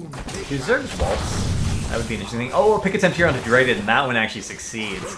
And the power of stuns and Zeratul on a Falstad is proved to be true. That looked painful. Flows. Guardian. Looking at this mid lane, the Burrow charge does go in. They get a nice route to try to disengage himself. That's one thing that Malfurion can try to do, although it might not always be successful. Need him bites in, though. They are currently stalling out middle while their Dahaka is getting top shot. So I like this. They're just kind of hanging on the edge, making sure the shots do get stalled out. So without stalling going down on this top shrine, or temple rather, they will should be able to get both, and level 4 is picked up. So the side of LFM does have to be a bit careful. Heckram J actually managed to force ALMO off that point. I don't know how a variant forces Dahaka off a point at this stage of the game. It might have been low in essence, but he's going to be able to take some of those shots from top at least. And it looks like both teams may trade 50-50 on both temples. So no one dies, but the aggression, and as I say that, of course, BBJ gets deleted by Mysticles diving, and Mysticles may get killed by the counter indication. He barely manages to live. No, he doesn't. He doesn't have Blink available. He doesn't going down. That is going to be a 1-for-1 trade. And neither team's comfortable being on the temple right now. They all want to back up and tap and then re-engage. But Heckram J, brush dockered bottom, and is going to get that soak, so that lane's going to push down. Now Falstad wants to go down and respond. And Gear Gaming decides to give up the rest in order to get the jump on their, picking up their siege camp immediately. I like this just because the shots actually going onto the fort isn't too big of a deal. Because they're going to be hitting those towers. It actually doesn't hit the fort. So we see like a tower traded in the top lane. The tower, actually front wall and middle. So technically LFM traded out better in that. Just a bit of a different trade. Mysticles, though, he is looking for that pick. That scouting drone does go down. Going to be able to spot him out. Sees this rotation coming in. So wisely, I think LFM is going to back up. They don't know how many heroes are actually here. We've been in that Noblesse effect, but now they're rotating everybody to that siege camp. And this is, I mean, Gear Gaming has committed again and again and again to these full 5-man invades, so LFM has to respect it at this point in the series. They're going to get the drag onto EDC. Ishbu may be able to secure the point, though. It looks like the camp does go over. Ishbu does end up going down for the camp. I don't necessarily think that was a worthwhile trade. They did lose part of the bottom wall. That means the fountain is available to get picked off, and Falstad with the fly is going to be able to go top and try and get that soak. If Gear Gaming pressured in with their numbers advantage right there and guaranteed the fountain, that would have put them in a good position to really win the bottom temple, which is the critical watershed of this map. Though whoever wins the bottom temple tends to just end up ahead, and the other team has to play from behind. Falstad has to be a little bit careful, and he is doing so. Mysticles being patient, just sitting up here. I would like to see him just kind of camp this lane. Falstad does seem to know, but as long as Mysticles doesn't show, he should be fine. Is he clear that mid lane, or is he soaking it? He is clearing it. Yeah. So now Falstad backs on out. So this is It's really nice to talk about this though, because this is something that a lot of people don't get to think about with the vision. You saw how careful Dreda was played in the top lane until Mystically showed in the mid. He could have body soaked that, and Falstad would have played at his gate until Mystically showed. And that would have given Hecarim J a chance to push in more aggressively with this camp, because if you don't see the Zeratul and you have someone pressing in on you, you're like, okay, well, the Zeratul could be in the bush. I have to play safe. Both globals in the top lane, though. The Fountain was not taken care of. Your gaming missing an opportunity there, despite the fact that they got the wall earlier on. The shots will grab it. Hopefully. Oh, they do get it. Nice. And then they stay on there just long enough to get the Fountain and back up. We're going to wait for them to re-engage here. It looks like the Haka is going to come down, and then now, as soon as the Haka's ready to come down, they start to engage. Ishbu is isolated from the rest of the team, but they can turn and focus. But this is actually on Soy. Soy with the blink over the gap. He should get the kill. He means the first to go down. And that's a win for Gear Gaming. Falstad didn't even come down. He's going to be pressuring that top lane. He should be able to get the fort. Someone should rotate up to deal with that as soon as possible. And that looks like what they're going to be doing now. Gear Gaming splitting into lanes. They should get soaked. With this fort going down too, they should secure a level 10. It looks like Zeratul's rotating up. He might be able to secure this kill. Actually, Falstad's starting to back up, but it just might not be in time. Mysticles is now behind Draded. He gets the Seeker in the dark. He gets the proc. The Fly coming out. Vorpal's Is still he gonna available. Vorpal? And he Vorpals in, and that is a bold Vorpal. He's actually taking tower shots. My temple's Wow. has been If that had been 16, that would be a dead Falstad. Sentenced to death. Draded cannot afford to make that mistake too many times in this game. Skullcade with the rotation up. We'll get the soak. Soya Saren's going to hang out in the bush. Sieger recapped again by Gear Gaming. They're really aggressively doing the macro this game. They are on top of making sure every lane is soaked. Every camp is gotten on cooldown almost. And they're just pushing and pushing and pushing. This is not the same team almost that we saw in the previous game. Yeah, maybe they felt what we saw, and they felt like they got out macroed and are really putting a heavy emphasis on it. Another invade. So yeah, you are correct. They are putting heavy emphasis on these invades. See the slide goes in from Ishbu, but I don't think he knows the rest of the team is here. Great ISO VP. So Ishbu is alone. The mosh pit goes out, but no follow-up. He's just going to die to this. The Dream, though, and the taunt. That's going to secure the kill over onto the Zeratul. And now the side of Gear Gaming in a bit of trouble. Percival actually burrowing in. They're trying to get on BBJ. He doesn't actually have Dream anymore, though. So Skullkid should be able to secure the kill onto him. Another Leaping Strike. Oh, but he Leaping Strikes onto Traded. He doesn't actually Leaping Strike BBJ. It went out onto Draded, and I think that was a missed kill opportunity on the Malfurion. That absolutely would have killed the Malfurion if both Leaping Strikes. Now they not only win that fight, but they're just like, we're going to do boss. We have Parry, we have Parry, and we have the Malfurion. We're not going to take any damage doing this. Falstad will be able to be here in time. EDC will be able to be here in time. That fight went so badly for Gear Gaming, and it started out so well. If Draded had Mystically just not died and given Liming that reset, they would have been in such good shape.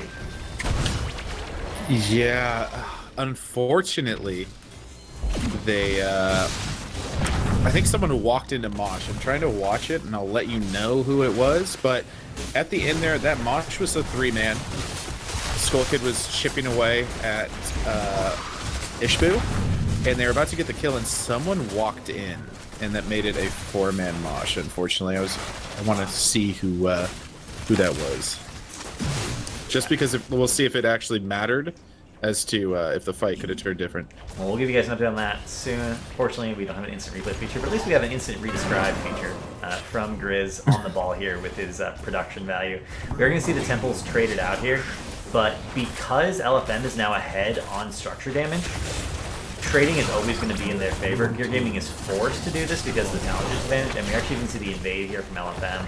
They're going to get some shots from the bottom and all the shots from mid with the kill on the Haka. BBJ is casting Twilight Dream on cooldown, but it's okay because he's always killing someone with it. Yeah, I don't think you're ever going to get yelled at by your team for actually securing kills with your ultimate. That's kind of what they're for anyway. But this middle, the engage actually going on to Drade. The Leaping Strike hits, another one hits, and that's going to be 13. So this is a huge power spike for Lunara as well. And, need him to knock it out of here. I think the run speed actually would have allowed him to live through there because he was on his way out. That 10% extra movement speed would have been different. BBJ But is gonna die. That ends up being a 3-for-1. Need him the only one going down on Gear Gaming. And if fights keep happening like that, or one team is 3 for 1, the other team's 3 for 1, it's really going to come down to what's available on the map after a given fight that determines who wins. So you got to make sure you're picking fights at the right time if you're 100% confident you can win them. That was so hard to watch. Okay, so Grizz instant replay feature, what happened was the cleanse went out onto the Anubarak. During the mosh, he was in there, but I couldn't tell, obviously, what CDs were up for him, so I don't know if he could have interrupted it. But, yeah, he got cleansed in mosh.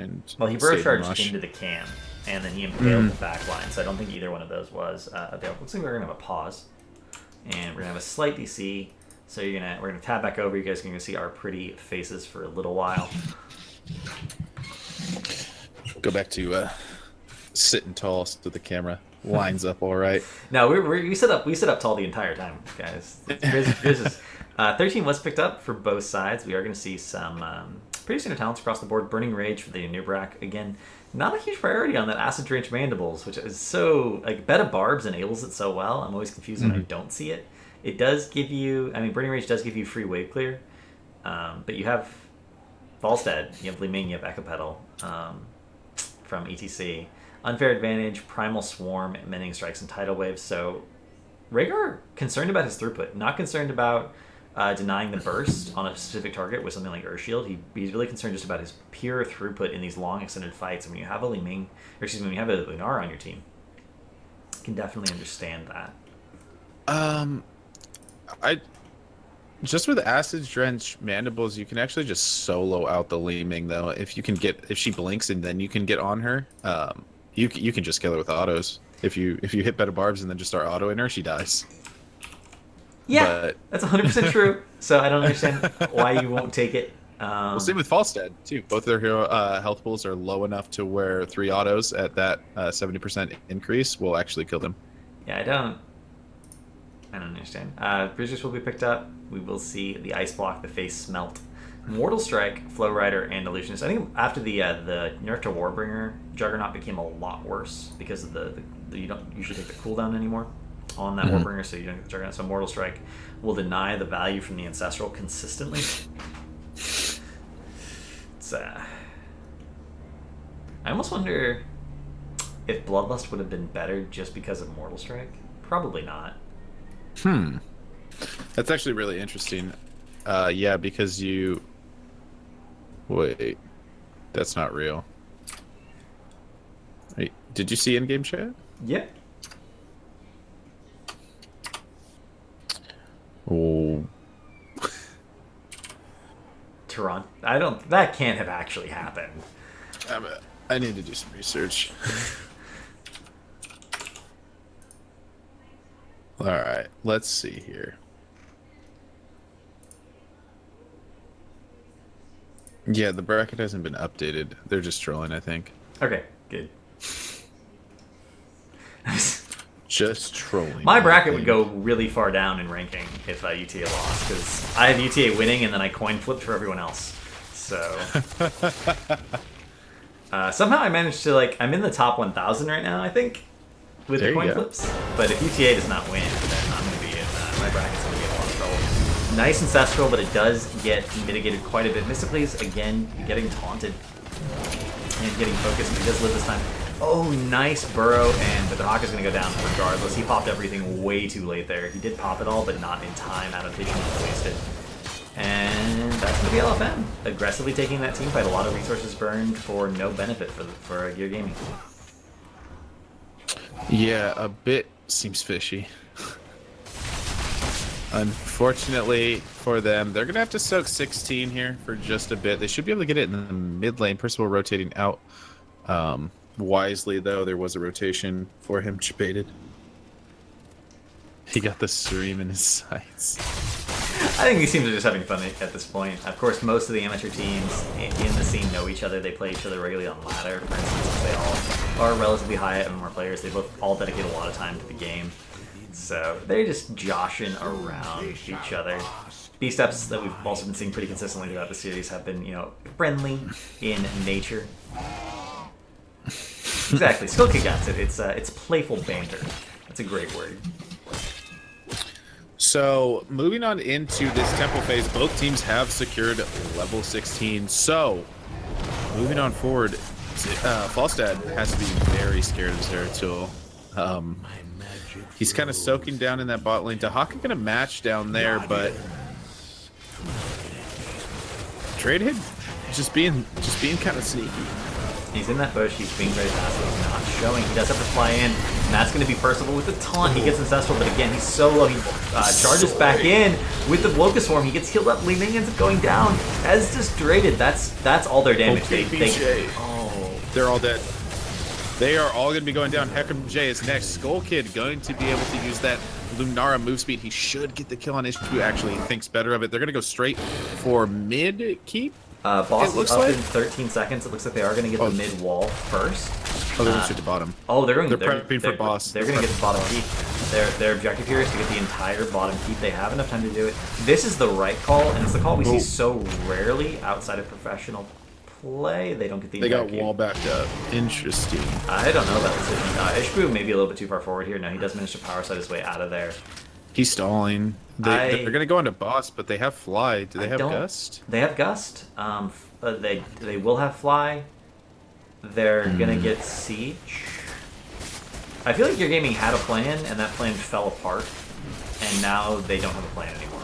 And instead, they don't get anything beneficial. They just gotten boss. They could have gotten bottom keep. If they just gone straight bottom keep, they could have gotten that. If they just committed to it. If they just gotten the mid wall on mid keep and then gotten the remainder of the shots at mid temple, they would have gotten half of mid keep. Like they had they had 3 good options there, and they did kind of half of all of them and ended up getting none of them. Yeah, I feel like if they committed to that keep, they would have got it. Now they're My temple's a magic little bit of shots fired out there. He does understand that. Mysticles, though, he's going to get going Draded here. Oh, he doesn't connect. If that W had hit, Draded could have easily died there, because this is a 16 Zeratul. As I say that, as things connect onto the Zeratul, yeah, he is dead. That's Gust With down. No Gust and a hero down. Okay. Exactly. That's going to be a boss. They got it. They got it. Second time's a charm, guys.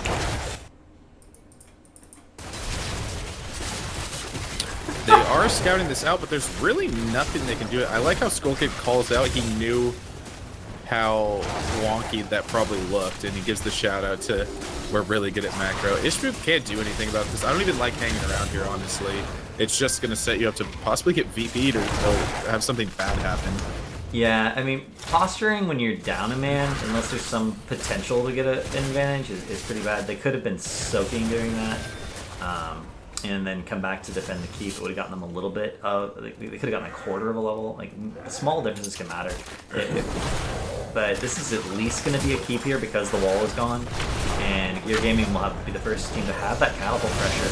If they can get 1 or more picks here, they could actually just end the game. They are going to be a huge VP on the back line that's isolated Li Ming, and they're trying to get the kill onto Ishbu here. They do succeed in getting it. The Gust was not there, and that is going to be cleansed on the Draded. The stun fall is there in time. Twilight Dream, Draded's dead. Mysticles gets the kill.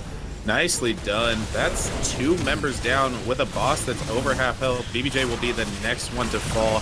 They secure the kill onto him, so with that being said, they will be going on to core, and that's level 20. Hecarim J going to try to do anything he can. Soyosarin going to be the next to fall. That is going to be GG, however, and we are going to a game number 3. Well, if LFM wins the next game, then I look really smart. Yeah, you've got it. But as we know, I'm so glad I'm so glad that Gear Gaming recognized their weakness and started focusing specifically on the macro the entire game. They still have some things to work out in terms of manipulating vision, especially with that Zeratul. They keep just clearing the wave rather than body soaking when they have the time to make the other heroes on the map play safely. But they are doing better literally from game to game at this point. Maybe they were just not warmed up yet. I don't know, but to see a team play better in a series as the series goes on is always really rewarding to cast, and you get to actually see the development and see the fixing of the errors. Yeah, their team fighting looks very good. They just need to sharpen up that shot calling. It would feel like the macro play.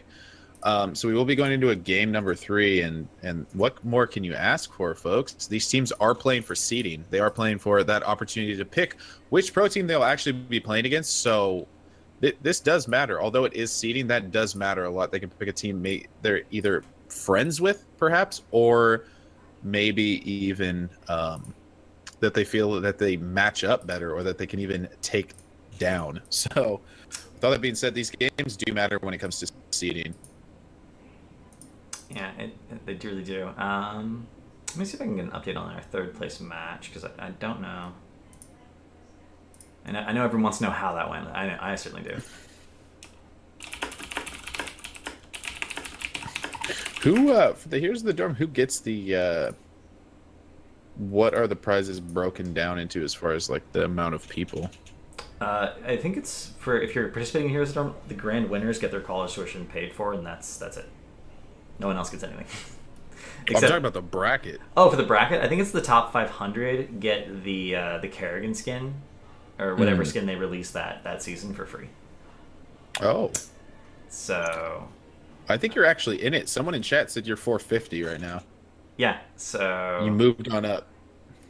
Yeah, maybe. I didn't get it last year. I did the exact same system last year. I had the winners. The team I thought was going to win and did end up winning. Was winning, and I literally, I didn't flip a coin. I have a casino die, one of the laser cut 10,000 of an inch laser d6s, and I roll that for every other match. So that's so funny. It looks like we don't have an update on the third place match yet, so it looks like I think they're still playing it in that case. But we'll be going on to game 3 here for LFM versus Gear Gaming, and the winner of this will get their choice to play either Gale Force Esports, Niventic, No Tomorrow, or Superstars next week. Number 2 will get second choice, number 3 will get third choice, number 4 will be have to play whatever pro team we have left over, I guess. And again, if you want to help out with the prize pool, you can go to Matcherino. It's the Matcherino's linked in chat. Been linked in chat several times now.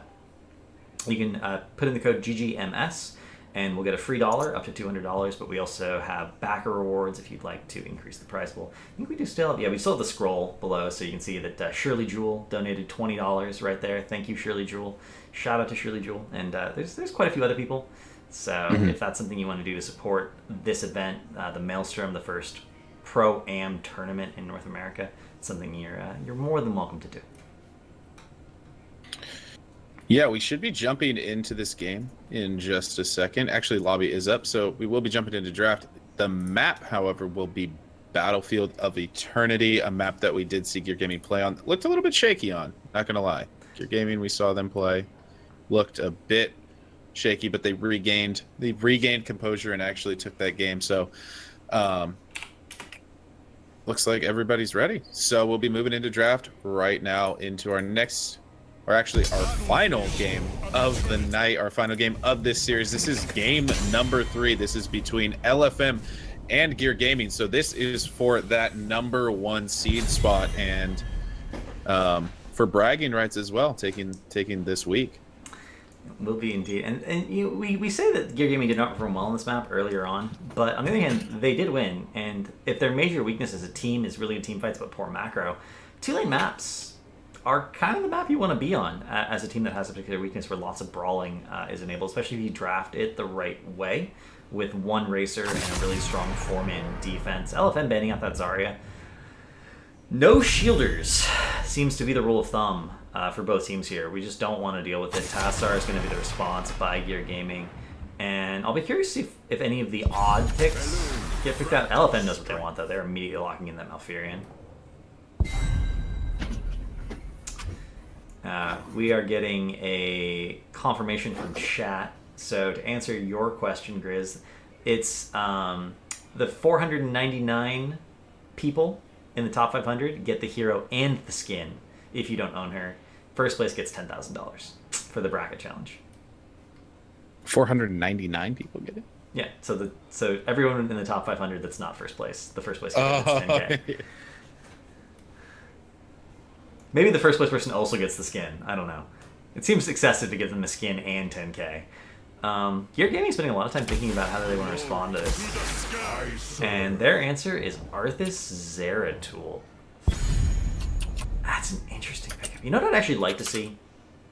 I would like to see Gear Gaming have picked up an early game hero, something that's just really, really strong in the early game, and then try to tempo out a win with Brawling in the early game and snowballed with Syndragosa. It's something you can only really reliably do in competitive play if you have a really strong understanding of how to draft an early game composition that can snowball.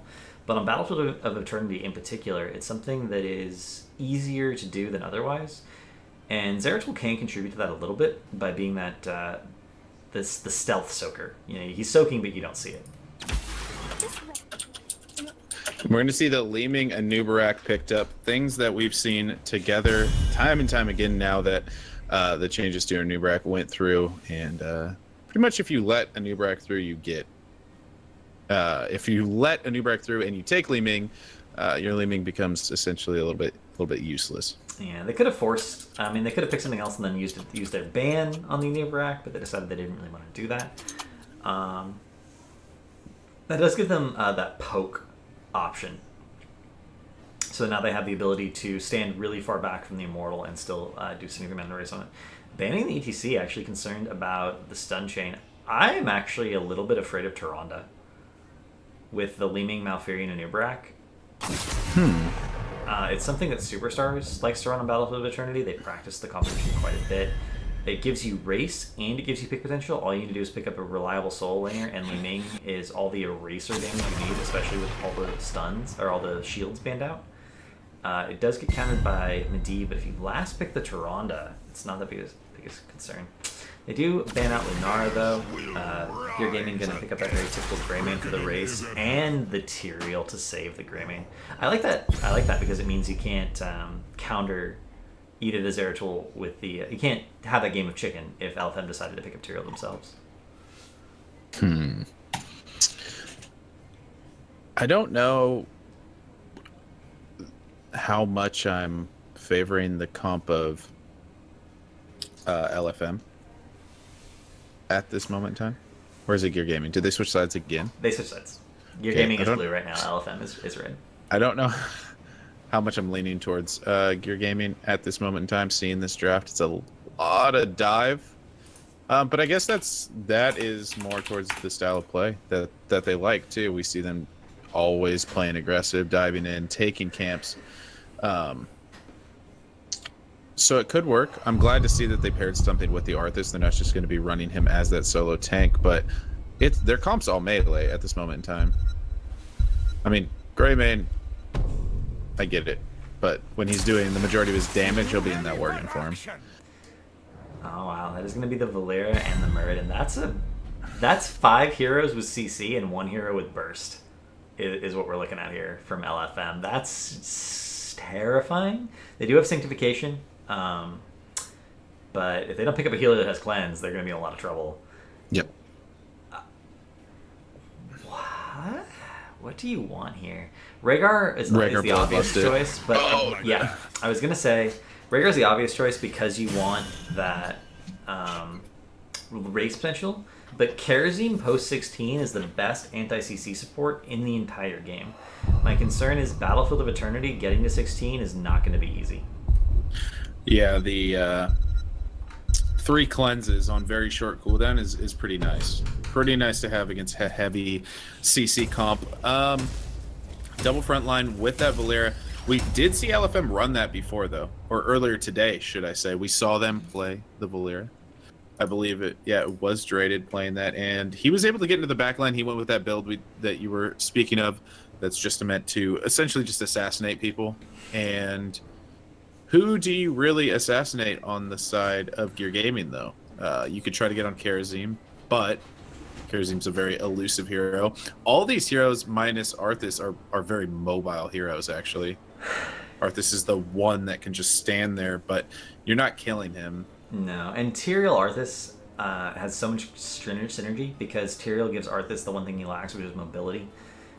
We can even see Quicksilver picked up at 13 for Kharazim, and he can add mobility to the Arthas. Like, Arthas could be totally fine in the late game, but Game is loading in. We will get into this.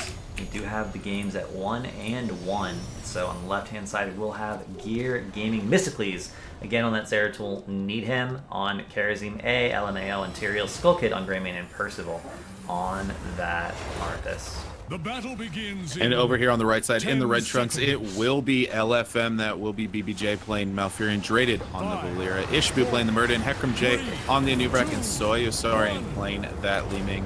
The battle begins. Also, we could see move speed from Tyrael. We could at level 4. That's absolutely something that we could see that Yes. over Barrage for Forging. And if we do see that, I want to see the Blood for Blood. Actually, did they? No, he still has Blood for Blood. I'm not crazy. Picked up a 16 to deal with the Avatar on Murden. Oh, that was Wow. a big orb. Yeah, Soy, this is...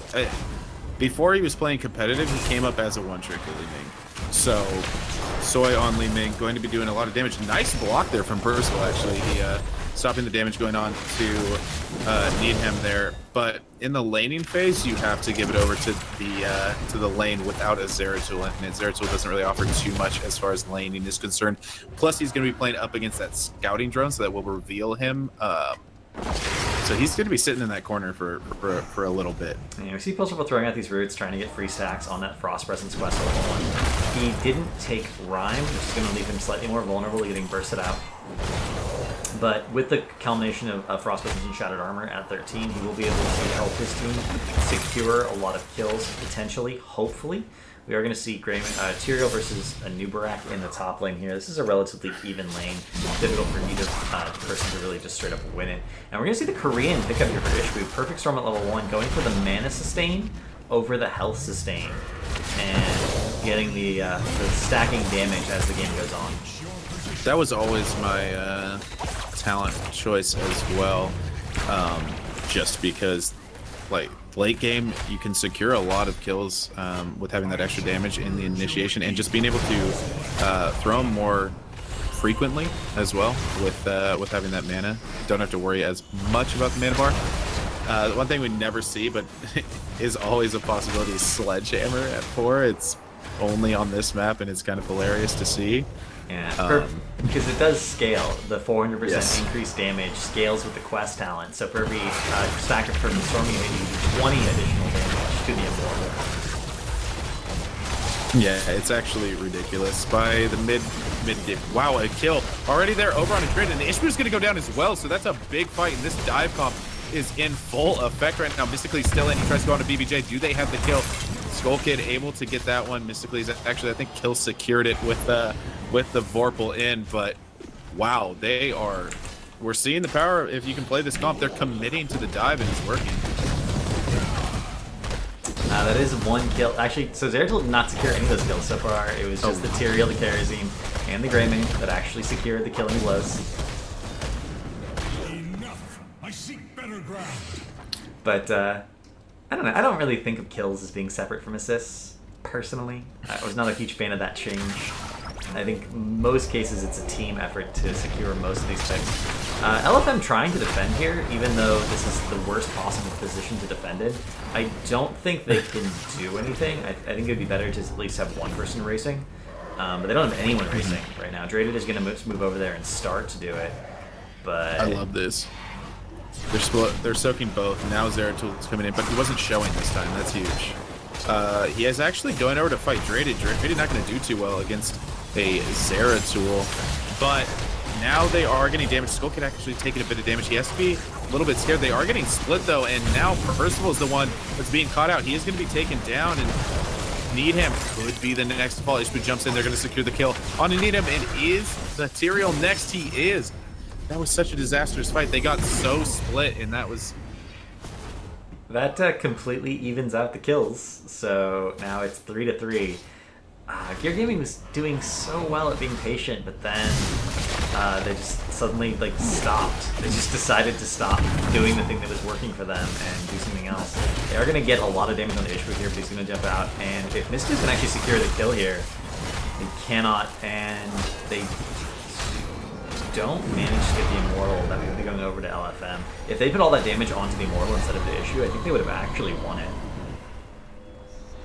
That was just unfortunate. I'm still thinking about that fight. They were being so patient. Mr. Police was soaking in the bottom lane. They had the Tyrael up in the top lane, just getting that experience. But in the end, they went for the engage. And unfortunately, they retreated different ways. So that was just... It's not what you want to do against a Valeera. No. And it's not... Sunchain comps in general. If you're alone and isolated and the enemy team's all on top of you, you're not going to live through that experience. CC is just so incredibly strong in this game. And they have to be careful about that all the way to 16. Which is obviously a long time. First of all, we'll have Ice Before being 7, so that's 75% relentless. They trade 1 for 1 here. The killing laning there is absolutely critical, but they're not soaking bottom lane right now. They need to immediately rotate someone back down there. They're going to miss a wave in exchange for trading 1 for 1, and they saved the fort, but that's really it. And Gear Gaming is still definitely on the back foot here. Yeah, and Drayden, don't really too often see a solo pushing Valeera down here just chopping away at towers, but she ends up getting one. So well done by her. Mystically is going to be body soaking this, just hanging out in that bot lane while his team kind of dukes it out in the top. We're seeing Percival do a mistake we've seen kind of time and time again on this Arth, is just walk forward, try to engage, but get blown up like this. You got blown up in 2 separate occasions trying to walk forward into the enemy team. And again, we're going to see that Zealotry picked up at level 7 for Tyrael, so this is just the way he likes to play this hero with the extra Ws. It does cause mana issues. We've actually seen him run out of mana several times in team fights as a result of taking these multiple cooldown reduction talents, the Heroic Reforging and the Zealotry. But it's all about, in their mind, I think it's all about protecting the Grey Mane. It's not about the Tyrael having that individual dive potential, but a Tyrael who dives on a backliner like Malfurion or Li Ming and he can kill them by himself. Yes. So he becomes a personal threat rather than just an enabler, and you're not giving up that much to do it. Oh, the stun actually going to connect. They should be going hunting for that Zeratul. Gonna get a bomb in return just to say hi to one another. Skull Kid going in. And this is going to be that Immortal spawning. It looks like they're going to try to secure this bottom Khazra camp, and they will, as well as having the Shaman camp pushing as well. So see if they can make anything happen with this. It looks like they're going to try to go straight on to that Immortal. I feel like they would like to wait until 10. Given the way Gear Gaming set up their composition, they're okay with waiting for them. They need to send someone top if they want to do that, though, instead of brawling 5. They are going to protect the camp for a little bit, but they seem to just be hesitating. Mysticles was like halfway to rotating to top. The rest of the team is kind of poking, and LFM currently ahead in experience. They can soak 10 and pretty much secure this Immortal easily. So Gear Gaming, with their indecisiveness situation, right now they have to fight, but now they're also split.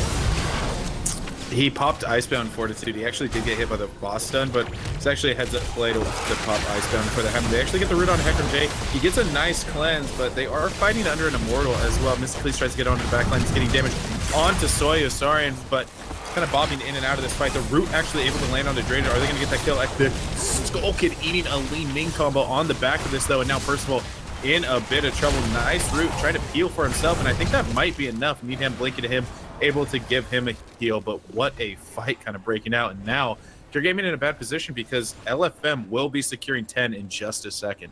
Everyone got so incredibly chunked there. LFM just orb after orb after orb. Soyosarian somehow managing to dodge every single beetle and get the max range on that orb, or the range far enough to get the cooldown reduction, is just allowing him to chunk entire teams. The position is going to be forced here by LFM. We can see Gear Gaming is trying to soak both top and bottom, trying to catch up to level 10. They don't want to give up a full shield Punisher if they can avoid it, but or full shield Immortal, but I don't think they're going to have a choice. They don't think they can get 10 in time. Yeah, we do see the Anubrak rotate over the top. Actually, they're pressing forward. Passive XP. They see the Anubrak, so they know he's not there. Trickle down XP will get them to 10, so yes, they will be able to defend this. They'll try to be able to find a fight, and this could be huge for them in coming back in this game. You see that first bullet picked up? I like that. We're going to see ProAm, Sanctification, VP. Oh, and there's so much damage onto the burden. The Zeratul goes down. VP Sanctification's not enough to save him, and that's just not what they were looking for at all. Karazim dies as well. I don't... That VP actually put them in a worse position. Yeah, that VP was like, made me think that Zeratul was on LFM's side, but he was actually on Gear Gaming's side. I didn't realize LFM drafted Zeratul, but it's like he's the hidden 6th man of their team right now. That VP won that team fight for LFM. Yeah, the Sanctification went down, and since it died, since the Zeratul died and couldn't drop it, it waited out the entire duration of Sanctification. Feels bad, man. And that is a full shield immortal. This will get a lot of work done, but knowing Gear Gaming, they might try to fight past. I wouldn't be surprised. Especially since they see the Nubrak top, yeah, they're just diving in. They're gonna try and fight past, push past, make this happen. But LFM retreats in good order. They're all relatively mobile. BBJ is not, but he stayed mounted, so it doesn't matter. Everyone else just managed to disengage nice and cleanly. Top fort does go down to the Nubrak split push, which sounds silly, but Nubrak does actually split push relatively well with his beetles absorbing those tower shots. He can really start to just push aggressively into buildings when he has the wave with him. And that's going to be a 3-level lead for LFM, a full talent tier advantage, and Valeera getting that death from above. Now she has the mobility to engage on anyone she wants to, whenever she wants to. Yeah, and that's going to be very, very dangerous for Needham, but he's about the only one. Zeratul doesn't really have to worry about it all too much. We even saw that matchup against two very, very good players. I believe his Glau tried to play the Valeera into it, and he did it well, but it just wasn't enough. HP getting initiated on with that Curse Bullet, though. The VP just isolating Dreaded for the moment. The Sanctification going down, but it feels like they're trying to force this too much. They're eating orbs on the way, and Needham is so low. He palms himself. The palm actually does connect, but the stun to follow it up, and there's a silence on the back of that. He's still not dead. He might be able to blink. He does, so unable to secure that kill. Soy, though, pursuing. He wants that kill. Able to blink out. Skull Kid's low as well. The Burrow gets Tim. So Needham and Skull Kid both going down on the back of this fight. And Gear Gaming decided to fight that when everyone was at full health and they were down on talent tier. Like, they didn't have any hope. They didn't have any advantage that they developed over the course of like a mortal defense. They were just like, we're down. We're a team fighting team. Let's go team fight. And then they lost the team fight. That's not what they were looking for there, and now they're going to have the Khazra and the Shaman camp pushing into the keep wall. The siege damage is going to be a real thing here with the Li Ming. They're going to lose this bottom wall and get even further behind. Yeah, they really need to secure 13 and try to pick a fight. It's the only way kind of out of this, and it's not... That's a lot easier said than done with the Immortals spawning and still half a level off. So they need to make something happen in the bottom lane, get themselves 13 with that. They're going to get this wall, and then they can take a fight at halftime once again. And they need this fight to go better than the last, because this time, this Immortal will be going to the keep. And I don't think they're going to be able to defend that if it's another very healthy Immortal. All their heroics are available against Sanctification and VP are both up. Those are the really, really big ones. Locust Swarm won't be available for 6 seconds. Waiver Force actually is going to be down to their team. So they have, like, now, they have 13, they immediately click their talents, they go. And they're not doing it. They want to fight around the Immortal, but LFM's like, we'd rather get our camp and then fight around the Immortal. Oh. The cleanse is on point. The VP in the back line. We're going to see Mysticles take a lot of free damage already, and... There's the dream, but oh, we see Tyrael. He dies. Does not get Sanctification off. That is a Tyrael's worst nightmare. Now Needham and the rest of the Gear Gaming squad trying to rotate out. They are all in trouble, and oh, how did... Nice bomb, but now the engage goes on to Needham, and I think he's going to be going down, paying for going in to get that palm. He's on the run. This chase, though, actually going to give Tyrael time to respond, but it's going to be stacking death timers. They will have 2 heroes that will be on 30 seconds as the Tyrael spawns. But yeah, that is a Tyrael's worst nightmare, dying without getting Sanctification off. Tyrael went over the wall to secure that camp and deny the cap, and everyone else went below to try and kill the Meriden. Like, Gear Gaming is constantly has 2 people doing different things, and they're not following a plan together as a team. It seems like with this comp, they have 2 people who are trying to make individual plays rather than making plays as a team, and it's costing them fight after fight after fight, especially because against that Valeera pick, when you split, she gets the bonus damage from her level 7 talent on that assassinate. The moment you're split, she's like, oh, I can get 3 damage now, thank you. And then someone dies. And that gives Li Ming her first reset, and then everything goes sideways from there. They need to be... normally you don't want to group very tight as a team, but they need to be grouped going in and then getting the Sank and securing a kill off of it. They built their entire comp around it, and they haven't managed to pull it off. Yeah, we do see them trying to defend this, but this is going to be a very hard-pressed defense. We're seeing them try to just poke away. Percival, though, taking a bunch of damage. The sanctification does go out, as well as the VP. They're trying to get onto a target. Hecarim J just not going down, but it's Percival going to be returned, and we see the resets from Soyosari, and that is going to be GG. That will be LFM securing that 2-1. Wow, that last fight was absolutely brutal. They finally kind of got the isolation with the VP and had a fight with just half the team, but they were down that Palantir, and they didn't have the damage. This was my concern about drafting this late game bomb. Karazim spikes at 16, Zeratul spikes at 16 for himself, personally spikes for his team kind of at 10. Puts you in a situation where if you can't perfectly manage your early game and just don't fall behind at all, you end up way behind. Yeah, that was just very, very unfortunate for them. I saw the plan, the dream for that comp, but unfortunately they weren't able to get there, and they were kind of behind for quite a bit of that. But GG's to both teams, GG's to LFM, taking that 2-1. So they're going to be our number 1 seed. Obviously, Gear Gaming will be the 2 seed going into this Pro-Am. And let's see if we can get an update on that 3rd place match. It still has not been reported, unfortunately, so we don't know who our 3rd and 4th seeds are going to be.